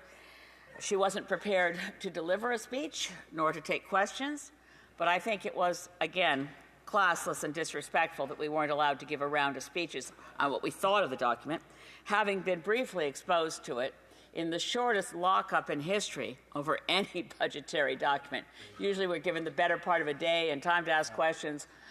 We got the document at about 1:30, 1:45. I had to run back here for a question period. I'm not looking for sympathy about how fast we had to work and how hard we had to read, because there was so little there. But that doesn't matter and I won't pick it. The exemption on props, Madam Speaker, is if you're speaking to the document itself. So this document itself takes... She's not to point to a document that she's holding. She can reference it, but she can't be pointing at it. The honourable member, the honourable the honourable member for Sandwich Gulf Islands. Madam Speaker, you learn something new every day. I understood that it was an exemption on the rule on props if you're actually speaking to that document and hold it in your hand for reference. I thought that was acceptable, but perhaps we better check the rules. Madam Speaker, the document has very little in it despite its bulk. There is very little, almost nothing new, a pittance on housing, less than a pittance on climate, There's recognition for the first time, which is good, that we should have some transparency rules around climate finance. There's a suggestion that the government's going to work with the insurance industry. Oh, there's an idea to try to get flood insurance for Canadians in floodplains and to keep them out of quote-unquote harm's way. That's not going to be a solution to the galloping climate crisis and the number of Canadians whose life and limb are at risk from the variety of climate crises which are upon us, whether extreme flooding events, atmospheric rivers, heat domes, such as the one that killed 619 British Columbians in 4 days in the summer of 2021, nor extreme events like Hurricane Fiona or the derechos that devastated parts of Ottawa, storms that we didn't even know had names, increased tornadoes, increased floods, droughts, extreme weather events of all kinds. Yet, very little is said for Canadians to make us feel safer in our homes or to make us think the government understands what that crisis really looks like when you live through it. And we live through more all the time. Wildfire events. Extremely bad for your health. Extremely hard to have to breathe the smoke from fires that come at all times of year. Madam Speaker, in the minute or so that I have left, let me say that while this fall economic statement in its substance was extremely disappointing, in the way in which it was dropped on us, in the lack of accountability for fiscal promises made and broken, this is a low ebb for the Government of Canada. I wish the best to the new Minister of Finance. I hope someone will take responsibility. Accountability is sorely lacking in all corners of our institutions across Canada, into provinces. We need to take responsibility for our actions, be accountable, and say when we've made a mistake, and be honest with Canadians about how we plan to do better, what we plan to do. It's not enough to have rhyming slogans. You need policies and programs, and you need to be serious about the work at hand. Because Canadians are serious, honest, hardworking people, and they need to know that their members of Parliament are working for them, not just to prop up one color-coded team against another. Thank you, Madam Speaker. Questions and comments? The Honourable Parliamentary Secretary of the Government House Leader. Yes, thank you, Madam Speaker. You know, all morning, since 10 o'clock this morning, I've been hearing a great deal of discussion about the fall economic statement. And as the member herself admits, you know, even with the privilege that's before us, virtually all speeches, whether it's pre-2 o'clock or post the tabling of the document, have been on the budget and that's, or the fall economic statement. That's not necessarily my question, however. Madam Speaker, one of the slogans that the Conservatives have is saying we are going to fix the budget. Fix the budget for many Canadians, including myself, means the government, a Conservative government, would in fact look at cutting things such as the National Disability Program that we put into place, the National Child Care Program that we put into place, the National Pharmacare Program that we put into place, the National Dental Care Program that we put into place, the National School Food Program. And so whenever they use the slogan, fix the budget, does the member have any concerns in regards to what is actually meant when they say that? Honourable Member for Saanich Gulf Islands. Well, we actually don't know what is meant by that, because to me, fixing the budget is to get a balanced budget. We know it will take some time, but the Greens have been advocating that if you want to balance your spending with your revenues, you should go for where the money is, which is the billionaire class, big banks, big oil, big grocery chains that have been reaping in excess profits over the last number of years. Now, it is true, when I asked this question in question period last week, Minister for Finance at the time, former Minister for Finance, said that this government introduced an excess profit tax on banks and insurance companies, but it's a very small one, and it did not apply to oil and gas, it did not apply to grocery chains, and it did not apply to a wealth tax, because we have seen a massive increase in the number of billionaires in this country. They're very nice people, I'm sure, but I'd like to see them taxed enough, not to be cruel, but to reduce them to mere millionaires. Questions and comments? Questions et commentaires? Questions and comments? The honourable member for St. John Rossi. Thank you, Madam Speaker, and thank you to my friend, Leader of the Green Party, for her speech. One thing I get a lot in the riding from constituents and people that are following this is about security clearance. And I know the Leader of the Green Party did get her security clearance, and duly so. The Leader of the NDP got his security clearance. The Leader of the Bloc got his security clearance, and of course the Prime Minister has his security clearance. There's one leader who doesn't have a security clearance, and that is the Leader of the Opposition. And a lot of my constituents are simply asking why. Why not just get it, put out that fire, and move on? But he continues to avoid getting it. So my question to the Leader of the Green Party is, why? The honourable member for Sandwich Gulf Islands. To my friend from St. John Ross, it's one small factoid correction. It's true the Prime Minister of this country has his security clearance, but he gets it by right when he became Prime Minister. Never actually had to go through the process that I've gone through, the leader of the New Democratic Party, le chef du Bloc québécois. Et c'est une bonne question. And that's an excellent question. It's such an important question.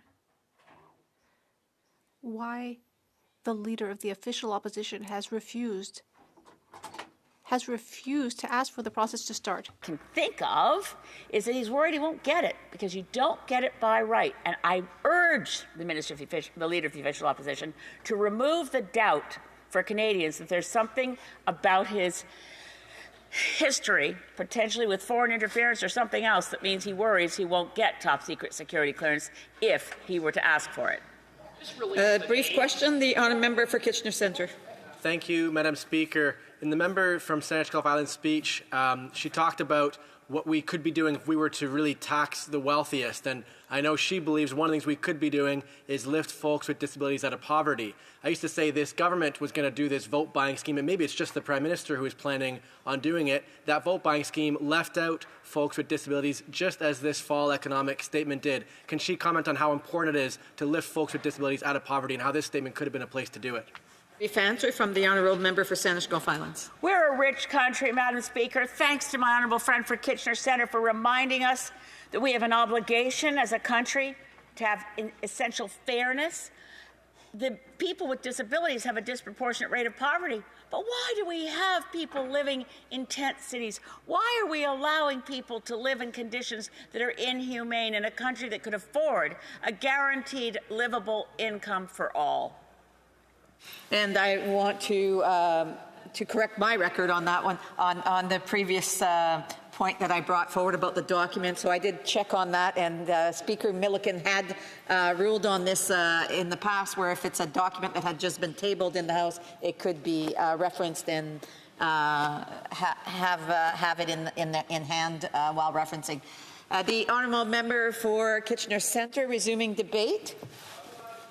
Thank you, Madam Speaker, and merci à mes collègues. I'll start by saying I want to recognize, as my friend from Sandwich Gulf Island did, on the point of relevance, that I'll be focusing my speech on the fall economic statement as opposed to what we really should be doing, which is focusing on this amendment if we were to follow exactly the orders of the day. I recognize it's been about 3 months of talking about this particular motion. In fact, as you know, I've shared a few times how we've had a number of speakers on this. The number of Conservative speakers alone are 223 or so. And so I have spoken quite a bit to this motion already to make clear Greens supported back in June the support of the precedent to this motion. That continues to be the case. My second apology is things have been so last minute and kind of disjointed today. I would usually even send notes for a speech like this to translators. Apologies to them. I haven't actually done that tonight either. But I do think it's important to take every opportunity I can to speak out for the concerns and the priorities of folks in my community, and this is an important moment to do so. Because, of course, like many in this place and across the country, I'm troubled by the events of today, but more so I'm troubled by the statement that we were provided with just this afternoon, the fall economic statement. Because the reality is that folks in my community are in a time of crisis. We look at it's 40% of those living in poverty are folks with disabilities. That should not be the case in a country as wealthy as ours. In my community, I've spoken quite a bit about the number of people who are living unsheltered at a time when rents have doubled in my community in recent years. The number of people living unsheltered tripled from 2018 to 2021, from just over 300 to over 1,000. And with the most recent point of count study, nearly tripled again to over 2,300. Meanwhile, we continue to be the only country in the G7 whose emissions have risen since 1990. We are in a closing window of opportunity to act on the climate crisis. It's because of these significant crises that are facing folks in my community and those across the country that Greens proposed a number of constructive solutions that could have been in the fall economic statement. I'll go over a few of those now with the time I have here. We could first of all start with fixing the Canada Disability Benefit and following through on the promise this government made to folks with disabilities to lift hundreds of thousands of people with disabilities out of poverty. This was another moment missed for this government to follow through on doing so. Also, of course, this is a moment where they could have addressed the housing crisis that we are in. Greens have been calling for this government to get towards a plan to double social housing across the country. If they did so, we'd go from the bottom to just the middle of the pack in the G7. One of the ways we've proposed they do so is in a new motion I've put forward to require CMHC to have two income-based definitions of affordable housing to ensure when they talk about funds like the Affordable Housing Fund, that money is actually going to build affordable housing, housing that would support people who are in core housing need, relying on the research by housing experts like Dr. Carolyn Weitzman and others across the country. We've been calling on them to address the loopholes for large corporate landlords who are buying up housing in my community, raising rents, and profiteering off of our homes. With those funds, we could then turn and address a gap in HST that was exempted for for-profit developers of rental housing to ensure that nonprofit builders of affordable home ownership, like Habitat for Humanity, they could have been HST exempt, and we can pay for it, as I mentioned, by taxing real estate investment trusts like other corporations, for example. These are the kinds of housing solutions we'd put forward to be in the fall economic statement. We'd also had been calling for this government to get serious about funds to support harm reduction and other programs to support people who are using drugs who are dying from poisoned drugs. In my community, I haven't looked at the numbers today, it was at least 72 people when I last checked had died in Waterloo Region from poison drugs. And there is a federal funding mechanism called the Substance Use and Addictions Program. Greens had been calling for that program to be better funded so that communities like Waterloo Region would get their fair share of funding. To date, we've received $0 in Waterloo Region from this really critical program to support organizations like Sanguine and Community Health Caring to provide supports that keep people alive, because while treatment is important, a person who's dead can't get to treatment. We need to provide a suite of supports that include mental health and housing and treatment and harm reduction along with safe supply. That's part of what Greens had been calling for. Of course, Greens had also been talking about revenue tools to fund solutions. One of those revenue tools is a windfall profit tax. Because while there's a lot of talk in this place about the carbon tax going up 2 cents a litre in 2022 and in years since, in 2022, the profits of the oil and gas industry went from some 26 cents a litre to around 44 or so, an increase of 18 cents a litre, all of which went to their profits, ended up around, I think 66 billion or so for the top 5 oil and gas companies operating in Canada. It's clear those companies are gouging Canadians while their emissions go up. They are responsible for the largest share of emissions while we're in a climate crisis. this government has put in place a windfall profit tax. They called it the Canada Recovery Dividend. They applied it on banks and life insurance companies in the midst of the pandemic. As Greens, all we've been saying is now do oil and gas. I put forward a motion to propose doing so. The PBO has costed it.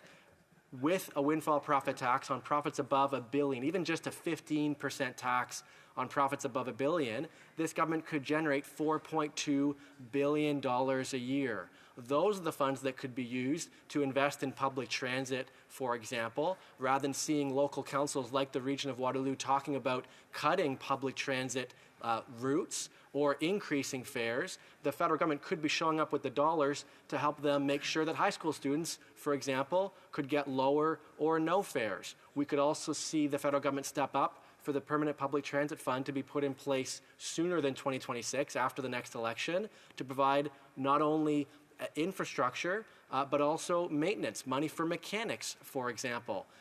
This is what we'd called for, that windfall profit tax could be used for, along with retrofit funding to help Canadians who want to look at installing retrofits in their homes that would reduce their emissions and save them money. That program had expired February of this year. We'd put forward for them to renew that program in a significant way, to look at $50,000 for Canadians who want to look at retrofitting their homes. We'd been calling for this government to invest in closing the infrastructure gap. At Six Nations of the Grand River, for example, it continues to be the case that 70% of those living on reserve don't have access to clean drinking water, and their infrastructure gap is around $1.6 billion. This was an opportunity to close that infrastructure gap.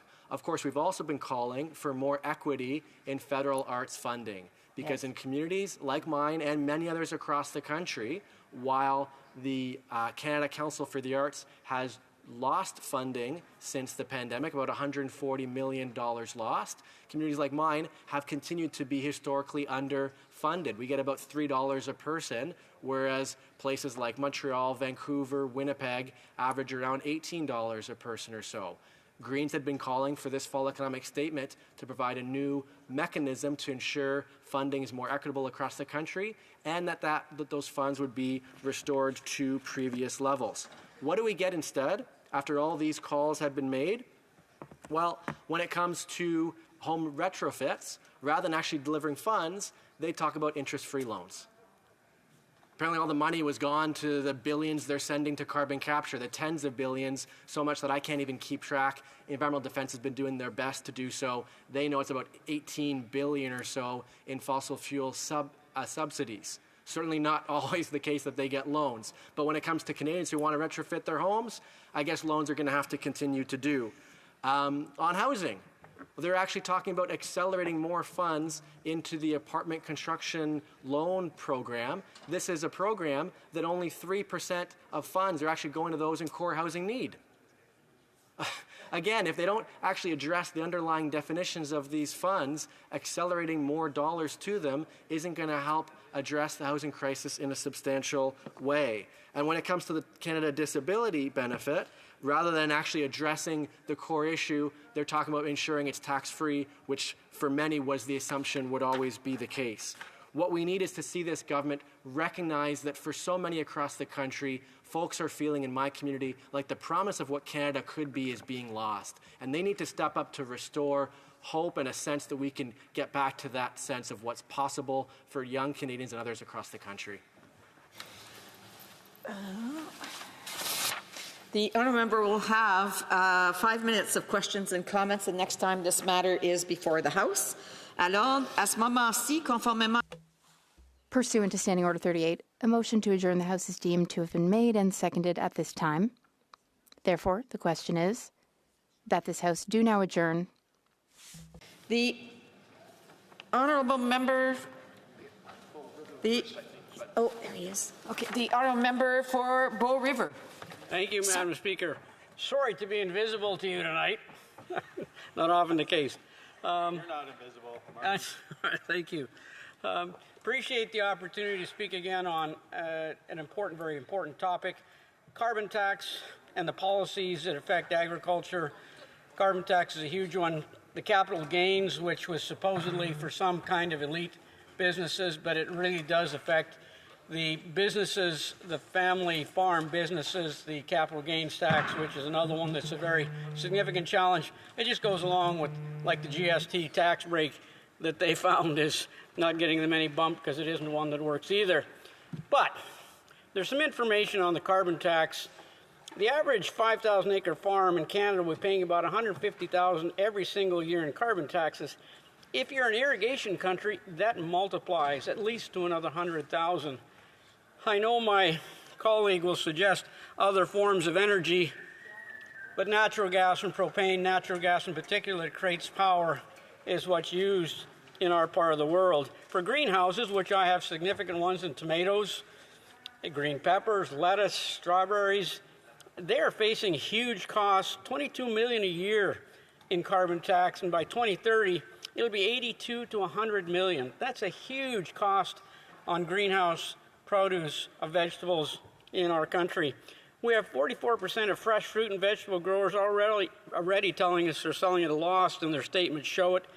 77% of them cannot cover their production costs, and we have 77% of produce growers in Canada close to going under. Alberta farmers paid $17 million in carbon tax last year just on natural gas and propane to dry their grain and to heat and cool their barns. Well, Bill C-234, which would have eliminated the carbon tax on natural gas and propane, saving farmers that billion a year, well, the senators have gutted that bill. But we have ways that we can work with this. And some people don't get what we have as institutions. The University of Alberta, and this is from the president of the University of Alberta, we understand energy, we understand innovation, and after more than a century of energy breakthroughs, we've learned the key to success. When you bring together the right people, you push the boundaries of innovation. The Alberta-based project brings together... Sorry, the honourable member's phone, I think, is vibrating, and yeah, there you go. The honourable member for Bow River, yeah. Thank you. They understand that Alberta-based project brings together academia, industry, government to advance solutions that will reduce carbon dioxide emissions and diversify the economy. So we have ways that we can work with the energy sector, work with emissions. We have great academic institutions like the University of Alberta who can bring people together to work on this. But there's some other costs that are really interesting. At the Ag Committee recently, CN Rail was there, and they were asked about carbon tax. And in Saskatchewan, CN said the carbon tax bill was $36 million just for transporting the produce out of Saskatchewan. Now, if you multiply that by Alberta and Manitoba, and the question was asked, well, then you pay the carbon tax. And CN said, well, of course not. We just download that to the farmers. Absolutely. That's the problem, that the carbon tax will be downloaded. These are not rebate operations. There's no rebate for these large farm operations. They're the ones that do a great job of producing great food security, but food produced in Canada, and they are being taxed severely, and it's a challenge with the carbon tax, and they need to be stopped. Thank you, Madam Speaker. The Honourable Parliamentary Secretary to the Minister of Environment and Climate Change and to the Minister of Sports and Physical Activity. Thank you very much, Madam Chair. It's nice to be here in a German debate with my colleague from Bow River. But unfortunately, once again tonight, my colleague over there is spreading misinformation about carbon pricing to discredit the system, and that's misleading Canadians. Just very recently, the Agriculture Producers Association of Saskatchewan estimated that a large 5,000-acre farm spends around $10,000 a year on carbon pricing. And that member just said it's $150,000, Madam Chair.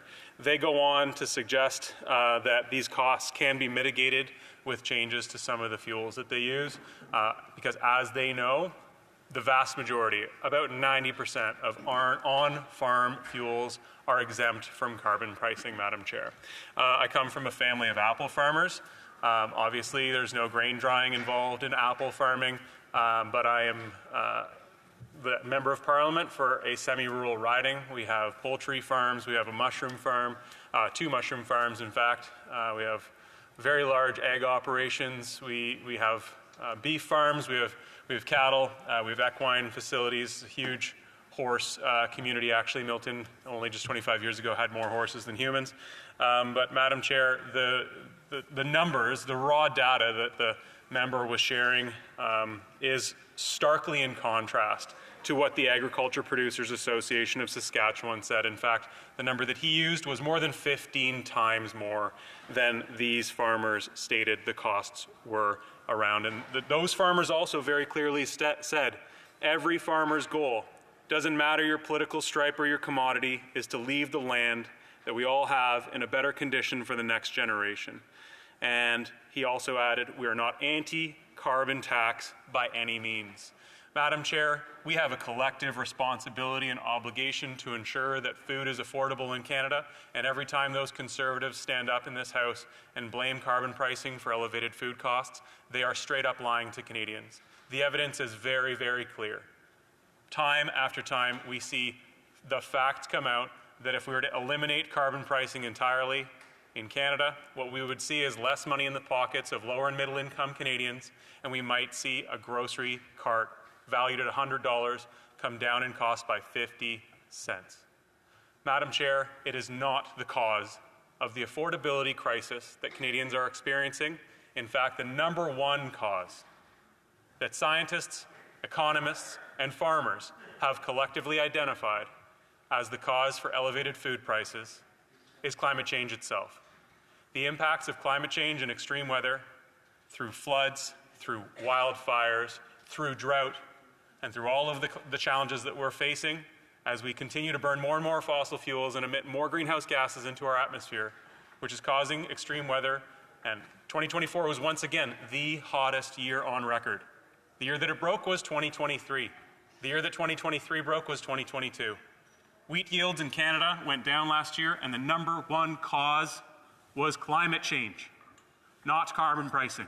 That member makes it very clear he wears his I Love Canadian Oil and Gas tie in this House on a frequent basis. Madam Chair, we ought to be proud of our energy sector. We ought to support our energy sector and the workers within it.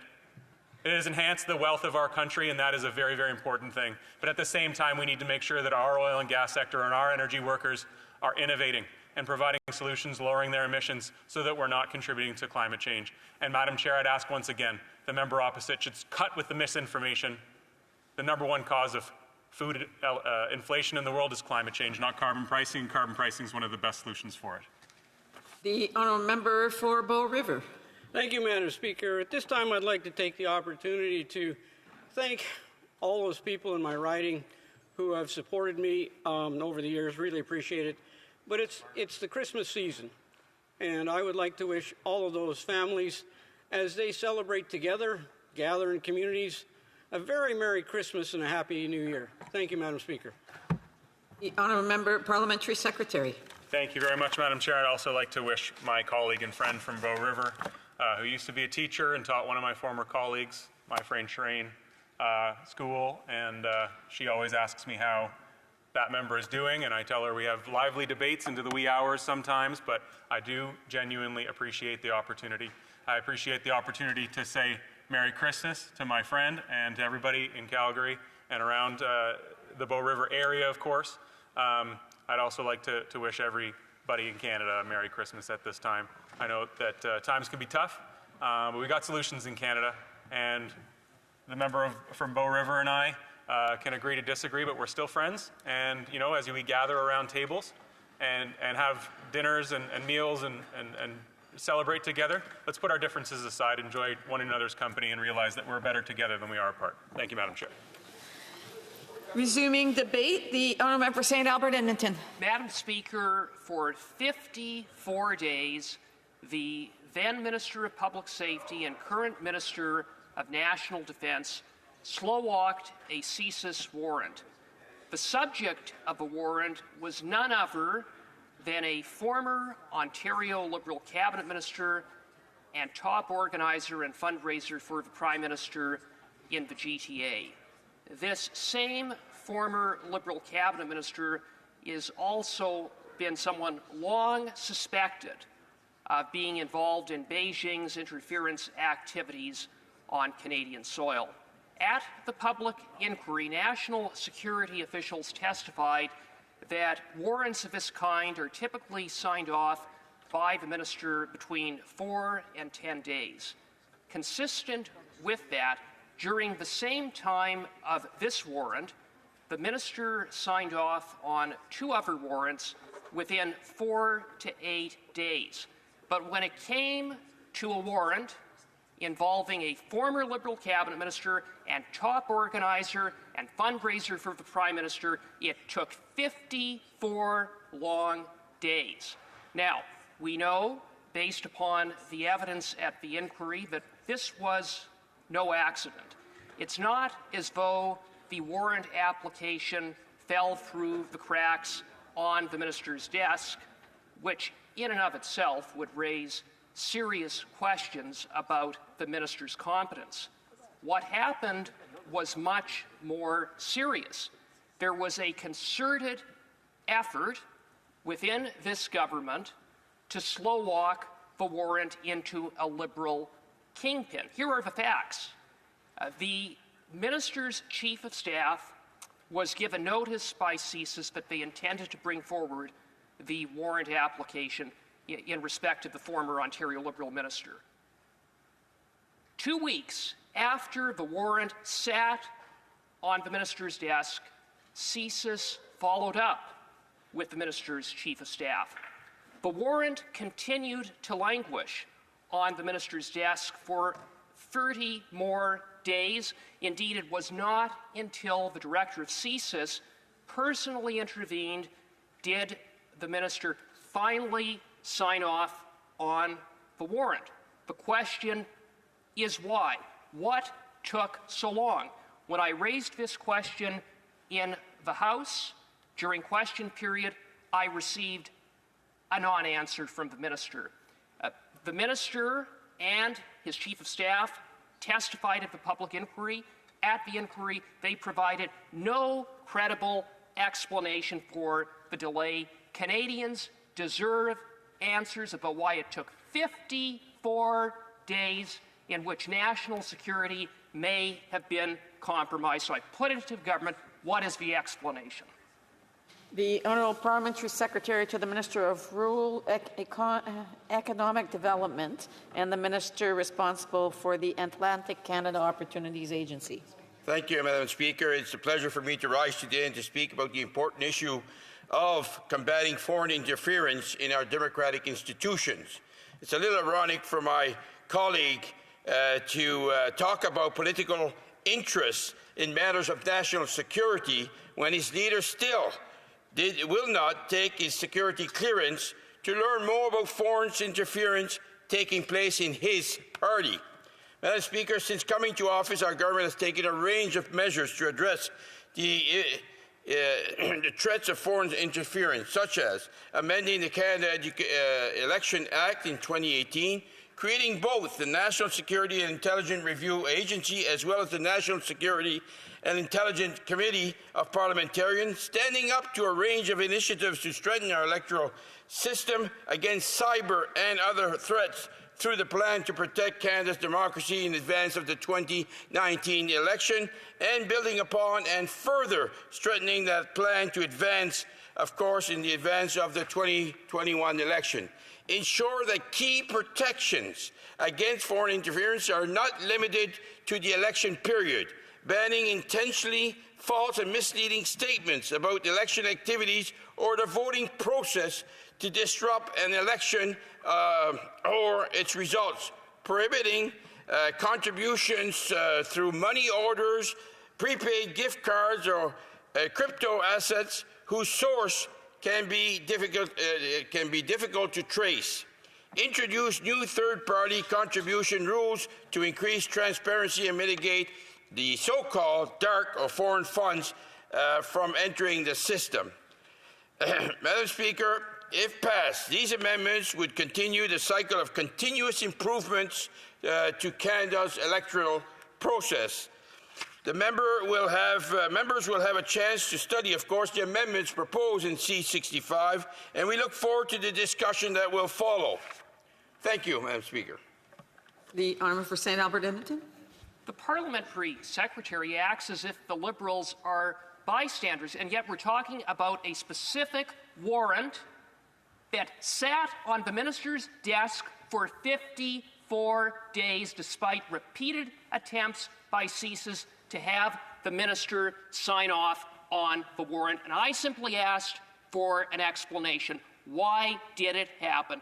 Isn't the reason it happened was because it was about protecting a Liberal kingpin? It was about protecting someone who the Prime Minister saw as benefiting himself, as being a Liberal organizer and fundraiser for the Prime Minister? Isn't it the case that once again this government put the partisan interests of the Liberal Party and the Prime Minister ahead of national security? Honourable Parliamentary Secretary. Madam Speaker, the government is committed to protecting and strengthening Canada's democracy. We look forward to the ongoing work of the public inquiry into foreign interference and the federal election process and democratic institution, including the Commissioner's final report in December 2024. The government will review the report in due course, of course. In the meantime, Madam Speaker, the government continues to take steps to counter foreign interference. This includes proposed amendments to the Election Act recently introduced through Bill C-65. Madam Speaker, I look forward to the ongoing engagement with the member of this House as we consider potential changes to further protect and strengthen our Canadian democracy. And I want to take the opportunity, of course, to wish my colleague and everybody in the House happy holidays, and we'll see you, of course, in the New Year. The motion to adjourn the House is now deemed to have been adopted. Accordingly, this House stands adjourned until tomorrow at 10 a.m. pursuant to Standing Order 24-1.